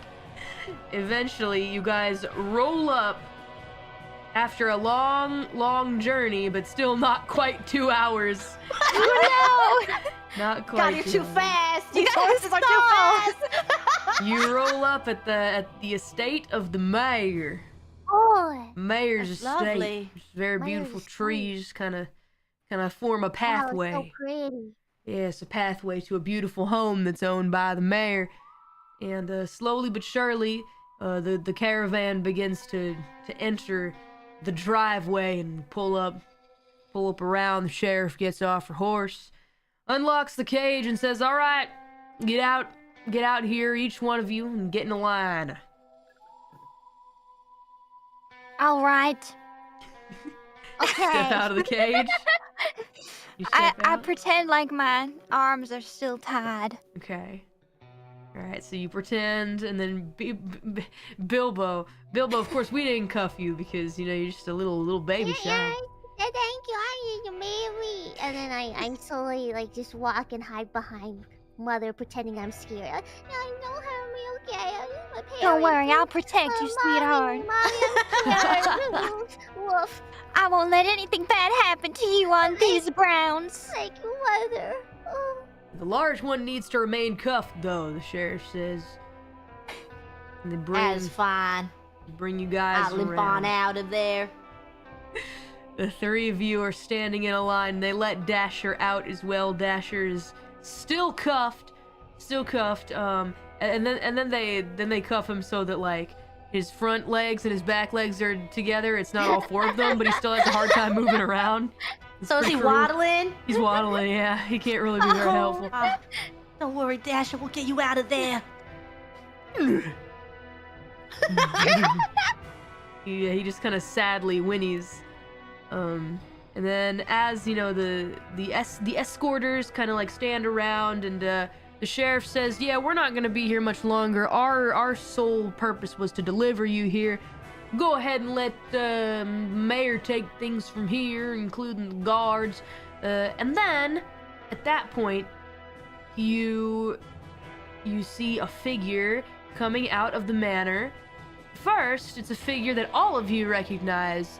It's the figure of the lady that you guys met on your journeys. Yes. It is Ruby. the Ruby. Yes. Oh, hello there. Oh, goodness. I figured that I would meet you all again under different circumstances. But it would appear that, well, things could not be the way that I wanted them to be for us meeting under different circumstances. I would have loved to invite you to tea, but, well, for the time being, it appears that you guys are prisoners. Ruby, you must look into your heart. I know you will come to the right decision. Oh gosh, I just don't know. I love my Bonesy so much. Check your safe. Check my safe. Keep an eye on that deed. Oh, but I've locked it up good and tight. There's no way that he could take my deed.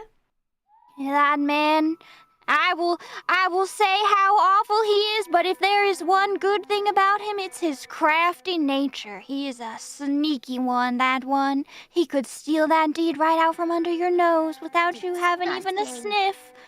Oh goodness, I don't know who to believe. Oh goodness me, I can't bear to look at the 3 of you like this. I'm gonna go somewhere else for some fresh air. And she kind of leaves the scene, but not before. She kind of heads out stage right, but another figure comes through the door. This is a figure that you remember. This is a person that you recognize. It's him. No. It's the one, the only, no good, lily-licking, nostril-picking, dust-kicking, grave-digging, clock-ticking, coward, chicken, toilet-sitting, son of a biscuit eater. The mayor of Sweetwater, Mr. Bones Malone, a very well-groomed, very lanky, but well-dressed gentleman with nice combed hair, exits the door and stands before you all with his hands behind his back and a slight smile curls along his lips. And he smiles at you and welcomes you and says, "It took you quite a long time to get here. But I'm so glad at last to make your acquaintance for the first time in a long time, especially you, Mrs. former Mrs. Bones Malone." What was your name again? Oh, goodness gracious me. Mrs. Calliope to you! You rotten-hearted, pompous, two-timing, cotton-headed, dim-witted, mealy-mouthed, doggone, dastardly, pretentious, good-for-nothing, licentious, salacious, bull-headed, baloney-for-bradesman, new-sniffer, Hit him! hirsute, panty, thieving, simpering, simpleton, wantonly, womanizing, riskless, bitter failure of a mayor, you loathsome scoundrel, Bones Malone! Disgusting! Woof! Oh, goodness gracious me, says Bones Malone, who looks like this, by the way. This is what Bones Malone looks like. Oh, what a disgusting man! You look like you eat nothing for breakfast. Actually, this morning I had a bit of sausage and beans and toast, as is the usual cuisine of my country's breakfast.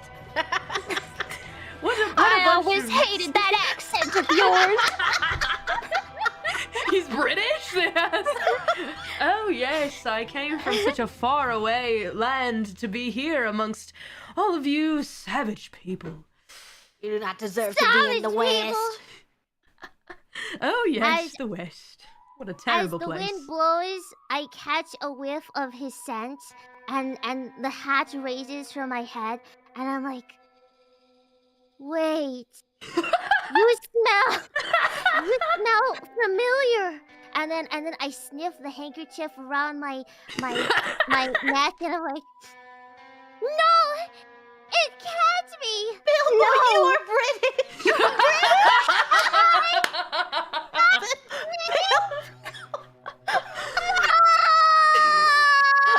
Lord, it can't be.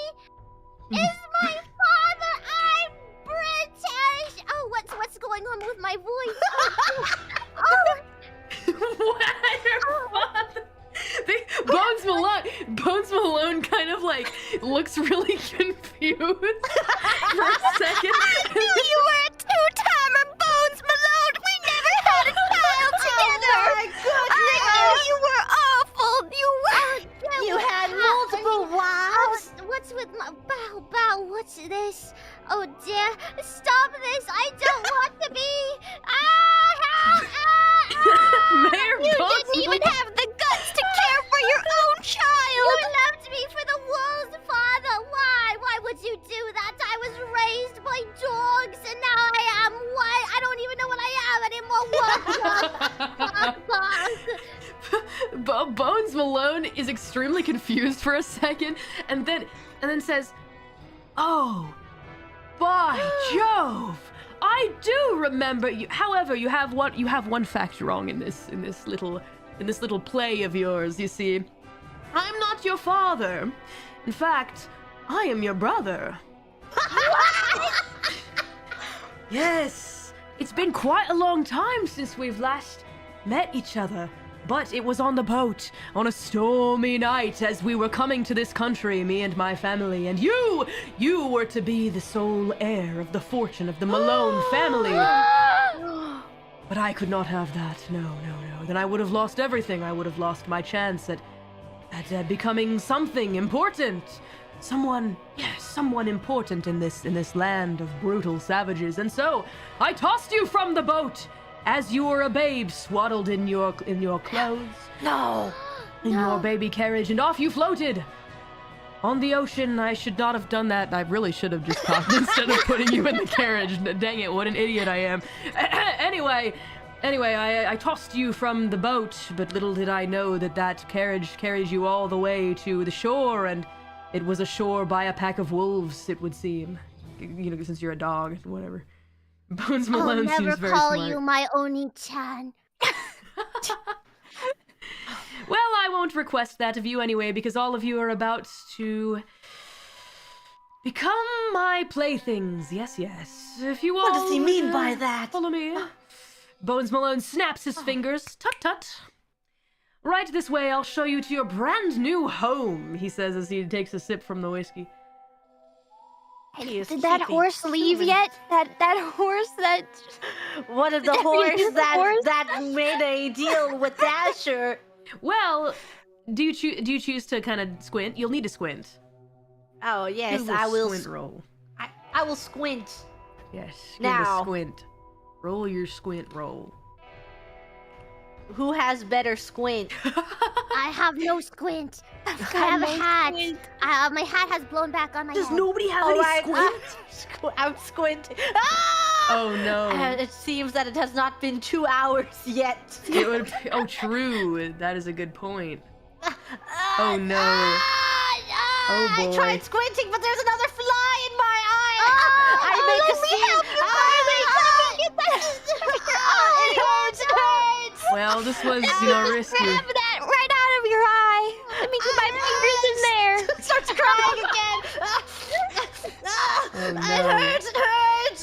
Oh goodness gracious me. Well, because she stuck her fingers into your eye, you now have a passing condition of partially blind, which is minus 1d on everything. No, I didn't stick them that hard. Well, you thought you didn't, but you did. What a shame. I cover my eye with my hand. Don't worry, my dear. It's just a little bit of time is all I need. No. Oh my! What have I done? Do not worry. as In you more Calliope we trust. Yeah, for now. We'll see about that. They lead you into the lovely home of Bones Malone, which is actually quite a nice establishment actually. Inside the manor's very beautiful home. Inside the manor, yes, very regal, a regal home. Yes, the mayor's man. Gaudy and ostentatious as I remember it. Yes, of course. What a show off, that Bones Malone. You notice He that sure is. as a matter of fact, you take a little sniff, Bilbo, you realize that on the walls, Bones Malone has mounted the heads of many wolves. Oh, No.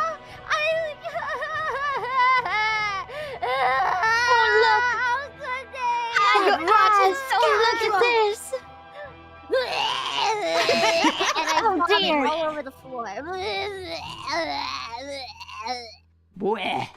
Now, Bones Malone, you scoundrel! You need to clean this up. Somebody vomited on your floor. yes, one of my servants will take care of it. Chop chop. And snaps his fingers, and the servants, who all look they look like husks of human beings, go and clean up the spit upon the ground from you, Mr. Bilbo Wagons. Yes, you feel a little bad. It's not really their fault. That's Bilbo Calliope now. I have a family. Bilbo Calliope.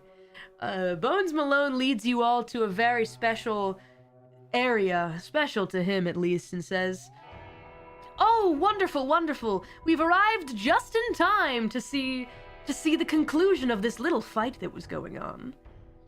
Bones Malone says as you enter a room that is full of servants that look very worried, and then in the center of the room, fighting against one another, are two outlaws. Using He has a sticks. fighting ring. Yes, both of them are holding sticks and whacking each other with the sticks. Yes. Ah, wonderful! It looks as though we're about to have a victor! He says. No. Yes, an underground arena. Civilization! Now hold on there just one moment. We don't have to be acting all uncivilized, beating each other with sticks and all that. I mean, it looks kind of fun. We're fine folk in this here fine house. Now a pipe Now down. you see who the real enemy is here. You always were a mouthy one. You're not always her that way. Slime ball. Oh, hush. Hit them on the head with some sticks. He says to the guards who kind of whack you in the head with sticks. Not in a way that would hurt you for real, but they give you a bonk. But you do love to yacht. So rude. So very rude. But, Bones Malone says, hush now, we're getting to the good part. And you see that the outlaws have been beating each other with sticks. It actually looks really goofy, the way they're beating each other with sticks. And Mayor Bones Malone says, behold! This is my secret little hobby. You see, thanks to the sheriff, I can have my pick of any outlaw that I wish to fight in my wonderful ring, here within the safety of my own home. Would anyone like a drink? Is it a pumpkin spice latte? Oh no! We will not partake. Not from the likes of your grubby hands. No. Oh, fine. That's quite all right. But you will be partaking, you see. You'll be partaking against one another, as a matter of fact. Yes. I'm so very excited. I wonder which one of you will win. Never fight them. No, they're my family. I found them. Well, the guards cock their guns, and Bones Malone says, I'm afraid that you will have to.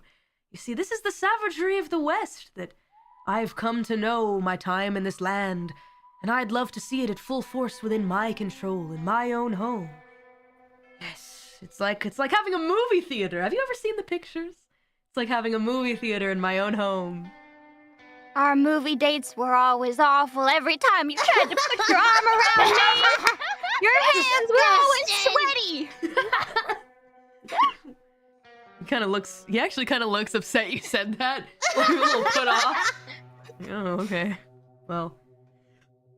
Sorry, I had to cough. Bones Malone coughs. Anyway. You can say whatever you want, but the thing is, I am in control here. And just like that, as Bones Malone finishes his statement, you hear a crack behind him as one of the outlaws snaps the neck of his opponent, and the opponent lets out a yelp before a thud, hitting the ground, and you see that his head and neck have been twisted in a strange manner that no human being neck should ever have to be twisted in. Yes, his body is laying down, face down on the ground, but his head is turned around the other way. More Calliope would never stand for this. She'd never let that happen. No, Ever. she would take them more humanely. Yes. Well, what a shame. Anyway, well, congratulations to you who have won. I suppose that we can give you your freedom next week. The outlaw says, wait a minute! You promised! You promised that you would set me free, that you and the sheriff both promised that if I won this death battle, you'd set me free! And then Bones Malone says, yes, well, you should have read the fine print of the contract. The outlaw says, what contract? I demand my freedom! And one of the guards shoots the outlaw in the head. Blood spatters against the wall. He falls to the ground. It's always the fine print. They never read the fine print. Anyway, who's up first? I would like to do something. Okay, what would you like to do? I would like to, since I am unhandcuffed, I would like to go up to Bones Malone and be like, brother, you know, we don't have to do this. Like, what? I'm still your sister. Like, I don't need to be the heir to the you know, the company thingy. I've just been looking for my family, and I just want to connect with you. So, you know, I'm trying to read. Brother, can I just join you instead? I'll be a good little sister. I'll call you Oni-chan. You know? Oh, I see. It's gonna be a hard swindle, though. No, it's not swindle. I'm gonna use tongue. Oh, you want to? Okay. All right. So you're gonna tell a lie, and then after 1 minute. Yes. All right. So, with all of this that you're kind of saying directly to your brother, quote unquote, though he certainly doesn't feel like a brother, you see his gaze soften for just a moment. And he is rendered speechless for but a second and says, "Well, I always did wonder, perhaps if you were alive out there, maybe we could become close. Once again. Someday." That is true. Well, I have an idea then, and hopefully this will make up for all of the years of neglect and forgetting that you existed. Why don't you sit next to me and we watch these two fight each other to the death? Wouldn't that be great? Okay. Splendid, right? Oh, excellent. Yes, here, you can sit right next to me. How long is the minute? It's been about 15 seconds. Oh, okay. Keep going. You may sit right next to me. Here, pull up a chair for her. The guards seem really confused. Please tell me when the minute is up, or almost up, Okay, almost up. I'll Like let you 50 know. seconds in. I'll let you know. So he I says, would "Yes, like go sit to here." use all my squint again All right. with instinct. Okay. Since it's a new scene, I'll allow you to do it. Go ahead and roll your squint plus your instinct deal as the guards pull up a chair for Bilbo Wagons to sit next to her brother. All right. Damn it. Oh no. No. It just seems Is- that something's still in my eye. I'm holding my eye right now. Oh, no. This is gratefully, the good news is this is the last risky roll that you'll have to do. Here we go. Okay, since I got a success and you failed, simply nothing happens in this situation. You squint and you see nothing. It's a tale as old as time. Sadly, there's nothing you can do. Mori, Calliope, will you please answer me? What? Cannot end like this. I prayed and I prayed. Have I not been a good soldier? Yeah, you've been all right. Tears start streaking down. At this point, both of you are handed sticks by the guards and instructed to stand on opposite sides of the battlefield. Thankfully, your passing leg condition is healed. Not everything is risky anymore, so that's nice. However, you do have to fight your betrothed, your beloved, or else the guards will shoot you. It's been about 30 seconds for you, Bilbo Wagons, sitting beside your brother who offers you some apple juice instead of whiskey, because you know. Oh, my cute little Alright. sister. It's so good to reconnect with you. I'm so happy right now. It's been 30 seconds, right? Yes. Okay, I take the apple juice and start happily sipping the apple juice. Okay. I can't wait to see Mom and Dad fight. This is so fun. With As the guard brings me over, Hmm. can I try to pick a pocket the gun okay, that the from guard the guard. has? Sure. You may certainly do that. In this situation, you're gonna have to use your guile, though, more than anything else, to be extra sneaky. Okay. So you're gonna have Can to I roll use- that. Yeah. My banditry I also. will allow you to use the banditry because I just think that it works better here. We'll go ahead and have you roll the 2d6. However, this is a risky action, so I will have to flip a coin. Okay. You have succeeded. Ooh. Oh lordy. Oh. Oh no. Lord. Okay, you Oh, attempt to take the gun off of the guard, but unfortunately, the gun simply falls out of the guard's pocket, and the guard looks confused. Oh, drop my gun. That's very dangerous. These criminals here are very frightening. Picks the gun up again and trains it back on you. Sadly, Ah, that's a risky action. What a shame. Alrighty, now, you both have to stand at the opposite end of the battlefield. The battlefield being like a place in front of a fireplace. Just a space on the carpet. Anyway, you face each other, you face your beloved, you're handed a stick. Calliope, you are uncuffed in this moment, and both of you have sticks I am to face crying. each other. You are crying. Don't worry, my dear. Tears Don't do you not cry. stop. They do not stop. It's Is it because I poked your eyes out earlier? Is that No. why? I suppose so. I say yes because I don't want you to worry. I sure am sorry about that. during this time, I turned towards my brother like, "Brother, I'm done with my appy juice now. Can you take it from me?" And as he takes the glass from my hand, Uh-huh. I use that moment to take out my knife that I was hiding and put it up to his throat and be like, nobody move! Nobody move right now! Nobody move! Or you'll kill the mayor. All I'll right. kill him. Taking advantage of your older brother's trust in this moment, your mother and father, adopted mother and father, about to fight to the death on this would-be battlefield. You grasp for your knife, and your brother takes the glass. And in order to do this, you will need to combine being sneaky, which is your guile, and then add your knife, which is a 1d, and it is a risky action. Okay. I'll do it. Do that roll. What's the roll again? It's gonna be 2d6. Ha! You succeed. Whoa! Yes! And I've also succeeded. So in that moment, you raise the knife to Bones Malone's throat, and he drops the glass, which shatters on the ground, and you say, "Nobody move!" in your voice, in your little Bilbo voice. Nobody And move! I'm gonna slice his throat open and there'll be his blood all over the ground. You don't want that. The carpet's really expensive. the guards very slowly put their guns on the ground and slide them away from themselves. Bones Malone kind of smirks a little bit as a bead of sweat rolls down his forehead and says, Now, dear sister, I thought that we were just getting to know each other again. What is this? Are you..." And then a minute passes. Shut up!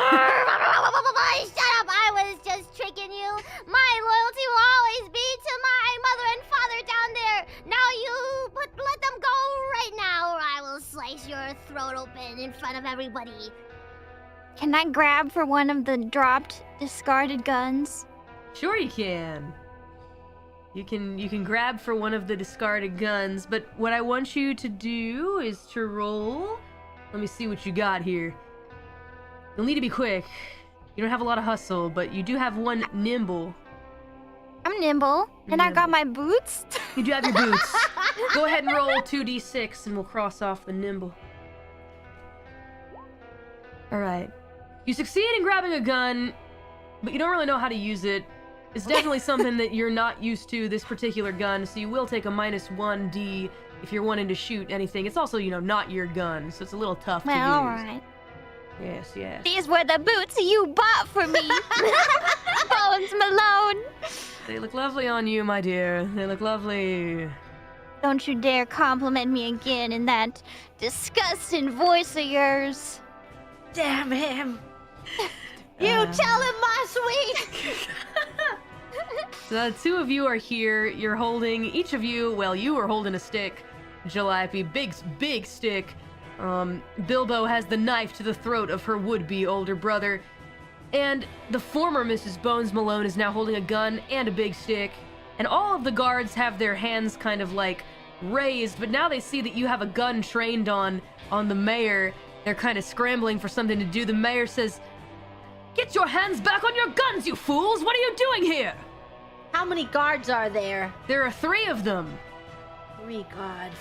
Well, while they are distracted and not with gun, Dasher, please kick me a gun! Use your loyalty to kick me over a gun! Roll 3 dice for loyalty, 3d6. It's a standoff. All right, that's an excellent success. Your heart connects in that moment with Dasher. Dasher explodes through the window, and the window crashes. Dasher! And not only I that, knew you would make... but Dasher has all of your guns. Dasher! Yes, and all of your guns fall on the ground and are displayed in front of you. Each and every one of your guns is now back with its beloved owner on the ground. And as Dasher crashes through the window, he collapses to the ground. Dasher! Dasher says as the blood from his body, it begins to seep into the expensive carpet. Dasher, no! There's so much glass in him! Dasher, you were my closest friend. Dasher! Just know that we will always love you, all 3 of us. You will not be forgotten. I'll best horse I've ever known. Dasher, you were our friend. Always remember you.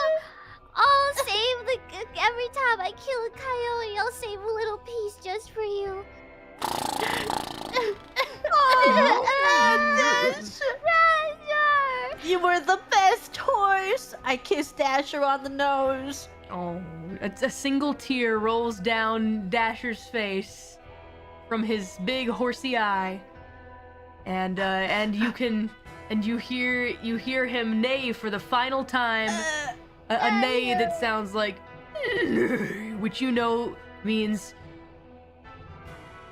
I will always follow you, master, even into the afterlife. Oh, May we meet again. Dasher. He's with Mori Calliope now. I am filled with rage. Dasher's eyes close. He has passed on from this world. I die for my gun. You dive for your gun, and as you dive for your gun in that moment of grief and sadness, and all of you have your hands on your gun, you hear a "not so fast." What? In the entrance of this room, you recognize the Miss Ruby, quote-unquote, Malone, Ruby? Is that you? standing there with a shotgun pointed at you. Her hands are shaking, and there are tears in her eyes, but she is pointing it directly at you. Bones Malone is also slowly reaching for a gun. What? I still have a knife to his throat, though. Yeah, you do have a knife to his throat, but you can tell that his hand is slowly trying to inch towards a gun on the ground. I'm nobody. I shoot first. Okay. I take the shot directly headshot for Mr. Bones Malone. The gun has his name on it. Okay. It was always And the meant bullet. to be.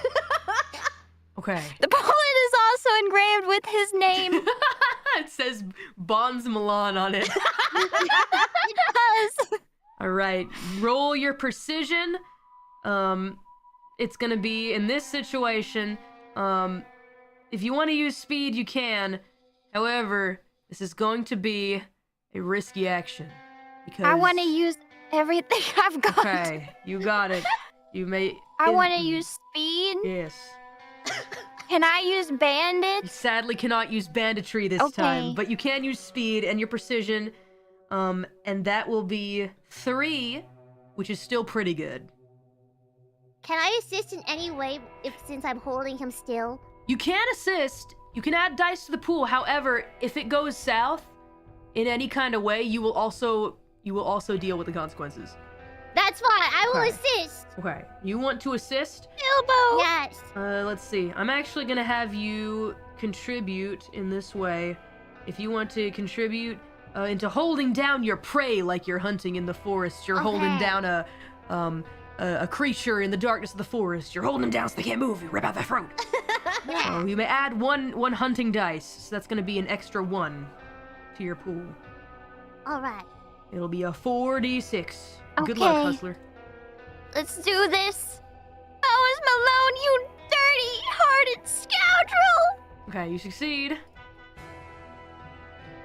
And you successfully. All right, let me play out the scene for you. So, Bones Malone looks down the barrel of your gun from far away, and in that one moment, the snarky look upon the face of this man from a foreign land who came here to the Wild West in order to not only seek his fortune, but tell everybody how much better than them he is.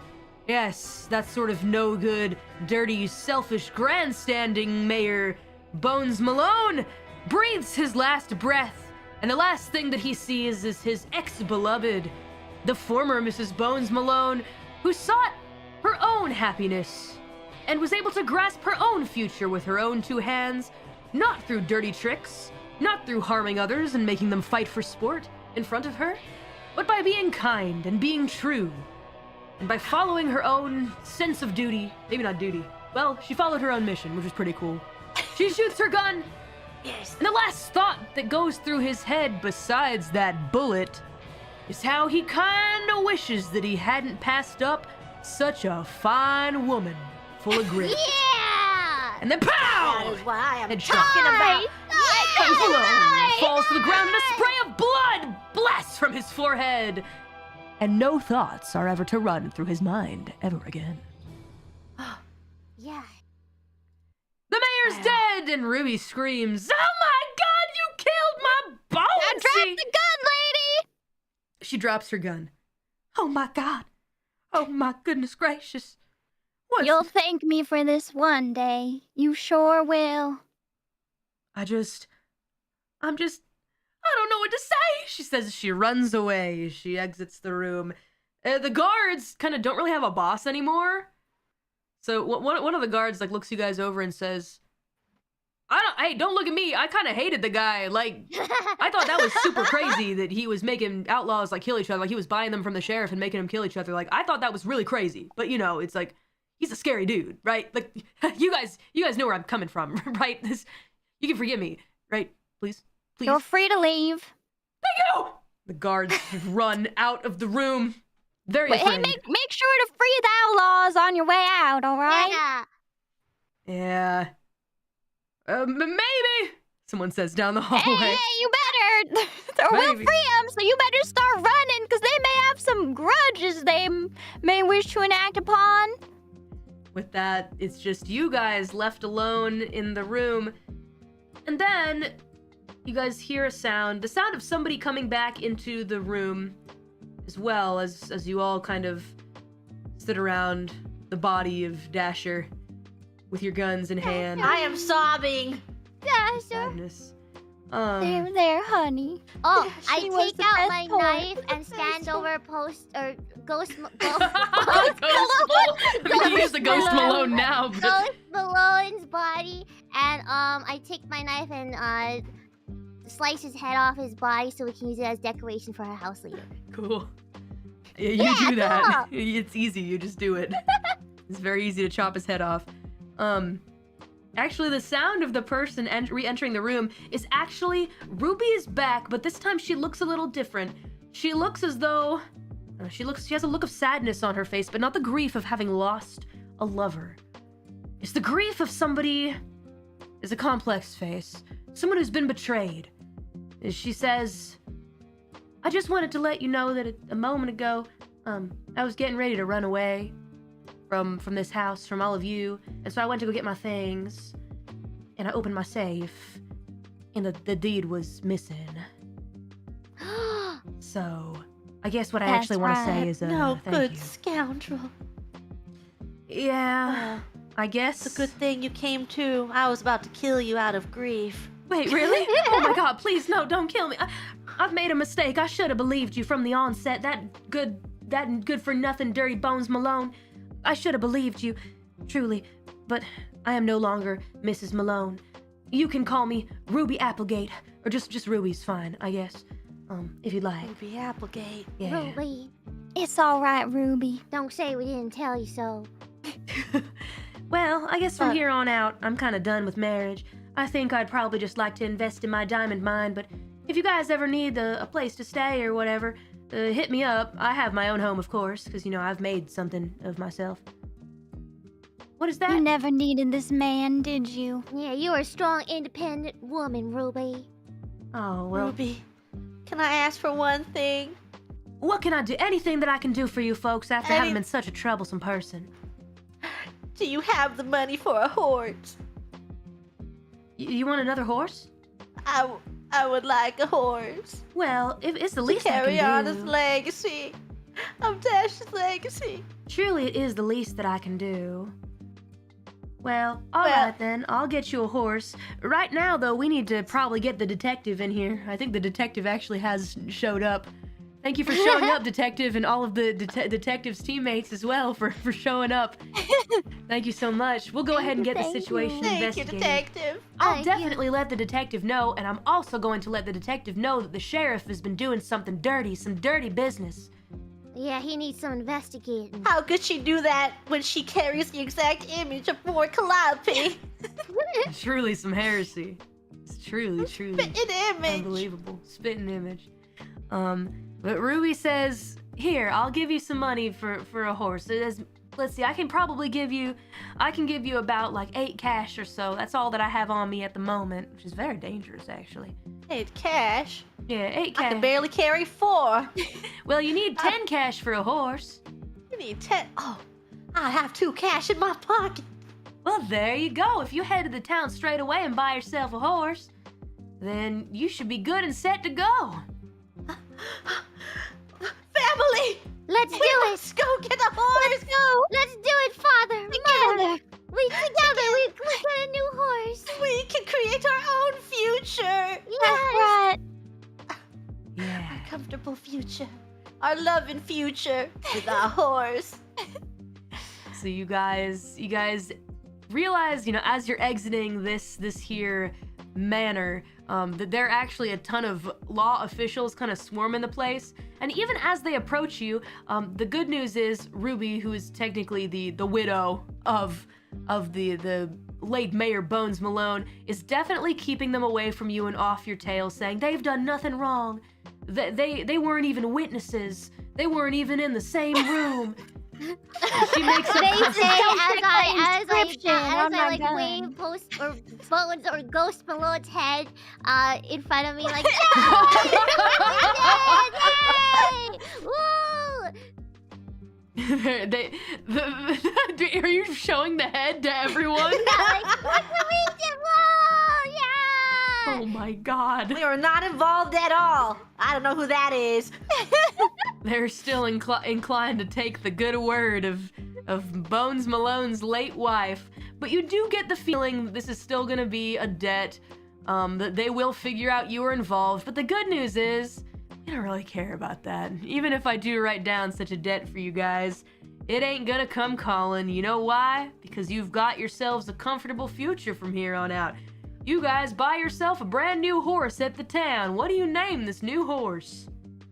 Family, we must name them together for our future. For our future. It should be a family decision.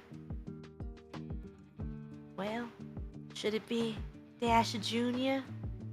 I think that would be beautiful. Yeah. Dasher the Second Junior. Dasher the Second Junior. Yes. Well, giddy on up, Dasher. Let's go home.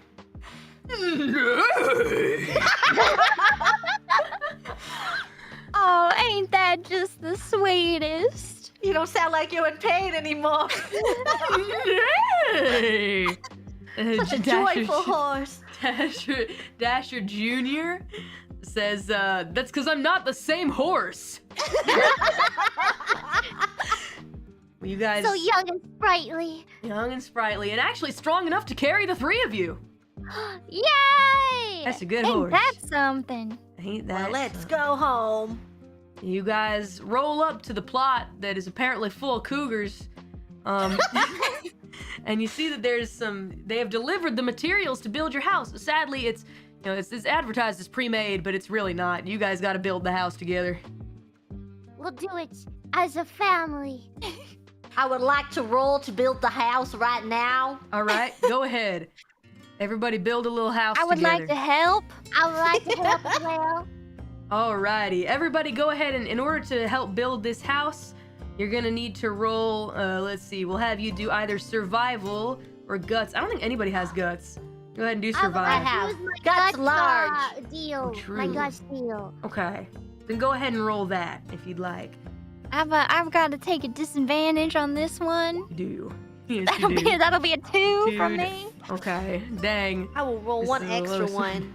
Oh, Oh, good lord. Well, you guys... I don't think we have a... You try to build a little house together, it's just really, really difficult because cougars keep attacking you guys. And they will not stop. It's very tough. Well, at least we have each other. yeah. While you guys I'm sure are... we could take shifts. Oh yes, most definitely. Yeah, while you guys are, taking shifts trying to build this house, and it takes a couple months, you guys have to sleep out under the stars together, but it ain't so bad. It ain't so bad. As long as we're together as Yeah. a family, nothing's too bad for us. Exactly. And even while you guys are working, sometimes there's some folks that pass by that lend a hand to help you out. Beautiful. Yeah. I thought the townsfolk were wary of us. It's not the townsfolk. It's not the townsfolk. I'm That's referring them to. cannonballs. Actually, the cannibals came rolling by a little. Oh yeah, because they saw earlier. the little fake head in our front lawn that I put out there. Oh yes, they saw they thought, well, those must be some of our own people. Goodness, you having some trouble building? Oh, it's you folks. Oh it's gosh, Texas, everyone. not Alabama. Do you guys need a helping hand? They ask you. We sure do. I suppose. Yes, please. Well, we'll lend a hand as much as we can to help you out. And they help you guys build your house a little bit. And it takes a long time. In fact, it takes you guys about a year to build a good house. A year of sleeping out. How big is our house? Oh, it's pretty big. It's a big house. And the rest of you guys' days, within reason, of course, is spent on a dry little piece of land in a comfortable home that you all built together, and it's surrounded by cougars. They're very delicious. In fact, you've learned how to make a great cougar stew. A hearty cougar stew. Yummy. Yes. And at this point, you're free to retire from being outlaws because you got your own home, don't have to worry about rent. You know, there are little ways to live off of the land, thanks to Bilbo Wagons, who is still very, very accomplished in the ways of living out in the wild. I'll start teaching faith. You teach the faith? How about Mori Calliope? I invite everyone in town to come to our house on Sundays, and I teach them about Mori Calliope. Okay, it seems that you've saved a little room to make into a chapel. The chapel of Mori Calliope. Amen, preacher. Amen. Amen. And how do you guys spend the rest of your time in this home that you've built together? We have 8 children. Are they all named after Dasher? That's right. Dasher's 1 to 8, and Bilbo. Bilbo. Wow, beautiful. What a beautiful, beautiful home this is. You even have a little picture hanging up in the living room with you guys and eight little children, and then Bilbo as well with them. You have And been don't busy. forget Dasher Jr. Dasher Jr. is there too. And Dasher Jr. also had 8 children with a local horse. 8 little Dasher Jr. Juniors. And I Junior, adopt Junior. 8 wolves. We have a whole pack. Family picture's very crowded. But Seems it's we a have happy, a lovely future. it's a happy life. You were able to get a loving and comfortable future, which is something that many outlaws dream of, but not all can attain. And that's because you guys stuck together like a good posse and watched out for each other. And that is how you all survived the Dying West. The end! Yay! Well done! The good ending! It's the True good ending ending. unlocked. True ending! Who got the good ending? Yay! Congratulations on everybody surviving the Dying West. You guys carved out a nice, chill little future for you guys as characters, and they were very, very fun to play with. And, you know, play around with like dolls, like Barbie dolls in a house. I am the god of this world. Thank you, Mori Calliope. Yes, I you're never very knew I welcome. could have such happiness like this. Oh yeah, no problem, I guess. We'll teach all our children and all our horses and all our horses' children about the godliness of wolf Mori pack. Calliope. I see they're all baptized Every in the Church of scripture. Mori. Awesome. Big ups. Thanks. Yippee. This was for you, God. Yippee. Well, I just want to say thank you guys so much for playing today.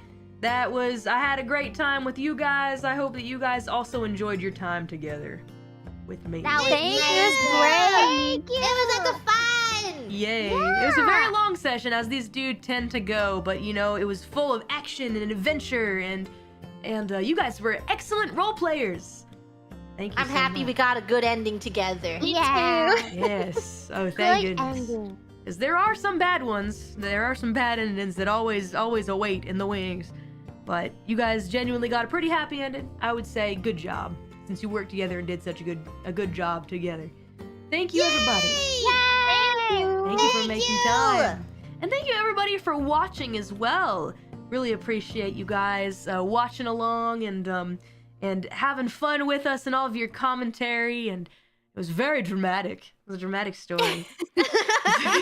In many ways. Lots of twists and turns that came out of nowhere. It was pretty funny. Some of the coincidences as well. Well, is there anything that you guys would like to announce? Oh my lord. Is there I'd like to announce this big hat. Oh man. That is a large hat. We had disturbance in this room. Yeah, I sense a disturbance in the I sense a disturbance. That's a large hat.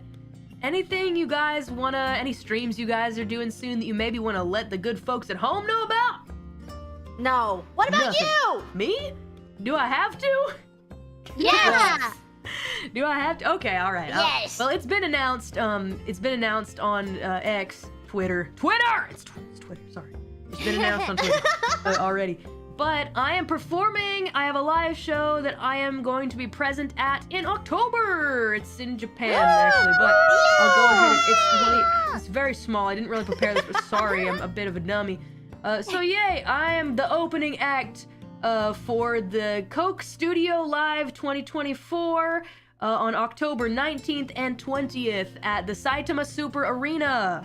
So I hope that those of you in Japan will come see it. While there aren't necessarily any streaming plans right now, I still think there may be a possibility you'll get to see some of the show. But it's a very big deal for me. I hope that you guys will cheer for me, and there's some really cool people lined up as well. New Jeans and Creepy Nuts are gonna be there. I'm very honored. Wow. So Yay! yay! Congratulations. Oh my god! Yay! And So Mori Calliope. And more Calliope! And her, with all she's these there. Cool people! She's the coolest! she's there. So The coolest people are on the lineup. I appreciate it. Thank you so much. I hope you guys will look forward to this. It's a very big moment for me. So yeah, please just stay tuned. And I'd also like you fine folks at home to check out all of my friends here. I've linked their channels in the description. Go subscribe to them, go support them, and go watch the things they're doing because they're great. Yes. Okay, well everybody, thank you so much for hanging out today. I'm your Mori. I hope you'll remember me. Any last words, ladies? Any last words? Ow! See ya, cowboy. Later, See ya, cowboys. cowboys. Let's ride off into the sunset. Into the now. sunset Let's together? try. Oh man, the Let us sunset go. together sounds nice. Here, let me get Sunset West. Hold on. Sunset West is the background so that we're all gonna ride off into the sunset now. Hope that's okay. All right, here we go. I'm gonna make us all fly off into the. Okay, here we go. Hold on. We're getting smaller. We're fading into the distance. More fading. Calliope, I'm coming! I'm on my way! Oh goodness gracious! Doesn't that mean you're dying? Don't die! Please don't. I do think that. we're all going! Uh-oh! We're all going into the sunset. Off into the sunset. Bye. Bye, everybody. We're Bye. fading away. That's why their voices are so low right now.